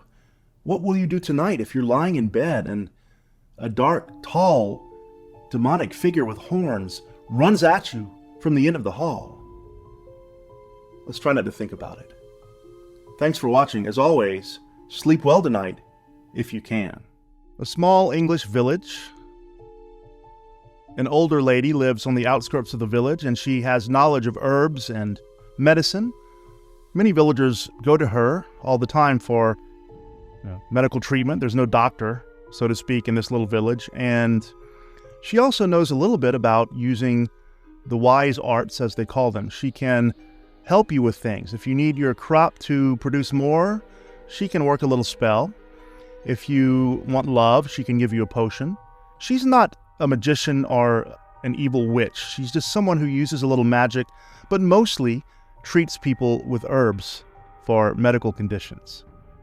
Well, one day the crops fail, or the cow's milk has blood in it, or someone who doesn't like her gets peeved at something she said or did. All it takes is one accusation of witchcraft, and that old lady who was so nice and helpful before becomes an enemy of the village.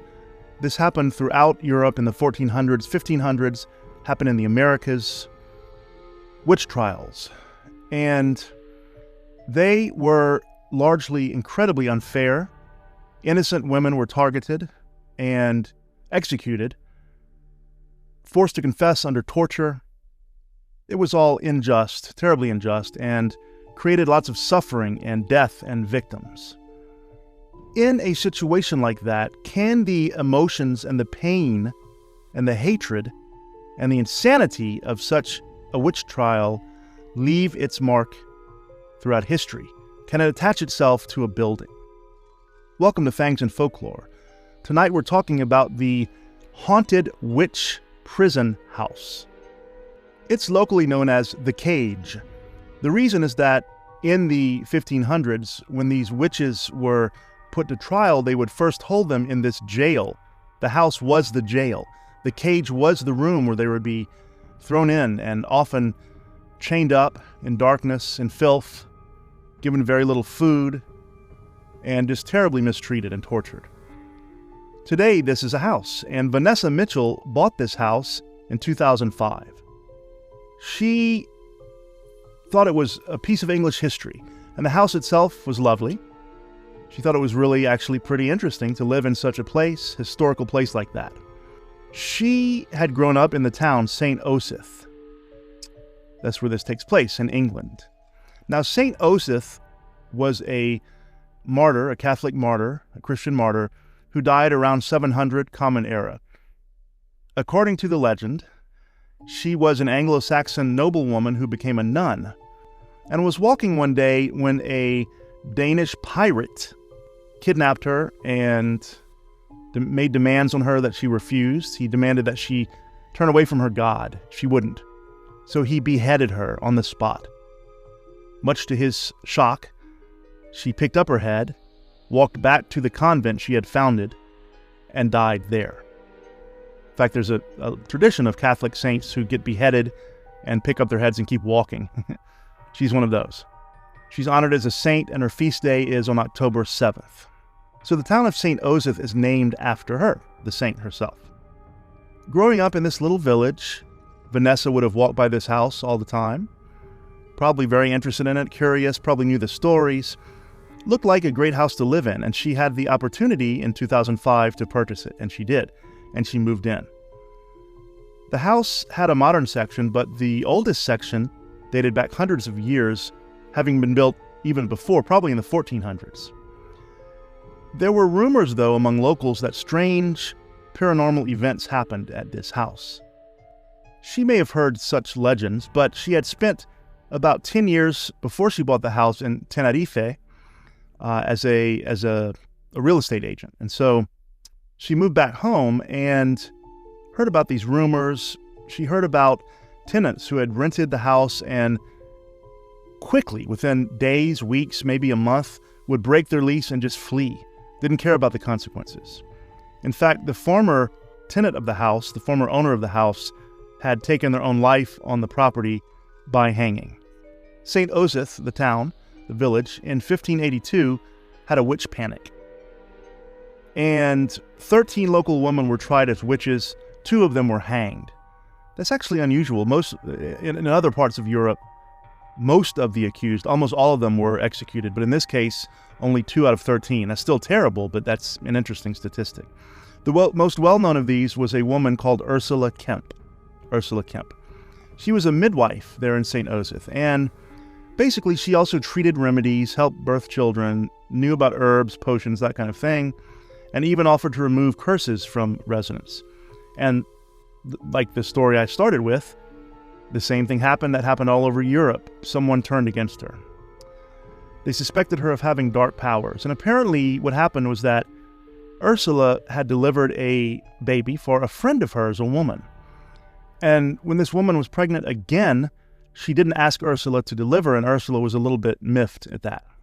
And so they got into an argument, and something happened where the woman became ill, or her next child did, and blamed Ursula. And all it took was that one accusation during a witch craze to get the whole village to turn against her. She was charged with being a witch. She was found guilty in a mock trial, and she was hanged.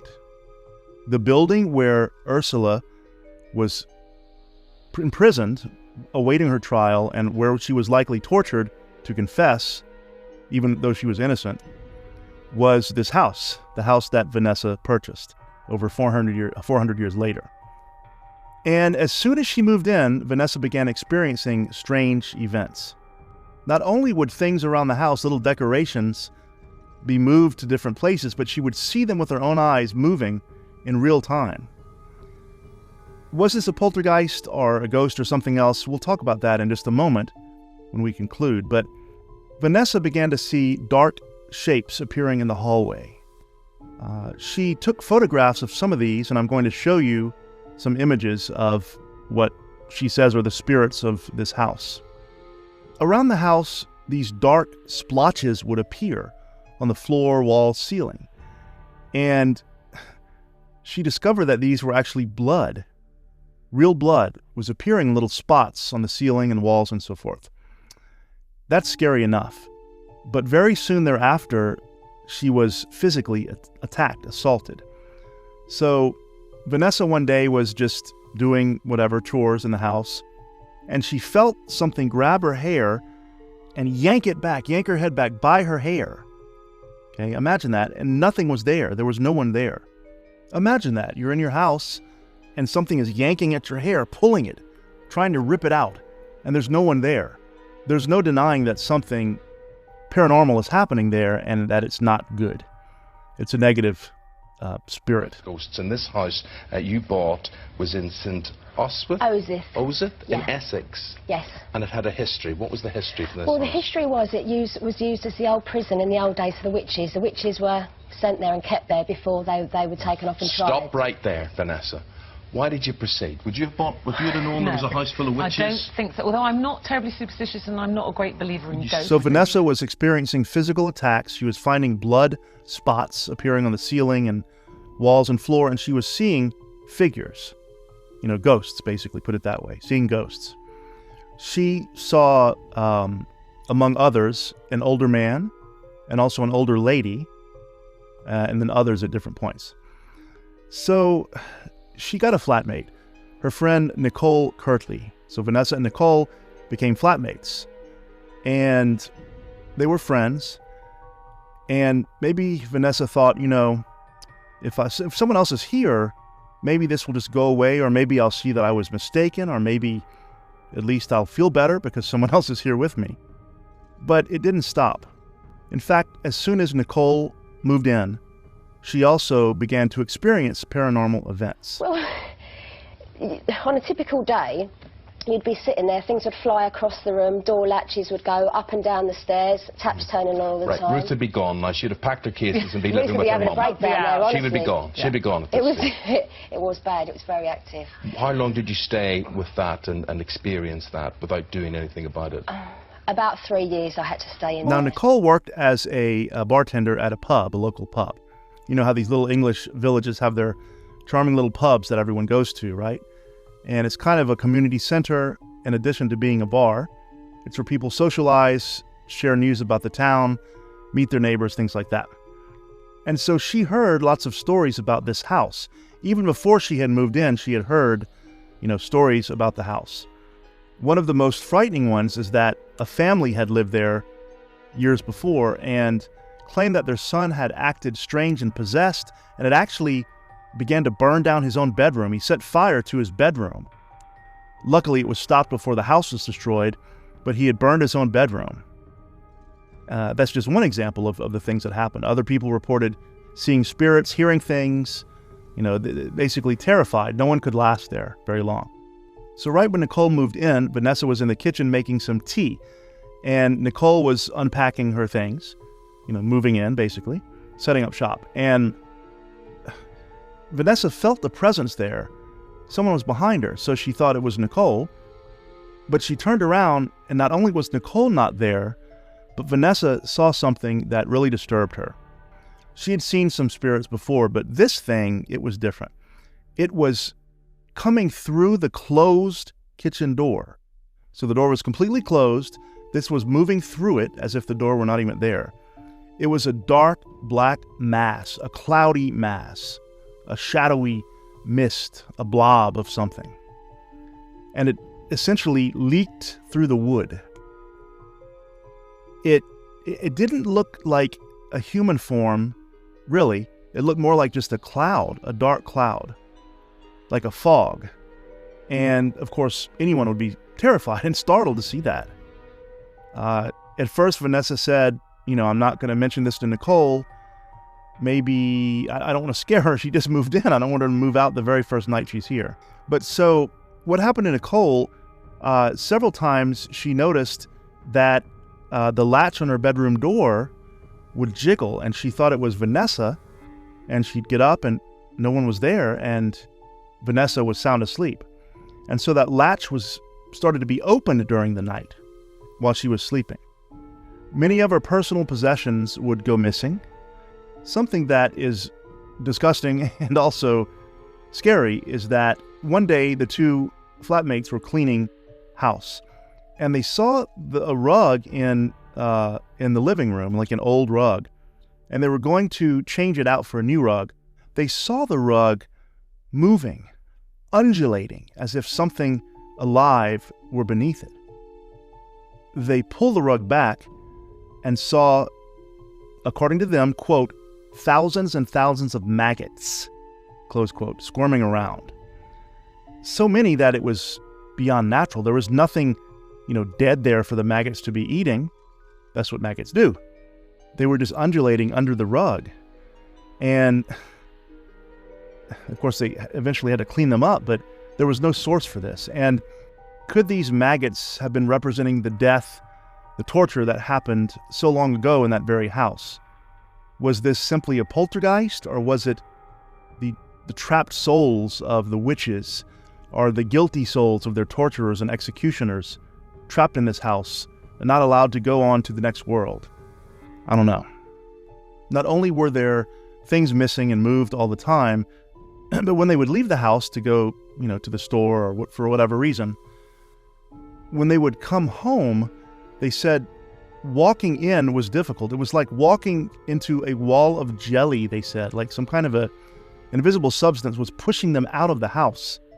Can you imagine trying to enter your own house and it's like you have to push against a force just to get inside?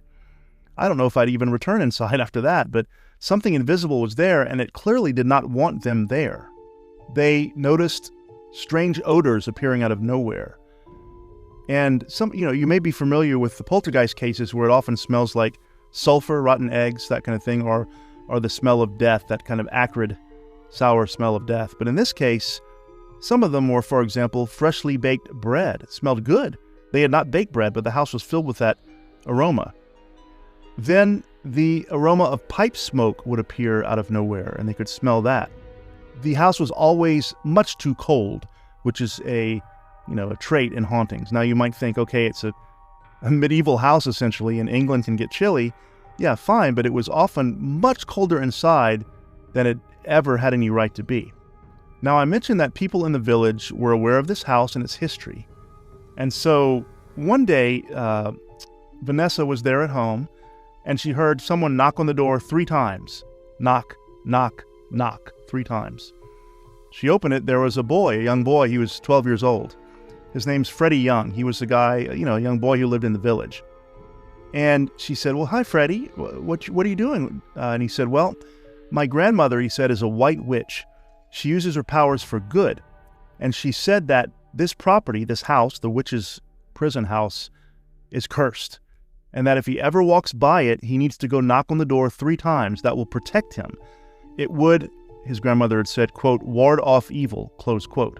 She would run into Freddie off and on. He was a villager, and so was she. And one time she ran into him and he said, Miss, I was sitting in the garden, the yard of the pub across the street from the house.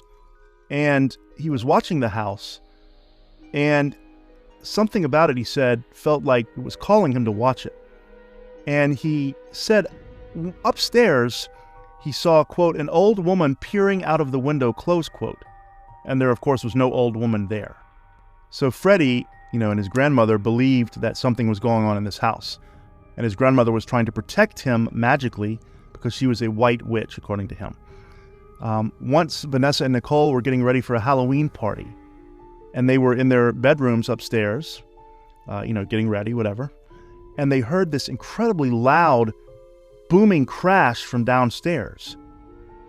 And they thought, my God, what's going on? And each one thought the other had done it, worried, are you okay? Did you fall? But they were both in their bedrooms. Neither one had been downstairs. And so they thought, oh, there must be an intruder in the house.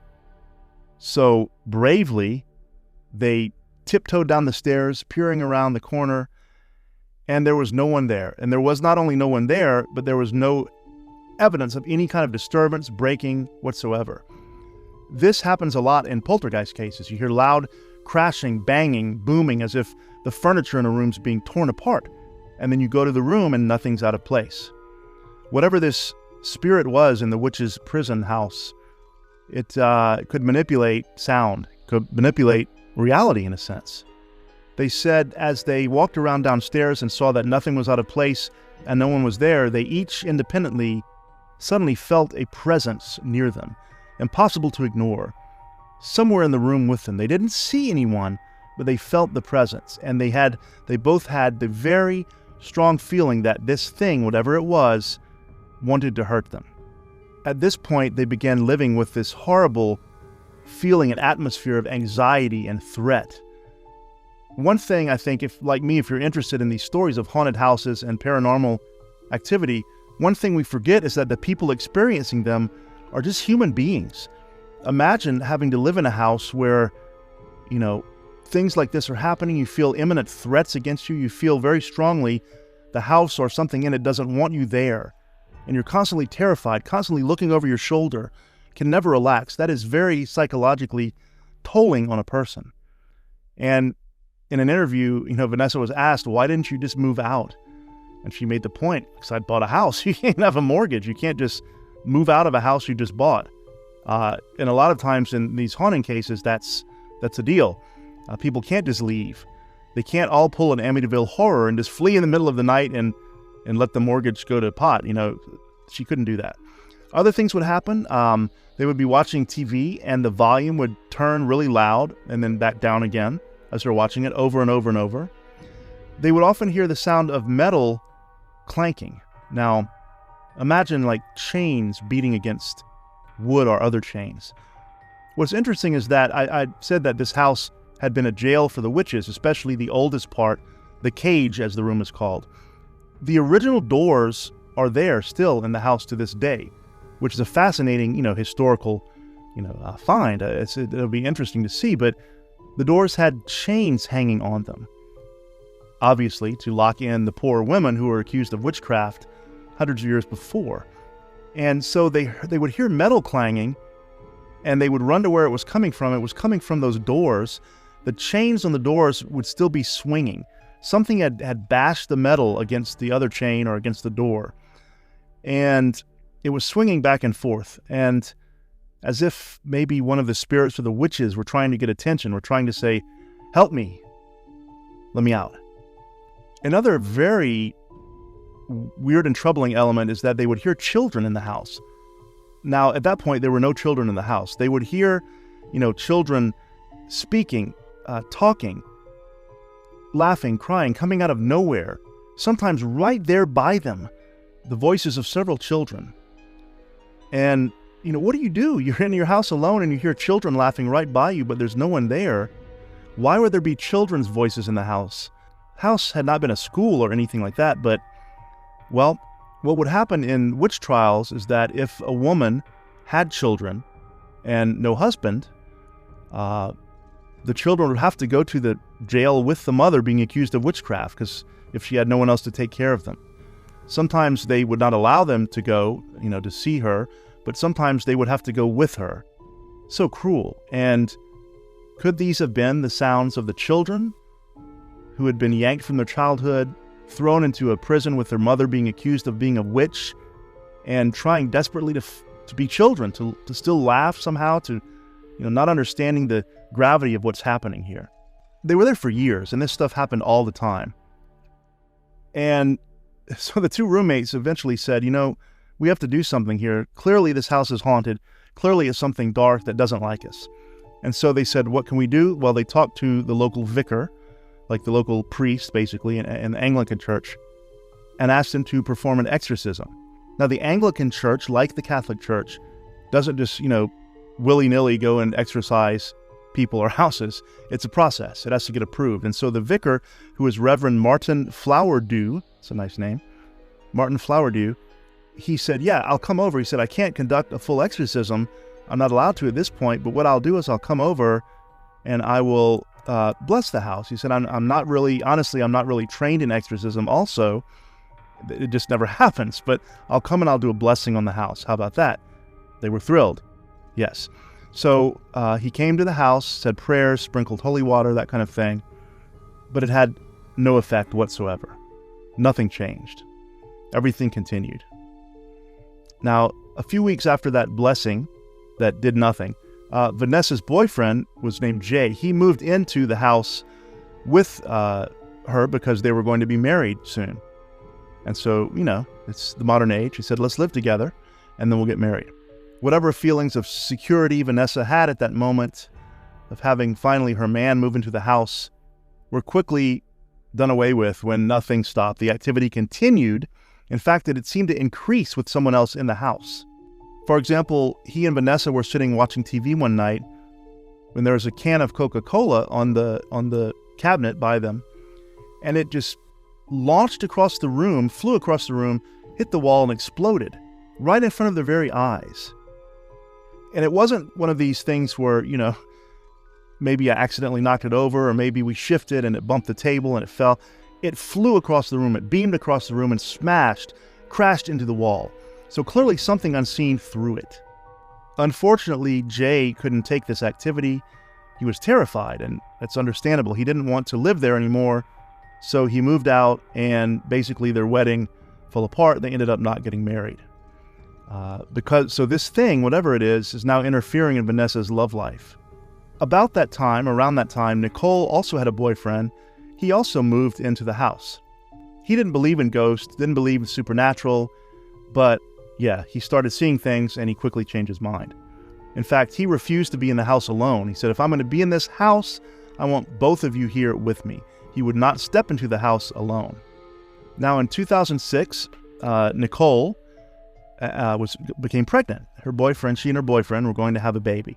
So they told Vanessa, and they had to tell her, we're going to have to move out. We need a place of our own to raise a child. And so Vanessa understood, but, well, they moved out, and now she's alone in the house. Now, what's creepy here is Vanessa began sleepwalking. It's unusual for sleepwalking to begin in adult life. Often it's something that begins in childhood. I had a friend growing up who would sleepwalk, and asked him what it was like. He said, it's weird. It's like you wake up and you're on the sofa in the living room. You don't remember going there. Vanessa would begin sleepwalking regularly. She had never in her life before sleepwalked, and she would get out of bed, walk around the house without realizing it. But what makes this terrifying is that when she woke up and realized where she was, it was always in the very same place. It was, well, if you remember, I said that one of the former tenants had hanged themselves in the house. It was always right in that spot, right underneath where the person had hanged. When she would wake up and kind of come out of her daze, she heard voices telling her to harm herself, as that former tenant had done. Could something in this house have wanted its tenants to take their own lives? Could it have been one of the judges, one of the executioners from the old witch trials, living out his wicked deeds again and again for eternity, trying to hang someone else? Interesting that hanging is the method that the former tenant had used, isn't it? When that was the method that these witches had been executed by. Sometimes witches were burned at the stake, awful, but in England, usually they were hanged. Not that that's much better, but, so hanging was the way. Vanessa had friends over because imagine living alone in such a place. And so the friends saw the activity also. One of her friends named Kirsty, was there with her husband. They came to visit Vanessa, and all three of them, Kirsty, her husband, and Vanessa, saw those droplets of blood appear on the floor right by them. Remember I mentioned the blood that would appear around the house? Well, it appeared right by them, as if it were dripping there. It looked like it were dripping from somewhere above, but nothing was above. Vanessa herself would become pregnant, and so she had to think, am I going to raise a child in this haunted house with a history of witchcraft and torture and death? Well, as her pregnancy continued, the supernatural activity increased. One night she was in front of her mirror. I don't know what she was doing, but sitting there maybe cleaning her face, and something behind her, something unseen, shoved her. She lurched toward the mirror. She almost hit the mirror with her head. Something had pushed her. Something was being violent. In fact, she ended up falling on the floor because it was so violent and so forceful. And so she's thinking, my God, if I'm going to have a child, I'm pregnant, what might end up happening to me? I mentioned that she saw different ghosts, different spirits, apparitions. Not only the dark cloud that I'd mentioned, but also human figures. And one of them was a man. She said that he was dressed in old-fashioned clothing, like maybe, late medieval, early modern clothing. And she said it kind of could have looked like a jailer's clothing from that era. But when it walked by her, some people see spirits, ghosts walking by in the distance or passing by as if they're repeating some event in their life. But this one basically turned and looked right at Vanessa, looked into her eyes. She knew that it could see her, and it knew that she could see it. That's scary because this is an intelligent, active, sentient spirit. It knew that she was there, and it stared directly into her eyes. Other things happened. She couldn't keep workmen there. A plumber, for example, sprinted out of the house, said he had heard footsteps when he was alone and refused to go back. In fact, about the only one in the village who didn't seem scared of the house was Freddie, that boy. He said that his grandmother had cast protection over him, that he couldn't be harmed in the house. So he didn't seem to, he didn't seem to be scared by it. So when he stepped into the house once visiting Vanessa, told her that, and he said, my grandmother cast protection over me, I'm not scared. An audible voice whispered, that won't work here. That won't work here. The protection was not going to work in the house. Freddie really liked Vanessa, and maybe saw her, I don't know his life, his situation, but he grew up with his grandmother. Maybe he didn't have a mother around. He maybe saw her as a motherly figure. And so he once had kind of an argument with his grandmother and showed up and said, "Vanessa, can I stay here on the sofa tonight? My grandmother and I got in a fight." And she said, "Yeah, sure." And he said in the middle of the night, he woke up, there was an old lady basically kneeling by the sofa, and she was gently kind of stroking his hair, like a motherly or grandmotherly thing to do. And she then faded and disappeared into the air. And that scared him. He hadn't been afraid of the house before, but now he was terrified. And could this old woman have been the one that he had seen looking through the window at him from across the street? In 2007, Vanessa had her child, her son, named him Jesse, in fact, had him on Christmas Eve. And they're still living in the house. And she said in one interview, quote, "Yet in the months that followed, the continued bizarre activity, combined with all of the pressures of being a new mother, pushed her to her breaking point," close quote. In fact, she would only be in the newer part of the house. She wouldn't go into the old medieval part of the house, the witch part. She said that she would never take Jesse into the cage, the prison part, never. Pounding footsteps on the stairs at night. It was only her and a child. It couldn't have been either of those. The latches of the doors would continue to, to be rattled, shaken, and as if someone were trying to break them open and to get into her bedroom. And finally, a friend, said, "You should talk to this person," who was actually a police detective named Wendy. And Wendy not only was a police detective, but also interested in the supernatural, the paranormal. And Wendy also claimed to be a psychic. So Vanessa said, okay. So Wendy went and said the second she walked into the door, she got a pounding headache and felt like hands were trying to crush her head. She felt like she was being watched and, really ended up not being able to help Vanessa. She just said that, yeah, something's definitely here. But when the entity began to mess with the 4-month-old Jesse, her son, she knew that something had to give. One evening, the boy was sleeping, and she saw, quote, this is what she said, "a dark male apparition standing over his cot, looking down at him," close quote. The spirit staring at her young child. Another time, something unseen pushed the boy off his bed onto the floor. So now it's being violent with the child. And so Vanessa started refusing to let Jesse out of her sight. She would carry him around everywhere in the house. Like, if I'm in this room, he's in this room. If I'm not in this room, he's with me, not in this room. Never to be alone. And at that point, Vanessa realized, I'm terrified in my own house. I can't even let my child be out of my eyesight. She said, I can't go on living like this. I'm surprised she lasted that long, frankly. But she finally moved out, put up the house for sale. One of the movers, in fact, that was helping her move, said that he saw an old woman in old-fashioned clothing looking at him through the window when the house was empty, and he was terrified. And so, that old woman seems to be a common theme there. No one was buying the house, so Vanessa rented it out. And basically the same thing would happen. Someone would move in, they would last maybe a couple of months, and they would move out and break the lease and not care. One of the tenants actually called a psychic. The tenant was experiencing these paranormal things too. Called a psychic over to help, get rid of whatever spirits were there. The psychic got there and wouldn't even step inside the house. She said, quote, "there was something truly evil within its walls," close quote. In 2010, Vanessa talked to a paranormal investigator, John Fraser, and he did an investigation, and he said, yeah, something's definitely happening here. He was surprised that, not only was Vanessa coming across as, genuine, but that people who visited, her friends and everyone who just stopped by, moving men, they would experience this stuff too. That was odd. In fact, in other words, the activity was happening so frequently that basically anyone who went to the house would experience something. Now, Vanessa, needed some money, so she started renting the property to paranormal investigation groups, right? Ghost hunters, basically. They would go stay overnight and do their investigation.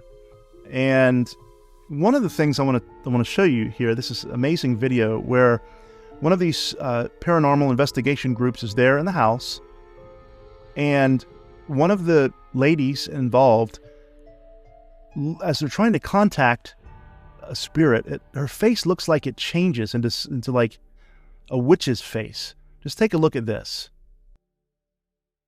It seems like the nose becomes longer and pointier, like dark circles around her eyes grow, and her face just seems to change. She has that wicked grin disappear, and then she walks away.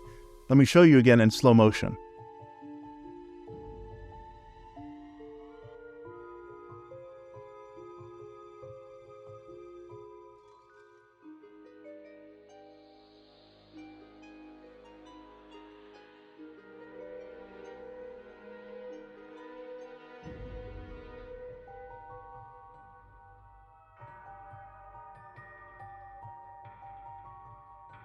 That's creepy. I know it's night vision camera, and it's not a super high quality camera, but something is weird about that face, at least I think. Vanessa did sell the house in 2020 finally, so not that long ago. And the person who bought it knew about all this stuff but didn't believe in ghosts. The house is now back on the market, so it didn't last long. So maybe they didn't believe in ghosts, but maybe they experienced something. Now, very recently, there's a paranormal couple, a married couple, who have a paranormal YouTube channel called Amy's Crypt, and it's really fun. It's fun to watch. They're really nice. Check them out. They bought the house, and they plan to renovate it. I'm not sure what they want to do with it, but they recently bought the witch prison house, and seem very excited about it. Their channel is successful. They go around the world to different places, do overnight investigations, and it's really a cool channel, so check it out if you can. What was happening in this house? It showed elements of regular hauntings, just like a ghost of a woman. It showed elements of poltergeist hauntings, things being thrown around, objects moving, things being hidden.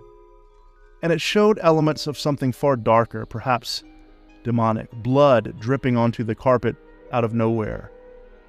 Unseen forces shoving a pregnant woman onto the ground, yanking at her hair. Dark black clouds floating through doors. Something very dark and demonic was happening there too. Could it have been that the imprint of the suffering from these witch trials and these poor women and sometimes their children could have somehow stayed there, remained there? Some people believe that when something exceptionally traumatic or painful or horrible happens in a location, especially if it happens over and over, that it somehow imprints itself on the physical location, on the stones, on the wooden beams, and is there forever. Or perhaps it is the spirit of the witches, the accused witches, or perhaps it's the tormented spirits of their torturers and executioners. I don't know. But as far as I know, the witch prison house, the cage, as it's called, is still haunted, it still experiences paranormal activity. Would you live in a house even for one day after any of that happened? Would you live in a house that had been a place where accused witches had been imprisoned and executed? I don't know, that's some pretty dark stuff. I'd love to know what you think about this, and about that face transformation, and about the ghost photos I showed you in the comments. Thanks for watching. This is Fangs and Folklore. As always, sleep well tonight, if you can. Can using a Ouija board, a spirit board, even using it as a game, open up a portal to the other side? And if it can you ever really be sure that what you're letting in is the spirit you wanted to talk to, or even the one it claims to be? Can dark spirits trick you?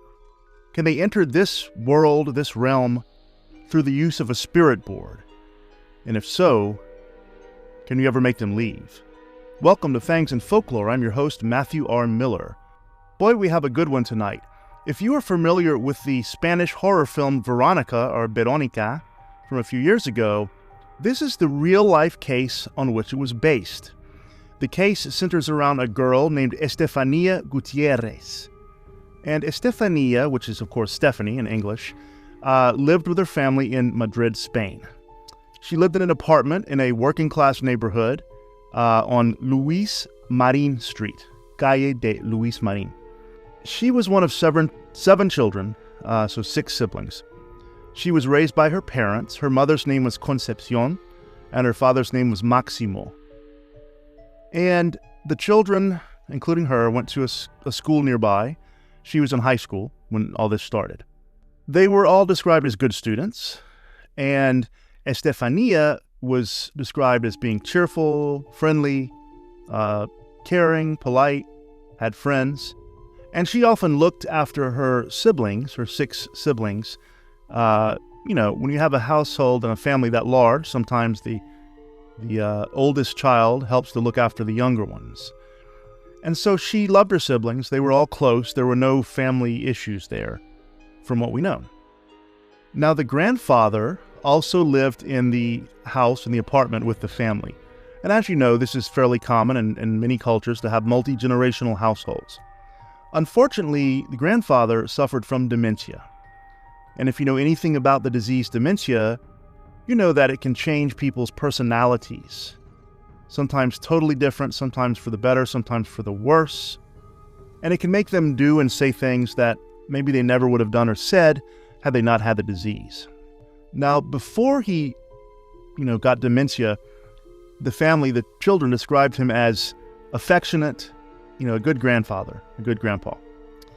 But when he got dementia, he changed. He became hostile. He became verbally abusive and often said threatening or disturbing things. In early 1990, so not that long ago really, this grandfather was getting close to death. And the family was gathered around his bed, and he was essentially dying. But before he died, he leaned into Estefania and whispered to her that if he couldn't harm her in this life, he would do it in the next life. Those were his final words. Just think about that. Your grandfather, whom you've known and loved all your life, has this horrible disease, dementia, and now is threatening, saying that he wanted to hurt you in this life, but now that he's dying, he will hurt you in the next life. That's chilling. Even if it is the dementia speaking, which it was. Still, to see a loved one say something so horrible is traumatic. After he died, family life continued, The children went to school, the parents worked. And it was in 1990 also that Estefania was at school, and a friend of hers brought a Ouija board. If you know what the Ouija board is, it's a spirit board. It's basically a board, a flat, board, wooden, cardboard, depending, it can be any material.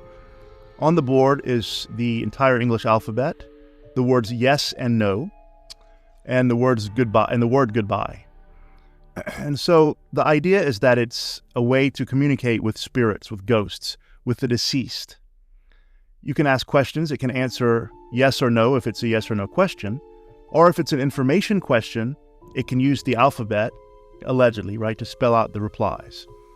Although the board called the Ouija board itself is a game and was marketed as a game, as a parlor trick, I guess, made by a toy company, the concept of spirit boards is ancient, and many ancient civilizations had such things.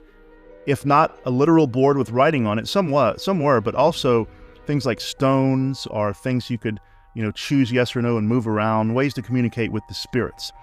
So Estefania and her friends, they had another friend who had died recently in a motorcycle accident, sadly. And, a friend of theirs at their age, very sad. And so they got this Ouija board and they wanted to try to communicate with the spirit of that deceased friend. So they got together in the school, at a private room. They kind of found an empty room and locked the door, closed the door. And they were going to do it there. And it was somewhere near the library, we know. Estefania's sister, one of her sisters, Marianela, stood outside the room as a lookout. In case if a teacher comes, say, "Hey, a teacher's coming, pack it up," right? And the Ouija board, as you know, that at least is it the Milton? I forget which company makes the toy, but it has a planchette, which is like a triangle kind of device with a clear plastic in the middle, and it moves over the board, allegedly. And whatever letter it hovers over, you see it through the glass. So if it hovers over the M or the word yes, that's apparently what the spirit's trying to communicate. They had a glass instead of a planchette. For some reason, they had lost the planchette or didn't have it, and so they used an overturned glass. And they began asking questions. As they began asking questions, the glass began to move. And they at first thought it was the ghost or the spirit of their friend who had died in the motorcycle accident, but they quickly realized that this spirit was hostile, that it was claiming to be different people, and it was not acting very friendly. And at one point, it even claimed to be Estefania's grandfather, the one who had recently died. While the session was going on, Estefania's sister Marianela tried to open the door to look inside, and she couldn't. The door was stuck. Now, it was not locked, and it was not barred or, barricaded. It was as if a force were pushing back against the door, and she couldn't open it. She panicked, so she went and found a teacher and admitted, what was happening, but said, "Please come help us open the door." And the teacher's name was Dolores Molina. So these are real people in the recent past. And they were able to push and shove and force the door open. As soon as they did, the glass that the students, the friends, were using as a planchette, it fell and it shattered on the floor. So they were doing this on a table or something. It fell, it shattered on the floor. And they all said when it shattered, a kind of a strange smoke rose up from the glass as if it had been inside of it. And then Estefania breathed in the smoke unintentionally. So it entered into her.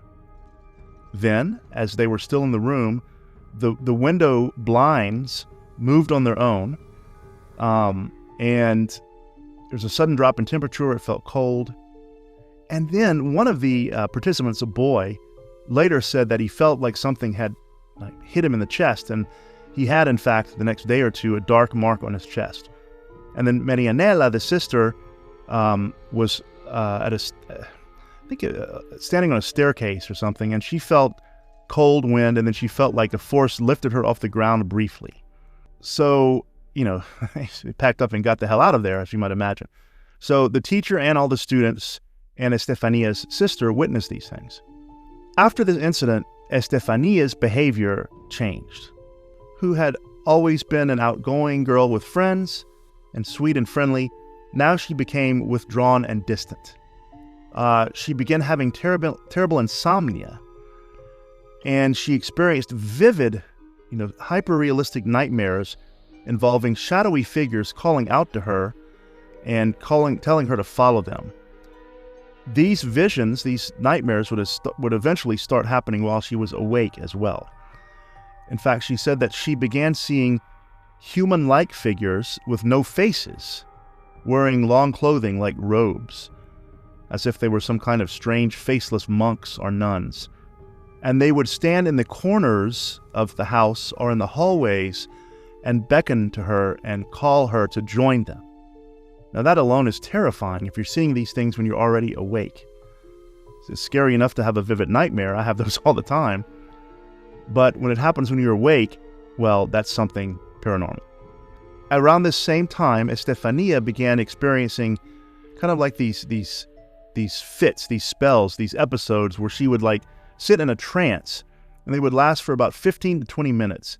She would just sit quietly and not look at anyone, not respond to anyone, but occasionally she would laugh a little bit during this spell. Afterwards, she said that what everyone else had witnessed as a kind of a daze, a trance, she said during that time, she had seen herself walking down a hallway filled with smoke or fog, and she heard voices calling her name. She saw tall, thin figures gathered together saying, "Come on." Of course in Spanish, right? But meaning, "Come on, come join us." Estefania then began making strange guttural sounds sometimes, and then speaking in a language her family did not recognize. One night, she said that she looked on the wall near her bed and saw the Virgin Mary. Not a painting, not a statue, but as if the person, Mary herself, were there. This is creepy to me because it means that this entity, whatever's happening here, I don't think it meant well, and it's pretending to be Mary. If you know something about Spain, you know that it's a very Catholic country. Estefania and her family were all Catholics, faithful Catholics. Very Catholic place, right? And so whatever this thing was posing as the Virgin Mary, who is a very important figure in the Catholic Church. Estefania became aggressive. She began lashing out at her siblings, even going so far as to growl and to bark like a dog, and actually physically assaulted her siblings more than once. And of course, this is totally unlike her. It's almost as if the spirit of her grandfather's dementia were somehow affecting her. She did not have dementia. She never had it. She never got it. But think about how her grandfather's personality had changed because of the disease, and now her personality is changing kind of in a similar manner. Now, here is something to remember, okay? Her mother, Estefania's mother, Concepcion, she had epilepsy. Sometimes had epilepsy attacks. Estefania was never officially diagnosed with epilepsy, but she would sometimes have these epileptic-like periods. She would convulse, and it would kind of look like a seizure. And her body would become rigid, her eyes would roll back, and she would foam at the mouth. Even though she was never diagnosed with epilepsy, and even though her mother did have epilepsy, her mother had never experienced any of the hallucinations or hearing and seeing the things that Estefania did. And so her parents took her to many hospitals to see many doctors. She was evaluated by specialists, and no clear diagnosis was ever made. In fact, some doctors said she does show signs of epilepsy, but some other neurological symptoms and tests indicated that she did not have epilepsy. She was prescribed medications such as Tegretol, which is an anticonvulsant, and it's used to treat epilepsy and also bipolar disorder, interestingly enough. But the medicine had no effect on her whatsoever. The spells, the hallucinations, all of it continued. Some professionals suggested she might be having a psychotic breakdown, and then other people suggested that she may have been possessed. Which is interesting because all this began after the Ouija board session right after her grandfather had died and threatened her. Estefania's problems continued, and now other members of the family began experiencing some things that they couldn't explain. They entered into a period of what might be considered classic poltergeist phenomena. Objects would move around on their own in the house. Lights would be flickering on and off. Appliances like the iron or the television would turn on and off by themselves. They would hear doors slamming from other places in the house, and they would run there, but no one was there. There's no explanation for it. Her siblings, all of whom were younger, they felt things grabbing them, shaking them, pushing them, unseen things. And the younger ones were pulled by their arms and even thrown against walls. So this is violent activity. In fact, one of the children was so young it was sleeping in a crib, and one night the mother saw the crib being shaken violently. So whatever's happening here, whether it be a poltergeist or the spirit of her grandfather or something else that had entered through the Ouija board experiment, it was clearly hostile, it was clearly violent, and it was physically assaulting the family. Not just causing these things around the house to happen like a poltergeist, but physically assaulting them. In fact, Marianela, who's the sister of Estefania, said that she once actually saw Estefania levitating slightly above her bed. You may know that levitation is a phenomenon almost strictly seen in demon possession cases. It's not seen in hauntings. It's seen almost exclusively in cases of demonic possession or alleged cases of demonic possession. Things got worse. The family began seeing shadowy figures walking around the apartment, hiding in corners. They heard loud knocking at all hours of the day and night. They had trouble sleeping because of all the sounds. The activity became stronger at night, as this activity sometimes tends to do. And certain rooms, especially the bathroom, were the most active. The bathroom was the most active room in the house. Now, this was an apartment, remember, in a building. And so there was nothing, it wasn't like an old, 200-year-old creepy Victorian mansion or something. It was an apartment just like all the others on that floor in the building. And the building was relatively new. I mean, it wasn't like, from the Middle Ages. It wasn't some kind of relic. It was just a modernish apartment building in a working-class neighborhood. I mentioned the bathroom. In one particular incident, Estefania went into the bathroom. She began screaming, terrified screaming, saying she saw a shadow in there with her. An iron, like a clothes iron, that was in the bathroom for some, at the time, for whatever reason, it turned itself on, but it didn't get hot. It remained cold. The door slammed shut and locked, and so Estefania was trapped in the bathroom with this haywire iron device and with a shadowy figure there. Her mother had managed to go with her, to go into the bathroom to check on her when she screamed, and she was in there with her too, so the door's locked.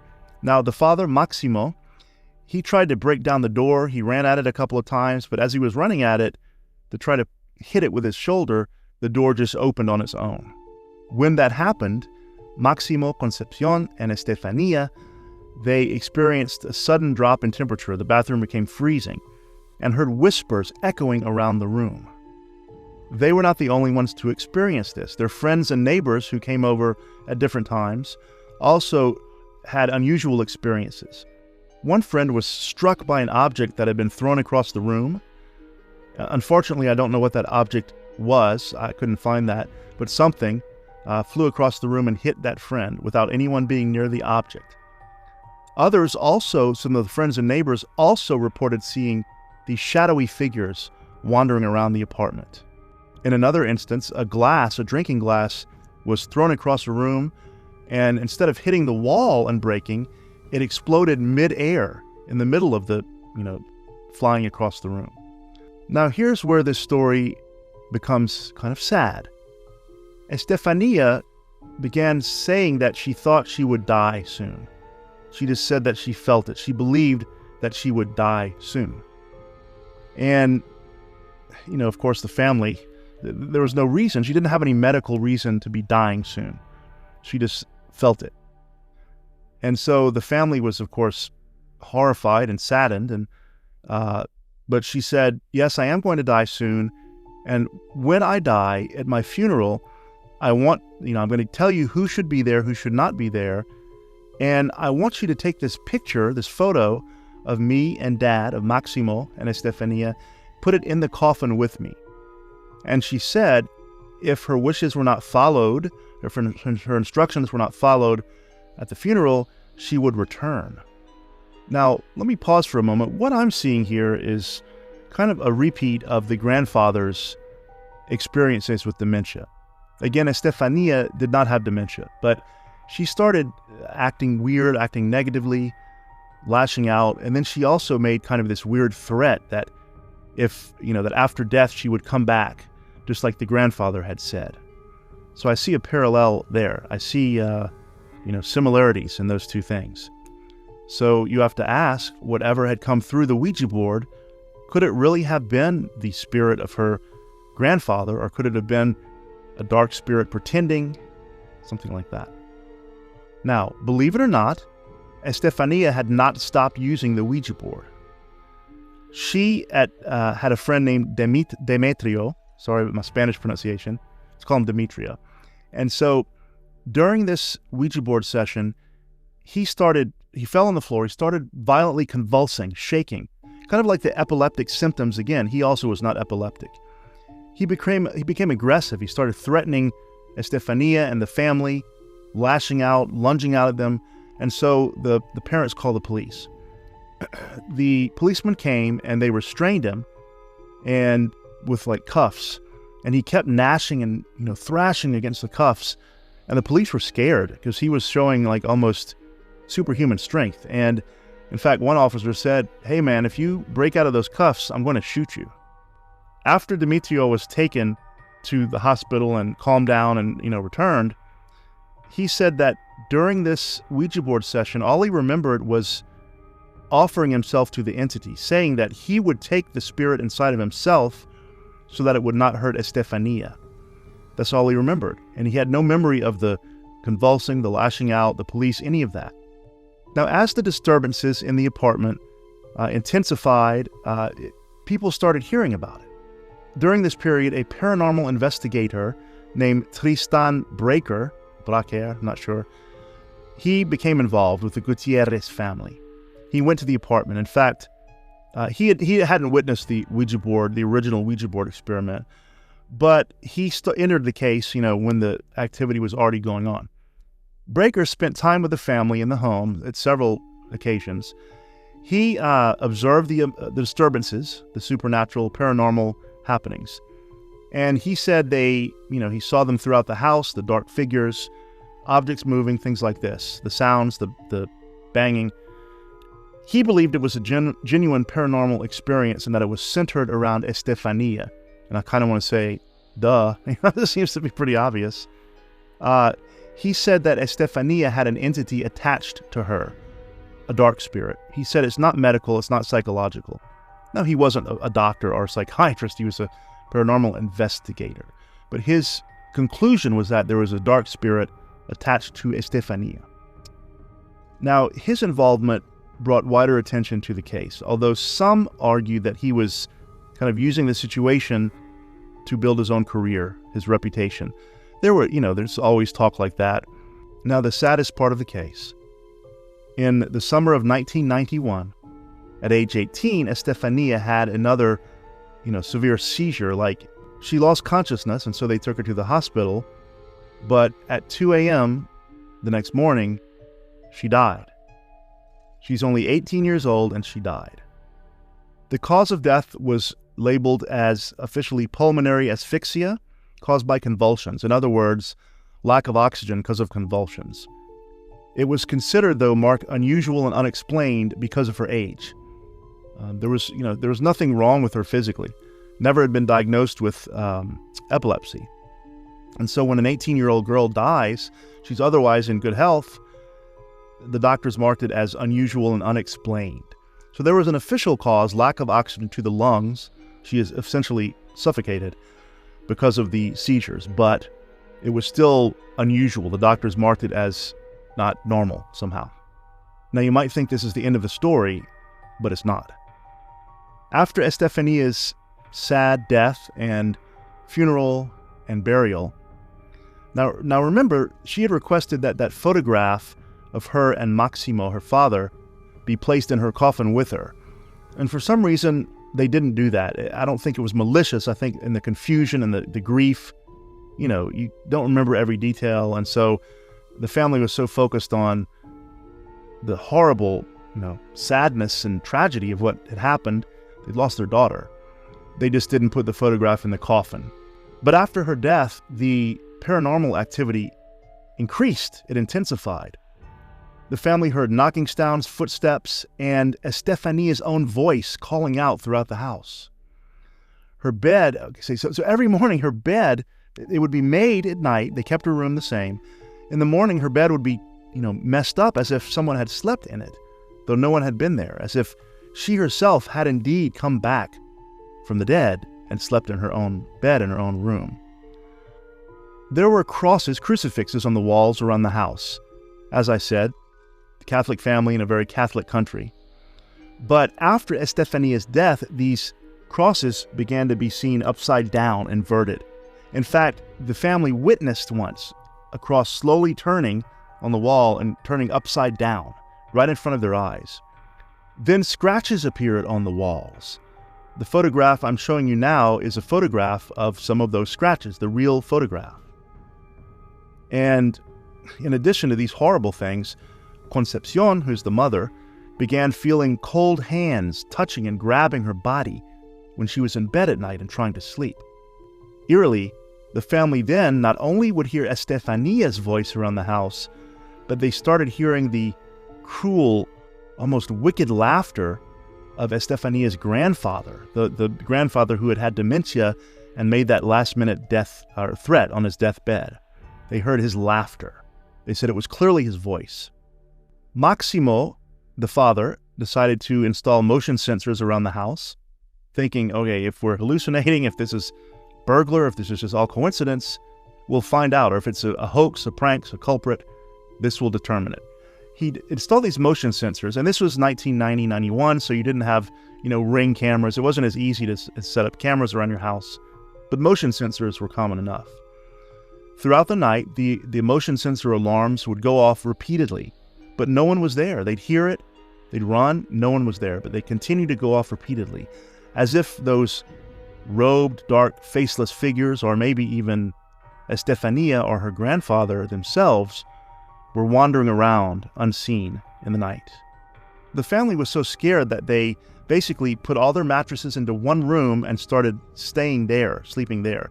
They barricaded the door with furniture, and so they said, we're just going to sleep in this room together and not spread out. That way, no matter what happens, we'll be together, and there's strength in numbers.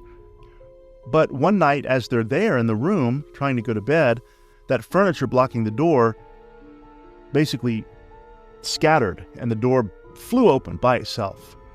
So whatever was there was trying to let them know, you can hide, but I'll find you. Police were finally called to the apartment. The family called the police and wanted them to come investigate the occurrences. So some police officers, including the chief inspector, Jose Negri, they saw this unexplained phenomena. They witnessed doors opening, drawers opening by themselves. They heard those voices whispering. They heard the loud banging in the empty rooms.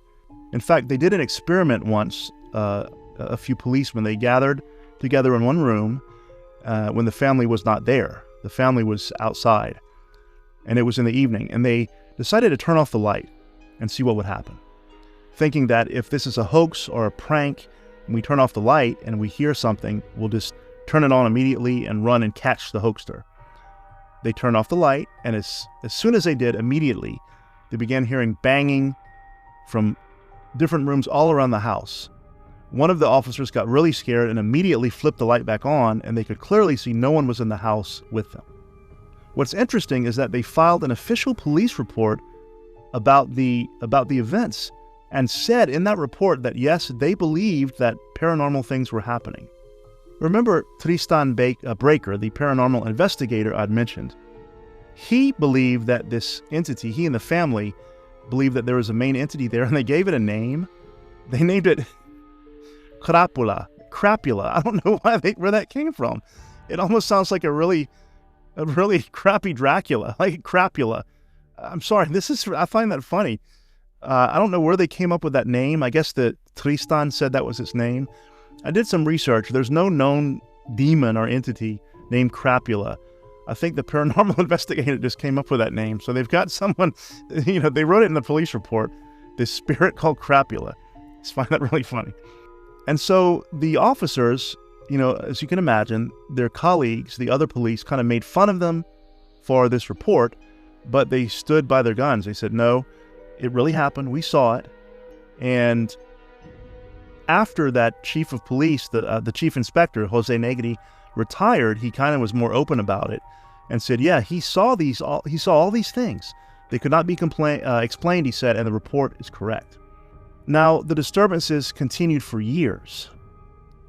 In 1993, on November 1st, which is All Saints' Day, which is kind of a day in the Catholic tradition and in other traditions around the world around that time, it's a day to remember the deceased. And so, on that day, Concepcion, the mother, had a photograph of Estefania on a mantle. She walked into the room and saw it on the floor.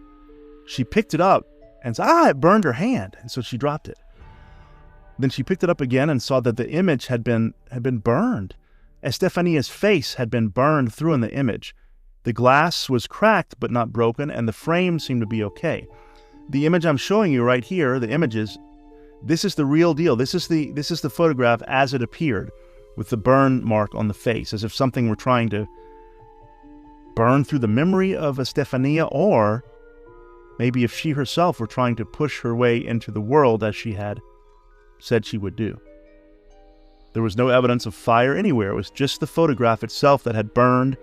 Different paranormal investigators investigated the apartment at different times, and some found nothing, but others experienced the phenomena.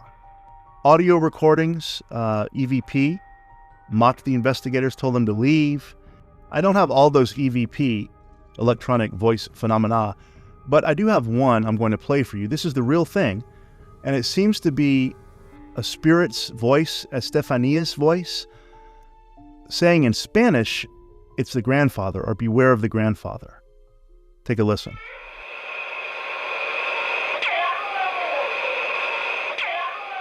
So that's the real EVP from the case. And that was recorded, by the way, I believe in the bathroom, which was the most active room of the house.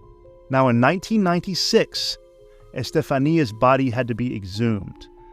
They said that, the family said it was exhumed due to cemetery arrangements. Now, I know in a lot of very crowded, populated cities, especially older cities like Madrid, the cemetery room is limited, and sometimes bodies have to be moved around. In fact, if you know the famous Paris catacombs, the reason all the bodies are down there is because of that. They ran out of room to bury bodies, and so they would rotate them, basically. You get to stay in the coffin a while, then you were moved. And so Estefania's body was exhumed. During this exhumation, remember that photograph of her and her father that she had wanted to be placed in the coffin? Well, they finally placed it in the coffin. Why they chose to do it then, I don't know. It was an opportunity. Maybe they remembered. But it was placed in the coffin. And this was in 1996. Now, after they did this, exhumed and then reburied her body in the new location where it had to move, and the photograph was placed there in the coffin, all the activity stopped. As if it really had been Estefania causing it, or inviting it in, or being associated with it somehow. And by finally granting her final request, they had maybe set her at peace.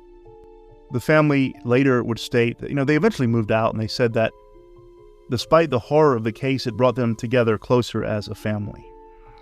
The case basically still is kind of unresolved. It's, some people believe it was neurological illness. Others thought it might have been mold or radon in the apartment. Others think it's genuinely paranormal. You know which one I'm going to say. I think it was genuinely paranormal. It is one of the few cases like this with an official police report, and this photo here is the actual report. But assuming it is a paranormal case and not something else, which maybe it wasn't, but let's just say for the sake of argument that it was paranormal, I wonder what it was all about. The grandfather's dementia, did that affect his mind so much that even after death, he retained that strange, changed personality and anger?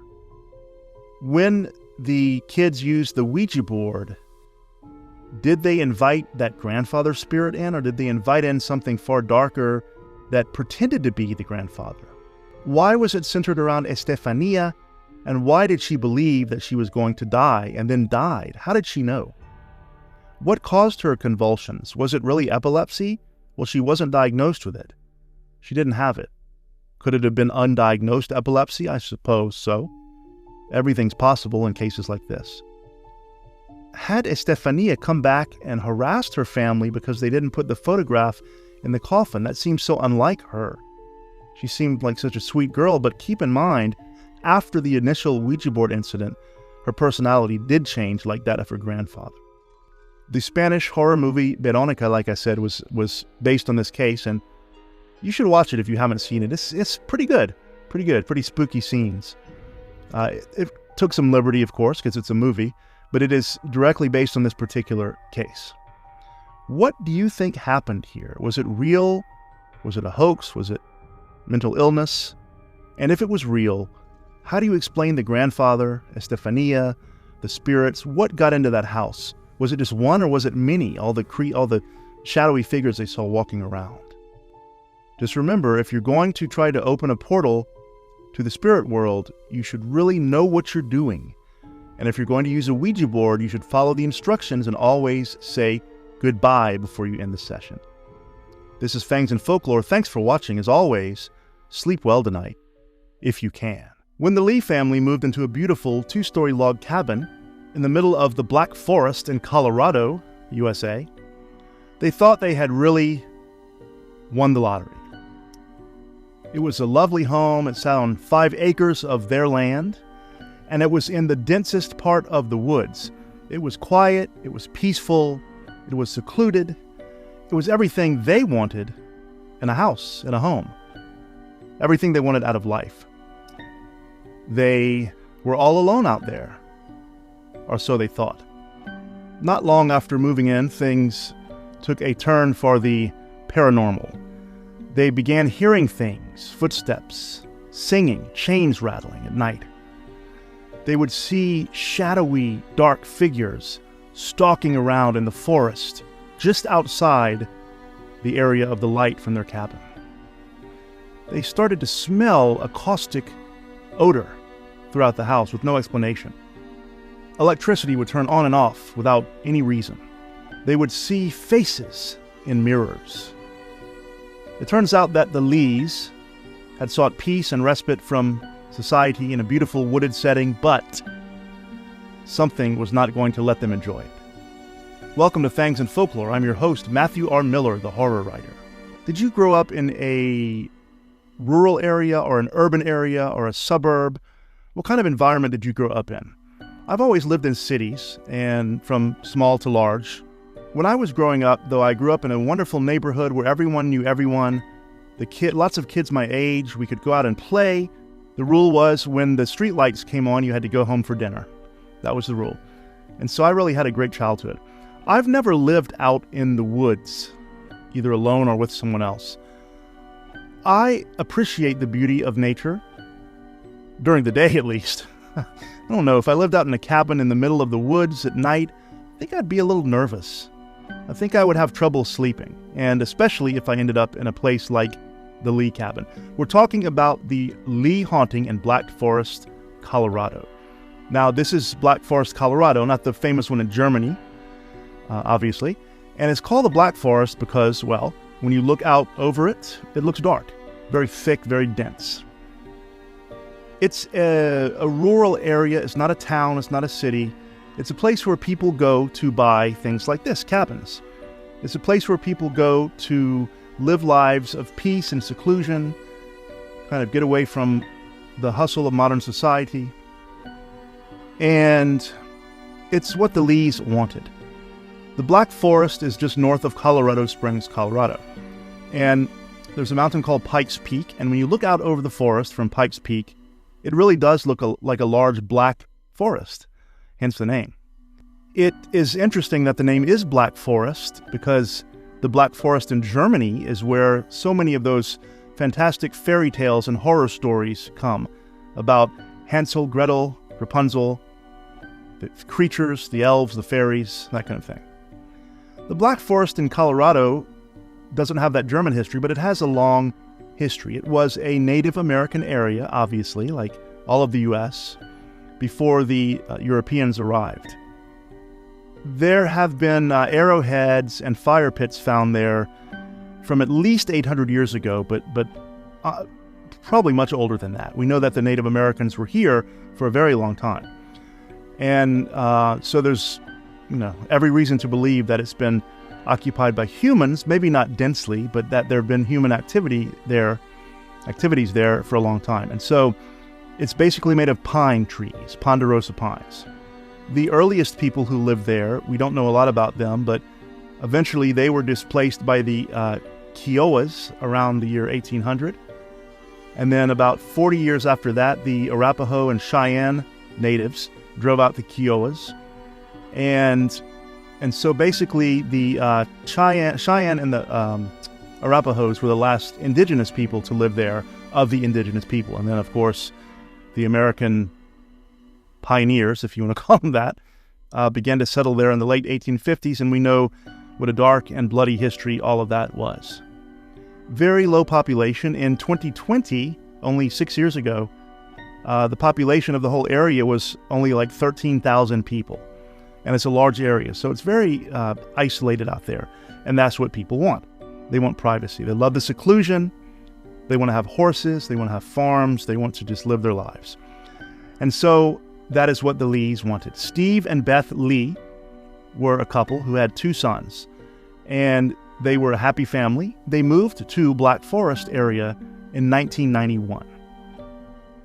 They found this cabin, this 2-story cabin, and it's very nice. It was just a wonderful place. They wanted to raise their kids out in the freedom of nature. And boy, did they get more than they bargained for. Now, I know I said I've never lived out in the wilderness, but I've been out in the wilderness. I hiked the Appalachian Trail when I was younger, and if you've never been out in the forest at night, it's hard to communicate or imagine how dark it is.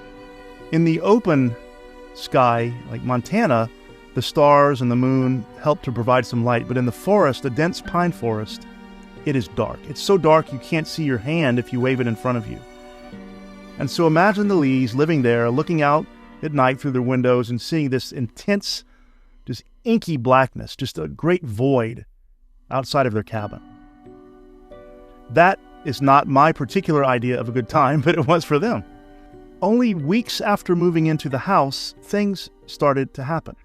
With the majestic Rocky Mountains as a backdrop, Black Forest, Colorado seemed like a picture-perfect destination for Steve and Beth Lee. For 5 years, the Lees rented homes in the area until they decided this was the place they wanted to set down roots. Strangely, as soon as they made the commitment to stay, the paranormal force wanted them out. We came home and it was like the 4th of July in our living room and in our bedroom. We had all kinds of lights flashing through. We would hear people walking, or it sounded like people walking across the roof. We would lay in bed at night and hear chains dangling. One night we woke up and we heard orchestra music. Just strange things started happening. In fact, the owner before them had already experienced strange, disturbing paranormal events. But he believed, the previous owner, thought the house was haunted. He was a little bit embarrassed to tell them, though, because he thought, people are just going to think I'm crazy or I'm a kook or I'm, doing it for some property value. Or I don't know, a million different reasons, but he didn't want to say it. And so he didn't tell them it was haunted. And in some states, realtors have to disclose things like this. In some states, they don't. And so there they did not have to disclose that. So they buy the house, they move in, all is good until they start hearing footsteps at night, all throughout the night. Footsteps everywhere, not just above them, second floor, the attic, but just from around the house. Clear, audible footsteps. What do? It's an old cabin. It creaks at night. We're not used to the forest. You can justify that kind of thing, I guess, for a little while, but it's hard to justify it forever. They started hearing other things too. Beth Lee, who was the wife, right, Steve and Beth. Beth said that they would lie in their bedrooms at night and they would hear the sounds of chains rattling. Chains. That's like your stereotypical ghost story, almost like a cartoon, right? Ghosts dragging chains around. Oddly, they began hearing orchestra music, not from inside the house, but from outside the house in the woods. Like very clear music that was some kind of classical orchestra music. Really weird, because obviously there's no source for that out there. Now, there's a lot of strange sounds in the woods, at night, animals, nature. And sometimes, depending on how thick and dense the woods are, it's hard to know where they're coming from or how far away they are. But there was nowhere for miles and miles and miles that an orchestra could be playing, and they would hear it every night, and it sounded like it was coming from very close outside their house, just past the tree line, where they would see also, those shadows moving around. Then the lights began to flicker for no apparent reason. The TV would turn on and off by itself for no apparent reason. And they call these light shows, by the way. And Beth said sometimes it was like the damn 4th of July in the house with fireworks. So the lights all around the house, flicking on and off, TV on and off, the noises of the TV. It sounded like people stomping across the roof, walking around the house, orchestra music. Just imagine, this is like some weird, assault, some kind of audio assault. And these things happened every single day and every single night. I would have been gone. 1 or 2 nights like that, I think I'm out of there. But they didn't. They at first, as so many people do, tried to explain it, tried to justify it. The 2 boys, their sons, told their parents that they would see weird lights and shadows all around their rooms at night, inside the room. Not coming through the window, but inside the room, lights and shadows. The boys would look outside through the window and see shadowy figures walking around through the woods. And then something else very bizarre began to happen. They began smelling this strong chemical, kind of acrid chemical smell out of nowhere. It was so strong, it was so pungent that it would burn their eyes, their noses, their throats, their ears. So it wasn't just imagination. Not only did they smell it, they felt it burning and stinging their eyes. This is weird because if you're like me thinking, oh, this is another poltergeist case cases, usually what you smell is sulfur, rotten eggs, that kind of thing, rotting meat. Not a chemical smell, but this was a distinct chemical smell. Perhaps the scariest part of the house was the mirror. One of the bedrooms had an antique mirror. It was over 100 years old. And let's talk about mirrors for a moment. As long as mirrors have existed in human history, most cultures have seen them as kind of these doors or these portals or these windows to the other side. Think about it. You look in a mirror, you see everything that you are and behind you, but flipped. It's almost like another dimension there, that like another version of you is living there. And a lot of people believe that these mirrors are portals to the other side, the world of death, the spiritual world, beyond the veil. You know that there are things such as scrying, which means looking into a mirror with dim light, or, fortune tellers, things like this, use mirrors to try to predict the future. It's kind of like a way for the living to see into the world of the dead, and the dead to see into the world of the living. I don't know if you've ever been to a funeral in someone's house, but traditionally, mirrors are covered during a funeral or when the body is lying in the house until the body's buried. It was much more common, obviously in the frontier days in the U.S. and in Europe, and before funeral homes became a business, for a deceased person to be left in the house, to be tended to, cleaned by the family, and then the friends and visitors and neighbors would come, sit with the body, view the body, have some kind of religious ceremony, and then, eventually bury the body. But during that time, mirrors were covered. There were two reasons for this. One reason people think is that when death has come to a house, death enters through portals, and the mirror is one of those portals. And so you don't want to see death in a mirror looking back at you, or even worse, the devil, because it might mean they're coming for you. Another reason is that the spirit of the deceased person might become confused, look into the mirror, think it's the world, the real world, and enter the mirror instead of entering whatever realm, whatever veil they're supposed to enter after death. And so a lot of mirrors are covered during funerals. The thing about the Lees is that this antique mirror began showing them things. They would see faces in the mirror staring back at them. Faces staring back at them when no one was in the room behind them. And I'm going to show you in a bit some of these photos. And one of them, to me, is very clear. You can see two spectral faces with white eyes looking back in kind of like a ghostly, haunting manner into the mirror, into the house through the mirror. Would you keep such a mirror in your house, even if it were a beautiful antique? If you saw faces in the mirror that were not there with you, would you keep that mirror? Now, Steve Lee is your typical horror movie dad, because at first he doesn't think any of this is supernatural. I've always said one of the important rules of horror movies to survive them is always believe the spouse. If your spouse says that there's a ghost in the house, just believe them from the beginning. But Steve didn't. He wanted to rationalize it. And so his main theory was that this was the work of hoaxsters or pranksters. Why would someone go to that trouble? Well, here's one of his theories.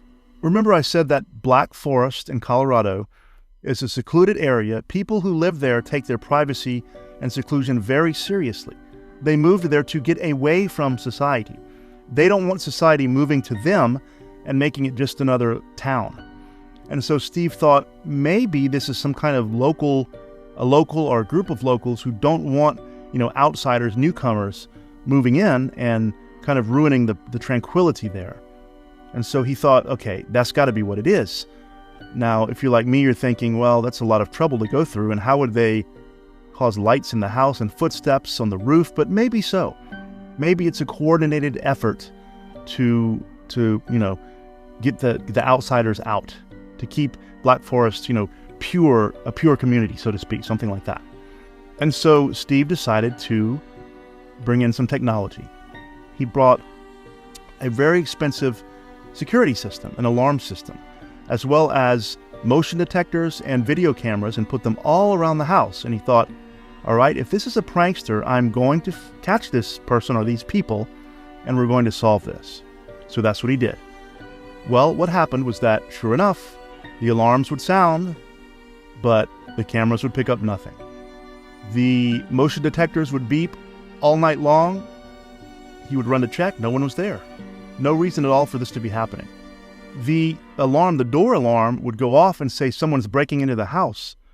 He would run in and the door was closed and locked, as peaceful as ever. He would call the police and say someone's breaking into my house. Police would come again and again. There was not only never anyone there, but there was no evidence of anyone even trying to break into the house. And in fact, there were 62 individual reports of break-ins based on the alarm system. 62. A sophisticated burglar alarm was installed. Security cameras surveilled their property. Beth hired private investigators and queried state and federal agencies. So far, these efforts have added up to more than $30,000. We've basically used all of our savings. We've used all of our things we ever invested. We've used the college funds, the whole works, trying to figure this out. Now, the electrical issues, the lights turning on and off, the TV turning on and off, Steve thought, okay, maybe this is bad wiring. We're out here in the wilderness.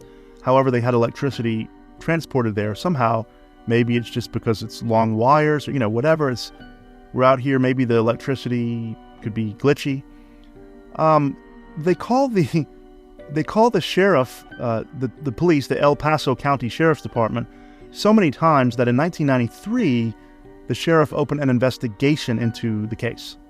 They would make 45 separate trips, the police, to the Lee cabin, and not once, not a single time, were they ever able to find a trace of any kind of criminal activity. No footprints, no tampering with the locks, no scratches on the door, no video footage, nothing.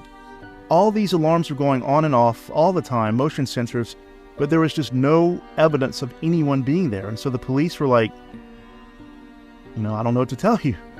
In fact, they even hired a private investigator who also was not able to find a lot of stuff. So Steve started looking at some of the photos of the video cameras, the stills, and he started taking pictures around the house. And he began finding some really weird stuff on these photos. He had several different cameras.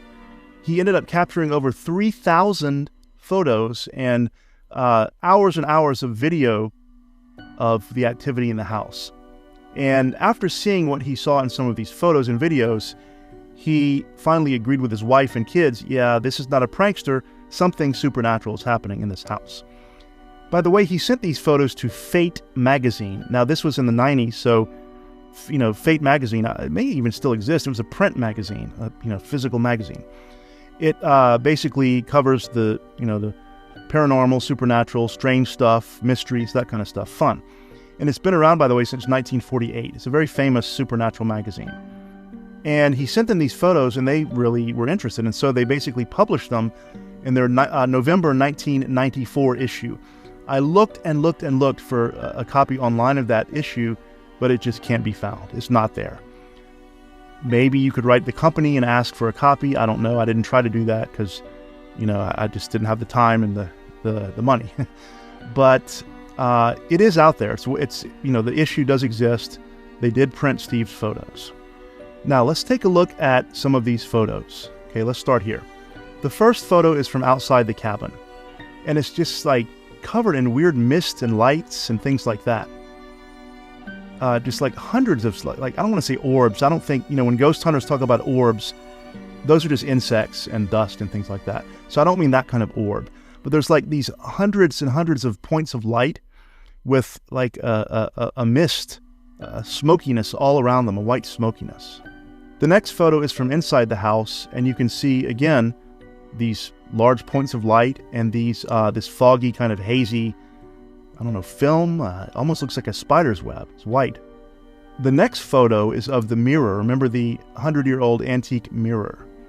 Now, I have a couple of photos of this. The second one, which I'll show you in a moment, is clearer, but here's the first one. Can you see any faces in that mirror? Look kind of toward the upper right.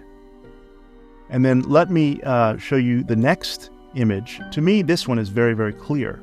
It's a little bit closer up and better lighting. In the upper right, to me, there are two clear human faces, two apparitions with these kind of white eyes staring back through the mirror. Very creepy stuff, isn't it? And so there's thousands of photos like this. Unfortunately, the ones that remain accessible on the internet are not thousands. They're just, not very many. But I would love to get my hands on that magazine. So if you ever do find a way to get Fate Magazine November 1994, please let me know in the comments. I would love to have that copy and take a look, and I could even do like a follow-up to this episode on that. The Lees spent almost all of their money trying to, for this technology, the alarms, the cameras, and everything. And, that sounds like a terrible idea, doesn't it? I guess if you're not living in that situation, maybe you don't understand how troubling that could have been and why they would have been driven to spend so much money on all this stuff. But they did. And so what they finally did, they asked for help. They reached out to a television show called Sightings in 1995. These days, you can go online and find, a ghost hunting show every other YouTube channel. And some of them are really good and fun. Some of them are obviously faked. Some of them are just silly. But in the 90s, there was not such a thing. Sightings was one of the first, really, that focused on examining and investigating weird stuff. And so Sightings got the information from Steve, and they thought, well, this is worth investigating. And so basically, they brought their crew in. It started coming out in the photographs, and which I thought was a light leak and, camera messing up. So that's when I changed cameras and started taking a lot more pictures. I took a picture right over against my wall, and when we got it back, it had some fog in it with an image it looked like of a face. I'm getting the same image in the fog outside the house and in front of the house and back, no matter where I take it. They brought in a psychic named Echo Bodine. That's an interesting name, huh? Echo Bodine. And I don't know how you feel about psychics. I'm on the fence. I think that psychic ability, probably there is something to it, but not everyone who claims to be a psychic has it. And of course, it's relatively easy for psychics to do some research, some cold reading skills, and be able to say things that seem like they're getting them from the other world, when really they're just very good at, reading a room and doing research. But anyway, Echo Bodine, I don't know really anything about her except from this case. But she claimed that there were at least 20 ghosts in the house, and that there was one threatening man leading them all. So there's one strong man ghost, and at least 20 others. And he felt like this was his house, this man, this ghost, that he did not want the Lees there because he felt like it was his house. These photos convinced them to search in a new paranormal direction. When Steve Lee contacted Sightings for help, we called in longtime photographic consultant Edson Williams. Williams is an expert in creating special effects on film. He is trained to detect trick photography. Of all the pictures I saw, this is certainly one of the most curious. It would be difficult to recreate that dot on a single exposure. This dot caught my eye because this is the only instance where there's both a hazy aberration and a very sharp dot. And also, these are indoor. This is the first and only dot I've seen that was inside the house. A few interesting things happened during this sightings episode. First, one of their cameras on a tripod was knocked down for no apparent reason. Minutes later, an unseen force pushes a heavy video camera off its sturdy tripod. What just happened with the camera? Well, the camera was set up here on the tripod. It was locked in, and all of a sudden, so you thought. It just took a header right off the tripod and landed on this light stand here. And another thing that happened is that they used thermal imaging. I guess, what do you call it, FLIR or infrared, or the kind of camera that can detect heat. And so you can set it where hot is red, cold is blue, or vice versa. And what's interesting is that Echo said that there was something in the corner. And indeed, there was some kind of a heat spot there. So take a look at this part of the video. Less than an hour into the investigation, unusual interference completely wipes out the team's audio system. It coincides with Echo Bodine's first psychic impressions of a threatening force. I sat down and I was trying to listen to him, and I became aware of several voices over here. And so I turned around, and there's a male spirit standing right there, right there. In the precise place where Echo is pointing, thermal imaging reveals an anomalous hot spot in the rafters. The heat reads as light blue, while the rest of the ceiling area reads in darker, cooler blues and pinks. Something else that happened is that the crew had a scanner and were receiving this kind of thumping or knocking that sounded very much like footsteps, very much like the footsteps that the Lees themselves had been hearing. So check this out. Turn on his scanner, and initially we heard that exact same noise, but now we're hearing something else, and it started out really slow. It sounded like sort of like footsteps, and now it's gotten a little faster, and this is how it sounds. And then also one of the crew for our sightings had kind of an emotional breakdown. She said that something was attacking her and she couldn't go on. They had to kind of stop for a moment and let her, calm down. What is it? It's okay, Sherry, don't. Sherry, don't. It's just what they want you to do. Stay calm. Stay calm. I want to go away. It's okay. It's like it's an energy that's pulling on me, and the same time it's pulling on her. After the sightings crew left, Steve began experiencing really bad, terrible migraine headaches. I used to have migraines, and boy, those are horribly painful. He actually experienced swelling in his brain. And he went to the doctors, and they scanned, and they said, there is some swelling in your brain. There's no reason. We can't explain it. There was no bruising, nothing, no concussion. And so there was no scientific or medical explanation for those headaches and that brain swelling. Since our investigation, the unseen forces inside the Lee home have turned violent. Steve Lee recently sent us this photograph of a large scratch across his forehead. There was no scratch on the negative. The following day, as this home video shows, Steve developed a large, painful welt on his forehead. His doctor can't explain the cause of the injury. 6 months after the sightings TV crew had gone there, one of Sightings' own in-house psychics named Peter James visited the house. And I don't know if you've seen this guy, kind of a unique-looking fellow. Look him up, Sightings, Peter James. He was like their show psychic. He went to the house, and he also believed that there were many different spirits in the house. He said that he felt as he walked around the house that someone was wrapping their arms around his legs. He felt a pull of very powerful energy, and he was drawn to the very same bedroom where Echo Bodine had been drawn, and they both said this is the center of the activity, and it was indeed the bedroom with that antique mirror in it. Peter was there with the Lees when that chemical smell began to exude from the air, and he smelled it also. So he witnessed that.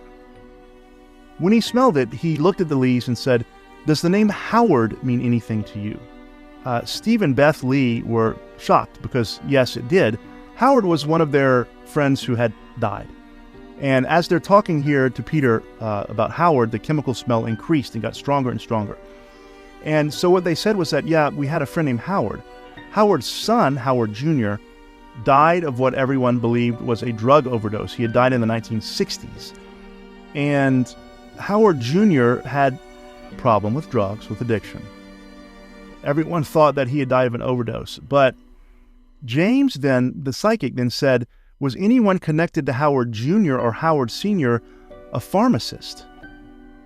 They're shocked that, yes, in fact, Howard Jr.'s best friend, that friend's father was a pharmacist.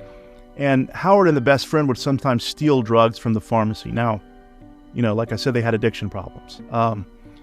But James, the psychic, said, Howard wants you to know that he did not die of a drug overdose. He was murdered.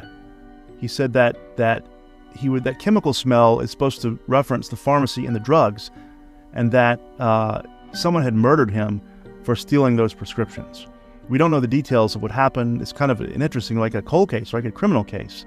But yeah, so the fact that James the psychic knew Howard and the pharmacist and that kind of thing. According to the Lees, this was very secret information. They'd never told anyone. It had happened 30 years before, and how could he have known? I don't know. Peter went on to say that the bedroom with the mirror was the hot spot, that there was a closet, and the closet and the mirror were kind of these portals to the other world, to the world of the dead. And basically after this incident with sightings, the Lees kind of disappeared.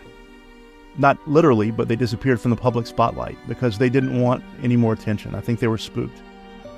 The house has, however, been visited by hundreds of people, paranormal experts, paranormal investigators, psychics, regular people, and many of them have also experienced the sound of the footsteps, the music, the lights flickering, the weird feelings. And so it's very, among the people who've gone, it's very well documented. And even to this day, the house is still haunted. Now, we don't know, I don't know exactly where the house is, and if I did, I wouldn't say, because we shouldn't be going and disturbing people from these cases, right? So if you do know something about a house in any of the cases, don't go knocking on their door, peering in their windows. These are still people who want to live their lives. As far as I know, the last I heard, the Lees are still living in the house, and it is still haunted. They still see the shadowy figures. They still sometimes hear voices now and then.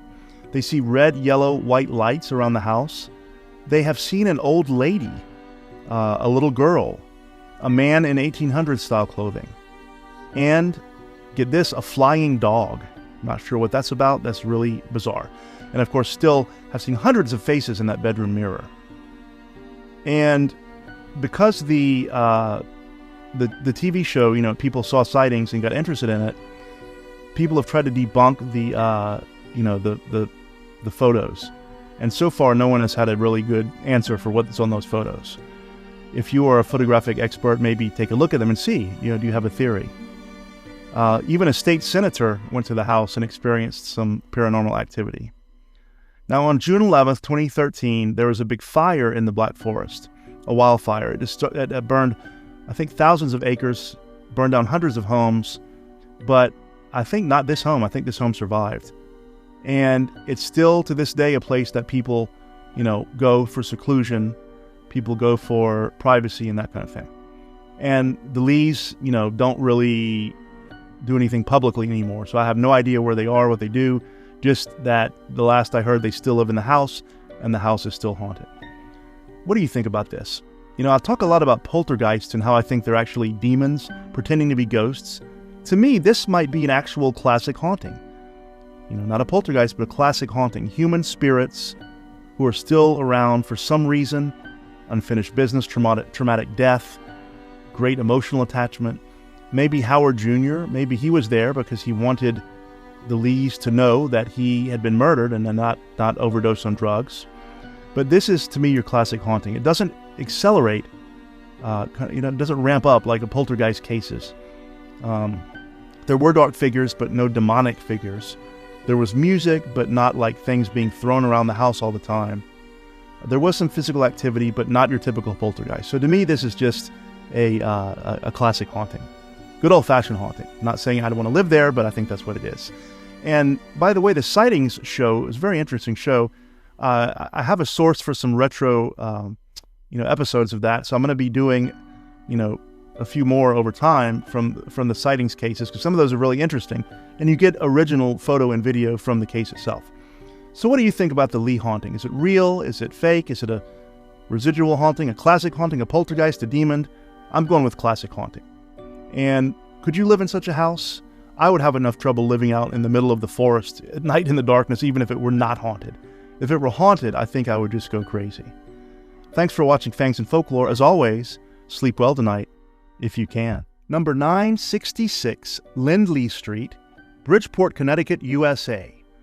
A small, humble, working-class house that remains the site, to this day, of probably the most documented, attested, and witnessed poltergeist haunting in the country's history. That's right, tonight we're talking about the Lindley Street poltergeist, otherwise known as the Bridgeport poltergeist. Police officers, firefighters, priests, neighbors, crowds witnessed these events. saw them with their own eyes, and testified that they were, in fact, genuine. The year is 1974, not really that long ago. Keep in mind, though, in 1974, while certainly cameras and video cameras existed, they were not carried around everywhere like we do today with our iPhones and our smartphones. And so, finding photographs and video and audio from this particular case is exceedingly difficult. I did manage to find some because I, Matthew R. Miller, your host here on Fangs and Folklore, well, I want you to enjoy it. And I want you to be scared, too. Bridgeport is the largest city in Connecticut. It's still not a very big city. If you've been to Connecticut, you know that it's quite lovely. It's beautiful, charming, beautiful nature, and it's really a small state, though, and the city of Bridgeport, or rather, I might say the town of Bridgeport, is, very medium-sized at best. It's a lovely town, but it's not very large at all. And so what happened there quickly spread and drew the attention of all the residents. Jerry and Laura Gooden. These are the people who would be involved in the Lindley Street poltergeist case. Jerry the father and Laura the mother. They were married in 1960 and then soon thereafter purchased the house. And in 1961, a year later, on Halloween Day, Laura gave birth to a son. They named him Gerard, also known as Jerry Jr. The house was very small, but it was home. And so the Goodens thought their lives were beginning. They had so much to look forward to. Now they have a baby. But only 6 months later, that child was diagnosed with cerebral palsy. And they really wanted to do everything they possibly could to make their lives, their family work. But unfortunately, in the healthcare system in the U.S., unless you have lots of money or really great insurance through a great job, well, it can be really difficult. And so they applied for assistance in Jerry Jr.'s medical treatment, his therapy sessions. But he also would need some very expensive leg braces. And I won't go off right now on the cruelty of the U.S. healthcare system, in my opinion, but they owned the house, even though it was small, inexpensive. The fact that they owned it meant that they were disqualified from receiving any help with funding. And so they said, well, we're just going to try the best we can with what we have and make this work. On his, actually just before his 6th birthday, Jerry Jr. got a cold, the common cold, a simple cold. But he quickly got sicker and sicker, and very sadly, on September 27th, 1967, Jerry Jr., the little boy, died. Of course, they were devastated. And they missed him, and they said, this hurts so badly. We can't go on in life without children. We want to have children somehow. So basically, they had a local priest named Father Grimes. He knew an adoption agency in Stamford, Connecticut. And in Stamford, there was a little girl who was 4 years old. She was Native American. Her name was Marcia. Now, it's spelled M-A-R-C-I-A. I believe it's pronounced Marcia in the American way and not Marcia. But just for the sake of simplicity, I'll call her Marcia in this episode. Now, she was currently, at the time when Father Grimes introduced them to the adoption agency in Stamford, little Marcia was living in Ontario, Canada. And she needed a home. And so Jerry and Laura, they drove to Canada. They drove to meet her. And things went really well. She seemed to really like them. They seemed to love her. And so they decided to adopt her. And so they did. They brought her back home to Bridgeport, to their little house. And they thought, well, thank goodness our house will have the pitter-patter of little feet again, the babbling, the talking, the laughter of a child.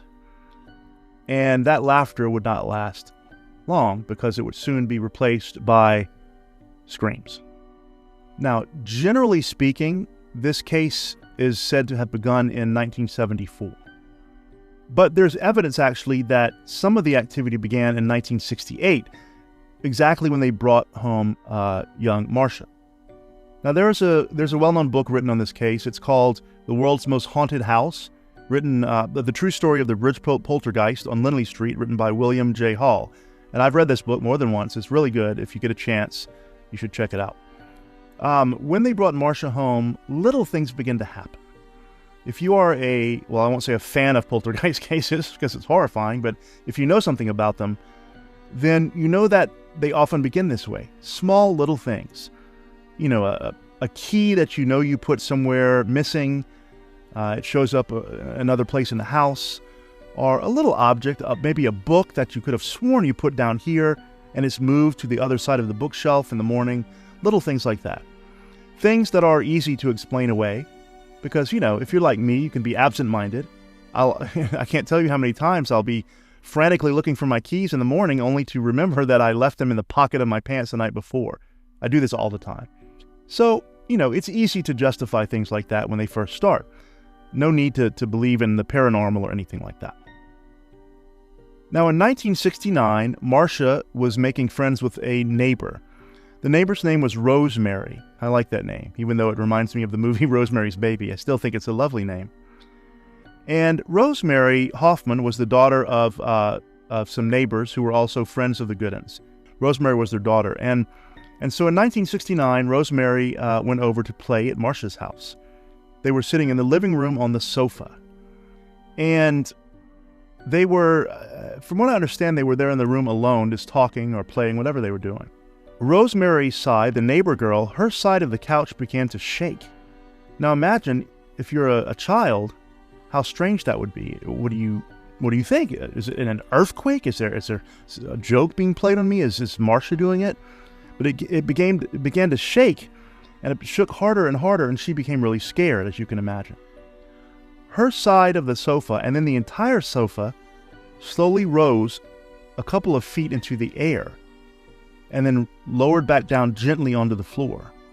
You can imagine the neighbor girl was horrified, terrified, like what would cause that? It's just so strange. She looked over at Marcia, and Marcia was just sitting there with this weird blank look on her face, smiling in this kind of strange, unnatural smile, looking directly at Rosemary. And so Rosemary got up, ran out screaming, and ran home to her family. Rosemary's parents thought, well, is you know, they're just making things up. Is this a game they were playing and they have some kind of a little story? They kind of just ignored it or thought it was just child's play. Rosemary went on about her day, her week, and kind of got on with her life. But not too long after that, Rosemary was again at Marcia's house, the Goodins' house. And now Marcia's bedroom was a small, converted, basically a cupboard. I told you this house is very small. So think almost like Harry Potter's bedroom under the stairs, but this was a cupboard. But it was a bedroom, and so Rosemary went up to see Marcia. That was her friend.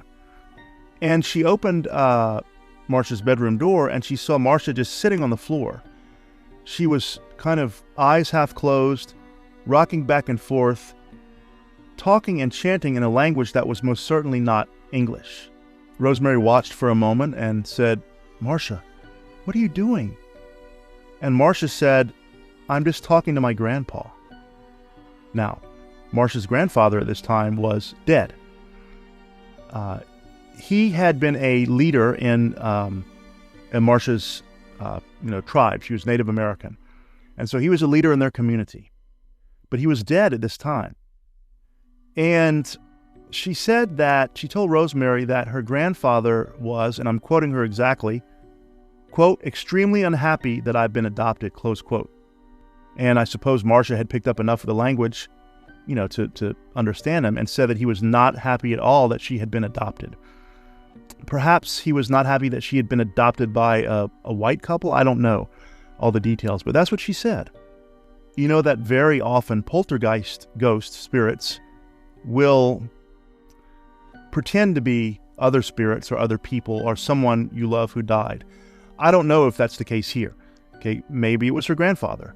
Maybe it was his ghost. But poltergeists often will do that, so just keep that in mind also. Now, in November of 1971, about 2 years later, a thing or two had happened here and there, but nothing really big. But things began to escalate, and they followed the usual pattern and progression of a poltergeist haunting. The family began to hear knocking from around the house, on the walls, and then the knocking became, over time, pounding. And the pounding became regular, like thump, thump, thump, rhythmic. And it sounded like it was coming from inside the walls. this happens all the time in poltergeist cases. It's how they start. Now, Jerry, of course, didn't know anything about poltergeist cases and was a pretty rational, scientific man. He didn't believe in ghosts and all that. So he thought maybe there's, maybe the neighbors' kids are playing a prank on us. Maybe this is some kind of a joke. Or maybe, they were hitting something outside the house. Maybe it was pipes in the walls. Water pipes can sometimes make noises like that. Steam, I don't know, they're set up there. But they kind of try to ignore it. And let me tell you this, in a poltergeist case, if you can ignore the first disturbances, there's a much higher chance that it will just go away. Whatever these things are, whatever these poltergeists really are, these spirits, they want attention and they want to scare you.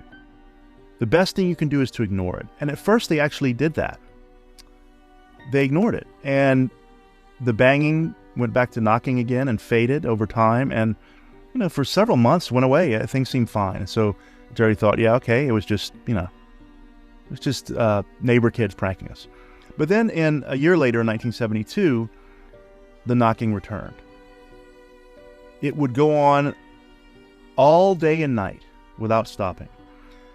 Jerry said it would begin as a light tapping, then work up to banging, loud banging. Sometimes it sounded like rocks were being thrown at the house from outside. The Goodins reported this to the cops. They thought somebody was harassing them. One of their neighbors, by the way, one of the Goodins' neighbors was a cop for the Bridgeport police. His name was John Halsworth. Jerry told John about what was happening, and he said, why don't you get a tape recorder and set it up and just record all the time and see if you can catch it on audio. And he did. He got the sounds early in the morning. He recorded these banging and hitting sounds. And they would come from all around the house. And the knocking was coming from different areas of the house. Very small house, but from all around the house. And so Officer Halsworth listened to them. He was Jerry's friend, so he believed him. And so they listened with some other police. They couldn't explain it. So I have no idea what that is. Sorry. About this time, some neighbors moved away from the neighborhood. And so the knocking sounds stopped when they moved. And so now Jerry and Laura think, well, we've solved the mystery. It was the neighbors or their kids are doing something, intentionally or not. And so that's it. It's over. Thank goodness. They went several weeks with no problems. But then the banging returned. And they went back to the police. And the police came, could not explain it. Heard it, could not explain it. The next escalation in activity happened in 1974 in the summer. And Laura was, she was looking out the window, whatever she was doing, I don't know, in the kitchen or sitting watching TV. And it looked like a hand pressing against from the outside of the window. Now, this would be startling enough, right? I mean, if it's somebody putting their hand on your window, maybe it's a neighbor for some reason, but it also could be a burglar or a weirdo, But the thing about the hand was that it was not attached to any arm or wrist. It was clearly a human hand against the outside of the window, but there was no body and no arm attached. Even so, they ran out to catch whoever it was. No one was there. As you might imagine, usually in these cases, no one was there. A few weeks later, someone knocked on their door at night. 3 distinct knocks. Not unlike the pounding they'd been hearing in the house. And so Laura got up to answer the door. She looked, she opened it, no one was there. Now, what was odd was that on the steps, the porch, small porch, there were, and I believe the porch is made of cement. And so how if you ever had a cement porch, how it can sweat sometimes in the summer, become wet. Or if you have wet shoes, you walk on it, the water can stay there for a little while on the cement before it evaporates or is absorbed. And that's what she saw, wet footprints on the steps. But no footprints leading to it, no footprints going away, no one in sight, just 2 footprints wet on the cement steps, a knock, no one was there, no explanation whatsoever. Things got worse. Doors and cabinets would open and close by themselves. Then furniture started moving. They would see chairs and things move on their own. And remember, though, Rosemary, the neighbor, had already seen the sofa levitate. Okay, so this is just classic poltergeist activity. Now, on November 21st, 1974, the Gooden family had invited Officer Halsworth, their neighbor, his wife and daughter to the house, and the daughter was Janet, the wife was Jamie. So this is not Rosemary's family, this is another family, the police family. And they invited them for dinner, and they were eating in the living room. And they suddenly heard the sound of shattering glass. Have you ever had this happen? Have you ever had glass shatter around you unexpectedly? It's quite startling. I remember once in high school, the car I drove, the passenger side window once exploded. And it was because it gets so hot in Louisiana. It had suddenly got so hot, it must have, expanded it or something. And I was just driving and it scared the hell out of me. I'm lucky I didn't get in a wreck. It's quite shocking and startling when glass breaks, that distinctive sound. And that's what they heard. And so they went to see, and they went to the source of the sound, which was the Gooden's bedroom.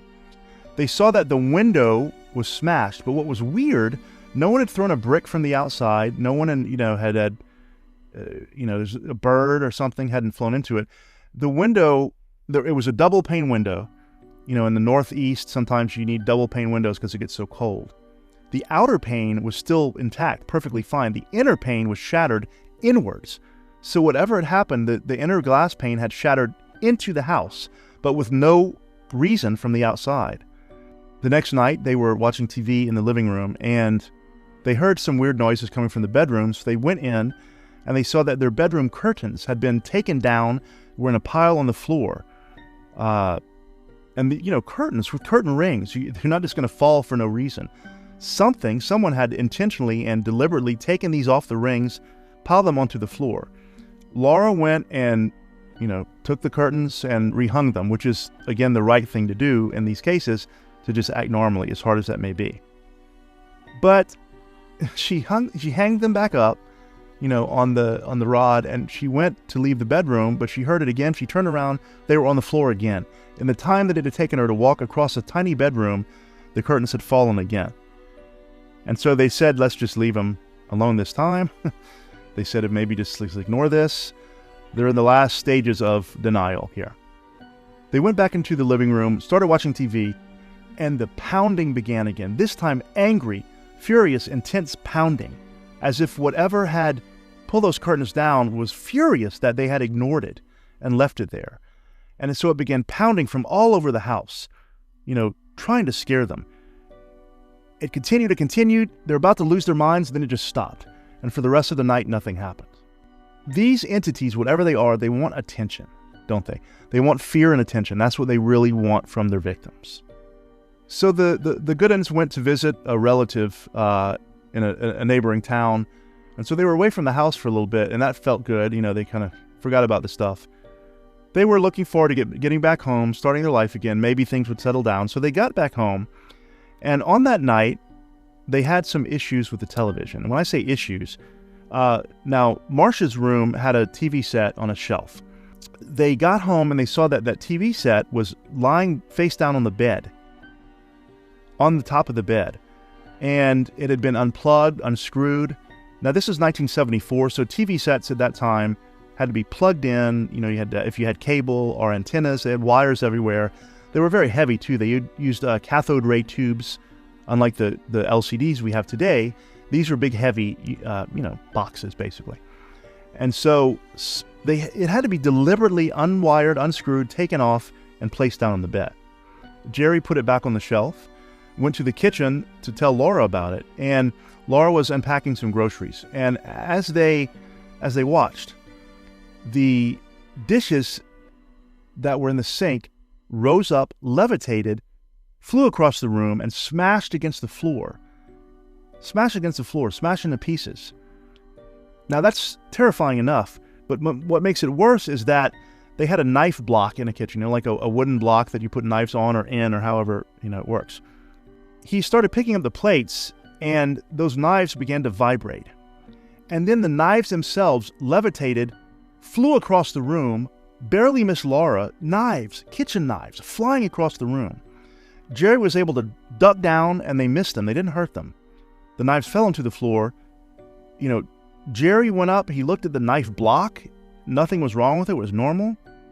Then that block itself rose up and flew at him. He managed to catch it. If something flies at you, sometimes your autonomic nervous system takes over and you just, boom, catch it. So he caught it.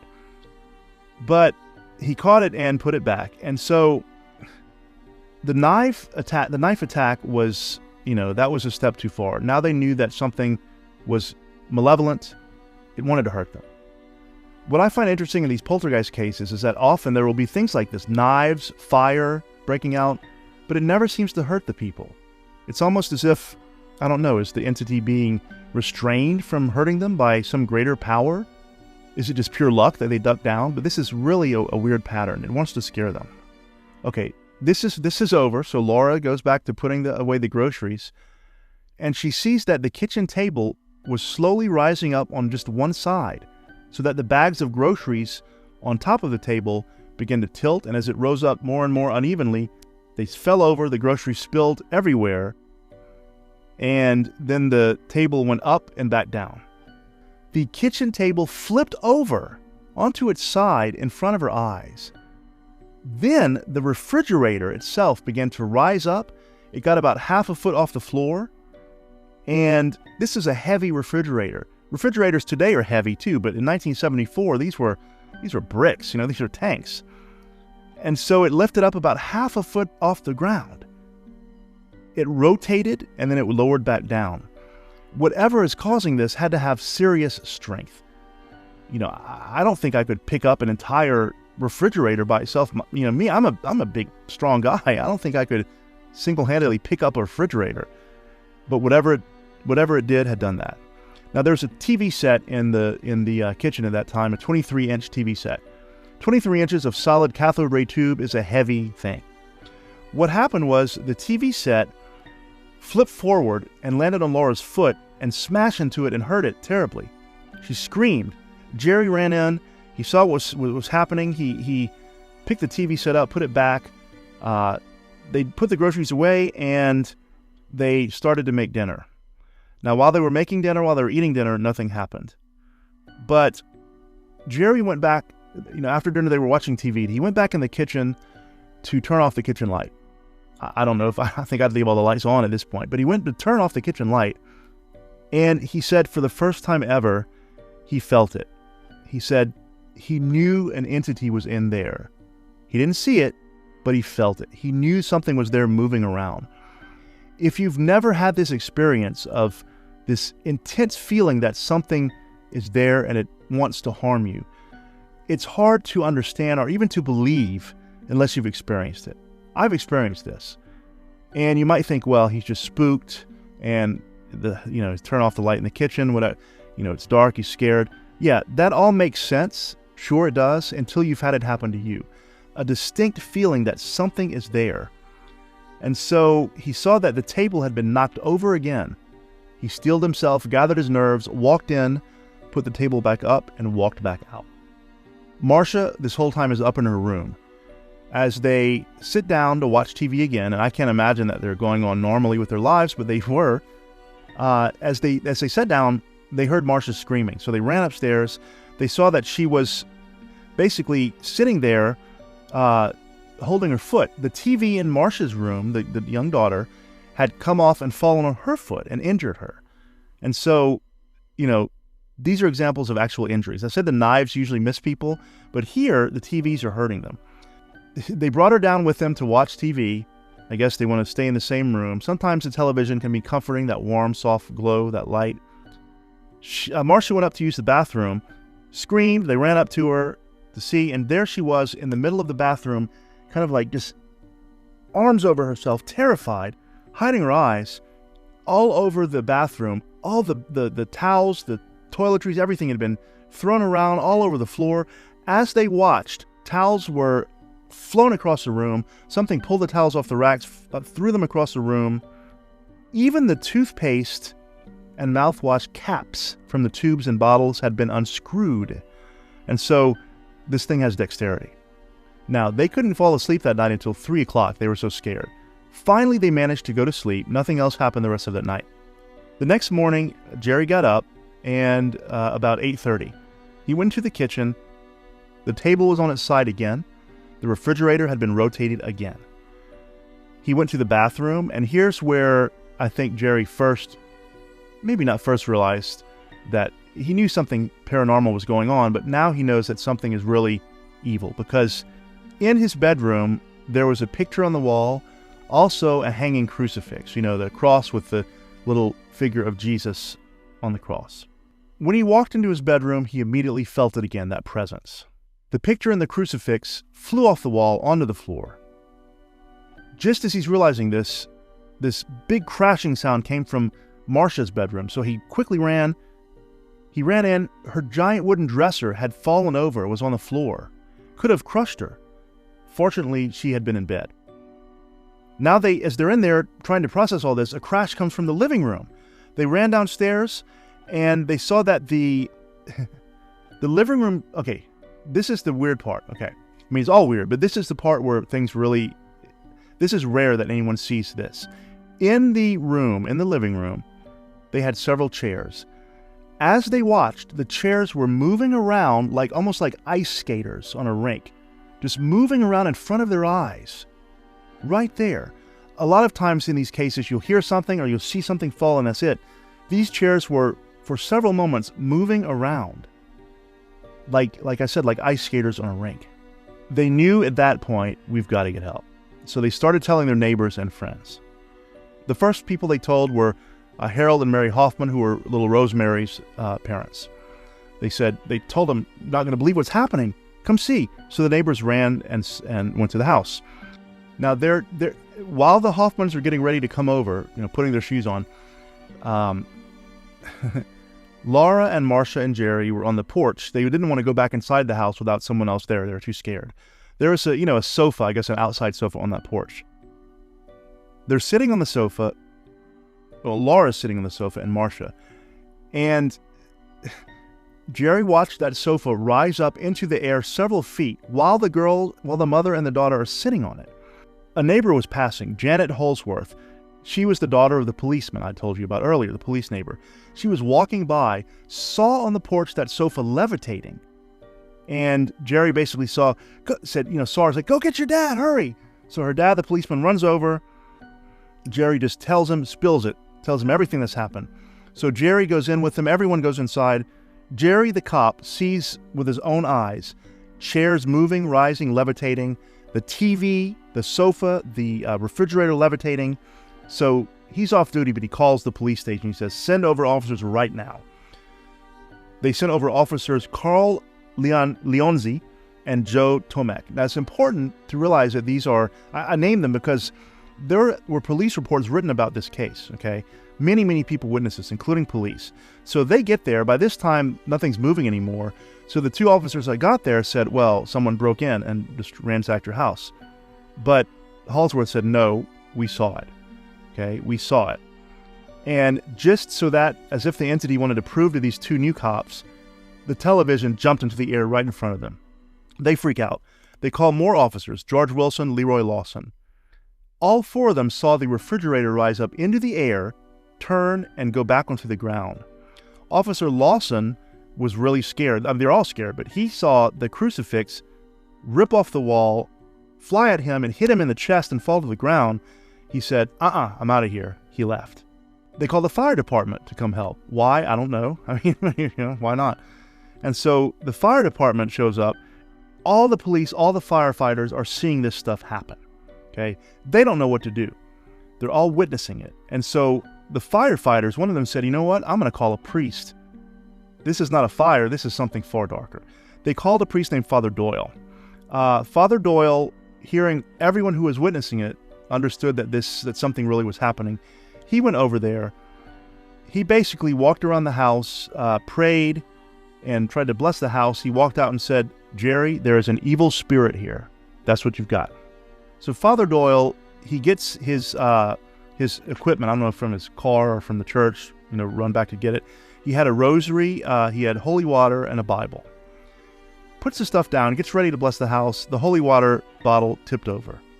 Put it back up, tipped over again. As if the thing were trying to tell him, it's no use, your silly holy water is pointless here. Crucifix on the wall doesn't matter, holy water doesn't matter, nothing you can do to me. he knew that he needed help. He called another priest, his friend, and this priest was an expert in exorcisms. He must have been like the parish exorcist. Every Catholic parish has an exorcist, an official designated one. Even if they never perform an exorcism, it's just something they have. The priests get there, they go through blessing the house, they both agree something evil is in this house. And by this time, you got firefighters, you got cops, priests. This is all the same day, by the way. And one of the police officers was in the house. Now, this is truly uniquely bizarre. I don't know of any other poltergeist case where this has happened. The police officer's in the house. He heard a voice say, "Bye-bye," like that, "bye-bye," as if to tell him to go. He froze, he turned around, and he saw that the voice was coming from the family cat. Yes, the cat. It spoke again directly to the officer. Now, was the voice really coming from the cat? I don't think so. I think it was a trickery by the entity. But he said, as sure as I'm, he said, I swear, I saw that cat talk to me and tell me to leave the house. Now we've got a talking cat. Word of this spreads all over the little town of Bridgeport. And so what happens is that very soon, that very day and the next few days, people gather on the street, right? Huge crowds, hundreds of people gathered on the street, looking at the house, trying to peer in, trying to see if they'll witness anything. Everyone wanted to see something. This is where two people you might recognize are called by one of the onlookers who knew them. And those people are Ed and Lorraine Warren. Now, they're a very controversial couple. Ed, they're both deceased now. Ed claimed to be a demonologist. Lorraine claimed to be a psychic. They are the couple, if you've seen the Conjuring series of movies, The Conjuring, Conjuring 2, what else? Annabelle, The Nun, those movies. The Devil Made Me Do It. That's the couple in those movies. The real life couple went over there. It began in November of 1974. And that November day was a Sunday. And we were contacted by Mary Pasquarella. Mary Pasquarella lived in that neighborhood. Mm-hmm. She was director of the Psychic Research Institute in Hamden, Connecticut. She was a personal friend of ours. She called, Ed took the call, and she said, "Ed, you have got to meet me at this house." Some people say that they were frauds, the Warrens. Some people say they were real. The thing about this case, though, is that you have so many witnesses that it's almost irrelevant that they were there, But they did come over and to see what they could do. They came over with a priest friend called Father Charbonneau. Nice French name, Charbonneau. And also a young seminary student, Paul Eno. And so they're like a little group. They show up and they begin their investigation. All of a sudden, this thing started shaking, came right down onto her foot. It broke two of her toes. Well, another television set in Marcy's bedroom toppled off a shelf and fell onto the bed. Another television set, which was in the living room, toppled over and onto the floor. Now, one of the most fascinating things about the way things would fall, particularly the TV sets, was this heavy set would come down with a crash, but just before it hit the floor, it would hesitate and then hit. Never broke, never smashed. Wow. Now, something that Ed Warren did, which I kind of like, is that as they're walking around the house, Ed went up to Paul Eno, the seminary student, and said, "You kind of keep a secret eye on Marcia, the daughter, right? The Native American daughter. See if she is faking it. Because in some of these cases, not all of them, but a lot of them, they are hoaxes. And there's some cases like the Enfield poltergeist where the girls in that case were seen faking activity, but said they did not fake all of it, only some of it, and that other people witnessed it too. So keep that in mind. Anyway, so they all witnessed it themselves. Now the police, the firefighters, the Warrens, Father Charbonneau, Paul Eno, they all see the things happening themselves. Things moving around, lifting up, clear classic poltergeist activity. Marcia was sitting on a chair talking to one of the policemen. The chair she was on while she was there rose up into the air. Everyone witnessed it. It hovered for like a long time. It flipped over and sent her onto the ground. She fell onto the ground. So it like kind of basically tipped her out of the chair. Now there's no way that, who could do this? An accomplished stage magician, perhaps, after having set it up, but in front of all those witnesses spontaneously, a little girl, it seems very unlikely. Two of the cops went to look at the chair. They they went to set the chair back upright. It was not a heavy chair. It was just whatever, 2 men could easily lift it, but they couldn't. It was so heavy that it took all of their strength just to put it back upright. Something was holding it back. Something was holding it down, trying to tease them, to taunt them. By this time, this went on for several days. By this time, there are about 2,000 people outside of the house, just camping out, hanging out, watching. There were news stations, reporters, all sorts of people. The news stations interviewed some of the crowd, and several of them said that they had seen things happen, they'd seen things move. In fact, one of them said that in the little garden in the front of the house, the front yard, I guess, there were some little statues, decorative statues. Some of these onlookers said that they saw the statues move by themselves. Another said that he had heard a demon's voice coming from inside the house. Whether they'd seen this, I don't know. But statues moving is very creepy. But if an entity can cause, objects to move and like refrigerators, all this other weird stuff, why couldn't it make statues move by themselves? One of the things it kept doing was pulling those curtains down. Okay, keep that in mind. I'm going to talk about a couple of different theories in just a moment, but keep the curtain thing in mind. I mentioned the knives flying across the room. I mentioned the television falling on the feet of the family.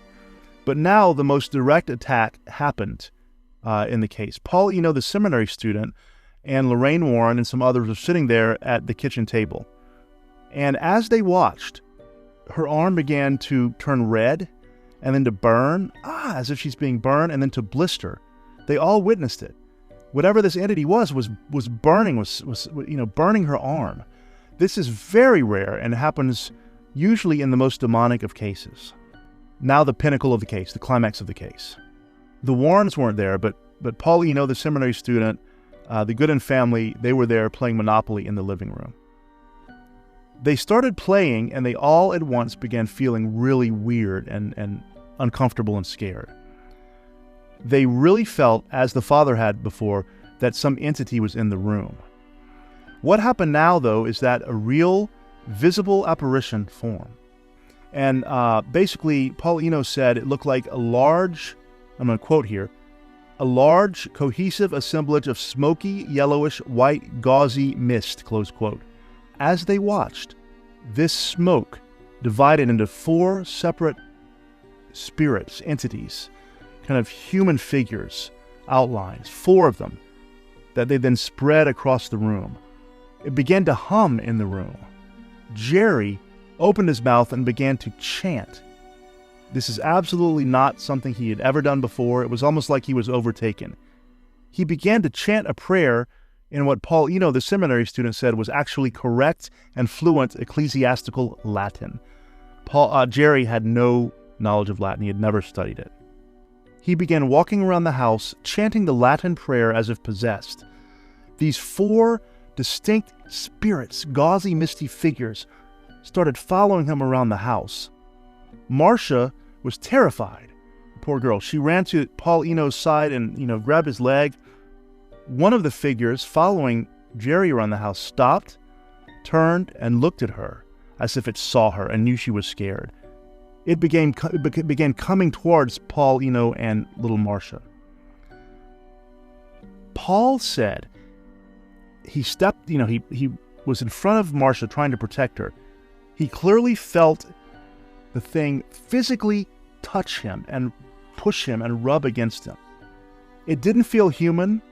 It didn't feel like a clammy spirit. He said it felt like the frame and the feathers of a bird.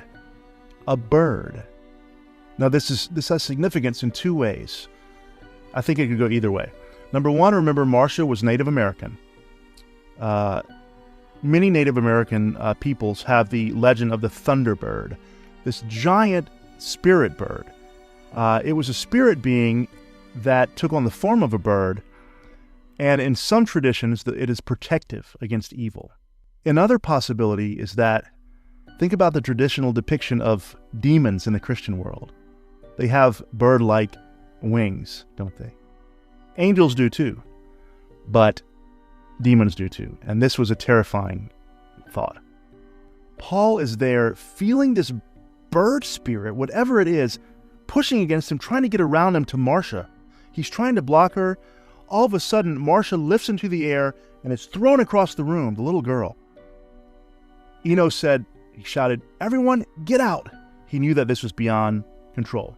It was out of control. Whatever was happening, this was something really weird, really bizarre, either extremely demonic or a Native American tradition or something. Who are those four bird-like spirits? I don't know, but it's intriguing.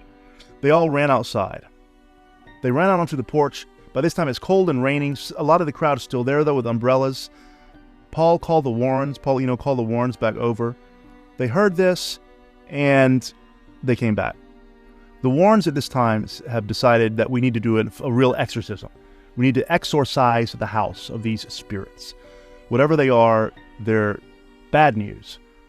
Now, the activity came and went, still continued on. Nothing was quite as bad as the bird spirit night, but it was still bad. And so they're planning to do an exorcism. Before this could happen, something very unfortunate happened. I mentioned the infield poltergeist earlier. What happened was that there were police officers in the living room, and one of them caught Marcia stretching her leg out to try to push the TV, to make it look like it were moving on its own. Okay? Now, fact, okay? A cop saw her. He reported it to his boss, and very soon after, the police chief decided to declare to the people that it's a hoax. Marcia had been doing it all. It was fake. Everyone go home. The media said that the little girl did it. The parents did it. I want to clear these people's names today. I believe that Chief Walsh, who was the chief of police in Bridgeport at that time, should be man enough to come forward 26 years later and say, yes, it wasn't a hoax. I had men go in there. I had them confront the Goodens to say that it was a hoax to get rid of all those people. A few things I want to say about this. Number one, just because Marcia had faked that or tried to fake other things, in no way explains the dozens, if not hundreds of phenomena that everyone else witnessed. Neighbors, friends, police, firefighters, Paul Eno, everyone. It can't explain it. Secondly, like I said, and sometimes in these cases, when there are kids involved, and there often are children involved in poltergeist cases, the children will be caught faking some of the activity. Why? I don't know. Sometimes they like the attention. Sometimes they feel like that they don't want to disappoint the adults. They've been conditioned. Many different reasons. But it is just impossible that Marcia had been doing all of this activity, especially the stuff that had happened when they weren't even at home. It's impossible. Unfortunately, she was caught doing this, and so the police chief decided to call it all a hoax. This works to get the crowds away. It kind of dies down. There were some newspaper articles calling it a hoax. And after that kind of climax, that Birdman climax, the activity died down. It began again, December 10th, 1974. Same things. Television moving, furniture moving, refrigerator moving, objects, toys flying across the room. The family's still there. They don't know what to do. They're beside themselves. They tried to ignore it. They can't. A man named Boyce Beatty, I guess you pronounce it, paranormal investigator and a member of the American Society for Psychical Research, called the Goodens and said, look, I don't want publicity. I don't want anyone to know this. Could I just come over? I just want to visit with you privately. Don't tell anyone.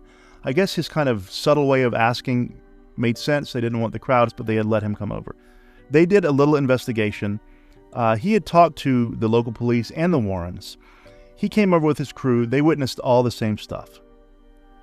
One thing that he said, Beatty, which is important for a theory I'm going to say in just a moment, he said the Goodens were overbearing parents. Keep that in mind, overbearing parents. The Goodens tried to sell the house. They couldn't. No one wanted to buy it. They ended up living there the rest of their lives. Now, we know what happened is that the activity continued. However, Laura Gooding, the mother, in 1993, she died from a car crash. Jerry died from natural causes in 1997. Marcia had left the Gooden house in 1980. So, still while they're all living there, she had left. There were reports of some kind of an argument, some kind of a reason she had left in anger. We just don't know. She eventually died in Ohio in a hospital from natural causes in February of 2015, only 51 years old. Now, this really weird case Some interesting things, briefly, are that it was witnessed by so many people, so many professionals, so many neighbors, so many friends, and just the weird stuff that happened. The talking cat, the Birdman, the Native American element, these are all really intriguing. It's like a good mystery, isn't it? And these don't exist in any other cases that I know of. So my questions are this, something to think about. Was it spirits, ghosts? It acted like a poltergeist. I think poltergeists are demons pretending to be ghosts, but in this case, I don't know. The Native American grandfather was angry that Marcia had been adopted. Could that bird spirit have been some kind of a Native American protective spirit, or the opposite, an evil spirit? Could it have been a demon? Why was it so keen on pulling down the curtains? Why was this so public? Why did it show so many activities to the neighbors, to the public? Was Marcia somehow unhappy with overbearing parents? Was there something else going on in the house? I don't know. Some people believe that in cases like this, poltergeists, they often revolve around a young person, often an adolescent girl. Some people believe that they are physical manifestations of psychical activity, and that when a family is stressed and a child is, I'm not going to say abused, I have no evidence of that, but when a child is not happy, it can create these disturbances. Others would say no, that's purely paranormal. Others would say this was a hoax, as the police said. However, here's the thing that a lot of people don't know. After the police chief declared it a hoax, the fact is that the department secretly, quietly hired a paranormal expert to investigate it. In other words, the police maybe didn't think it was a hoax. Maybe they had declared it a hoax to get rid of the crowds. They were just looking for a reason to calm things down in Bridgeport, seeing that as their duty. What do I think personally? I think it could have been a combination. A demon, a Native American spirit, or maybe it was just simply four spirits, or maybe, just like every other poltergeist case, it was a demon pretending to be everything else. I just don't know. We know there are still police reports about the case. The one I'm showing you right now is a genuine police report. What do you think about this most bizarre and disturbing poltergeist account? Do you think it was real? If so, was it a demon? Was it ghosts? Was it the spirit of the grandfather? Was it a thunderbird? Was it entirely a hoax? And if so, how could Marcia, a young girl, have pulled it off like that? Even if the whole family had been involved, how could they have pulled it off in front of so many witnesses? Truly, the Lindley Street poltergeist in Bridgeport, Connecticut, is one of the most bizarre and disturbing and documented and eyewitnessed hauntings ever in the history, at least of the U.S., maybe of the world. I would love to know what you think about this, because this case has always fascinated me ever since I first read that book. Thank you so much for watching Fangs and Folklore. Like and subscribe if you haven't, and as always, sleep well tonight, if you can.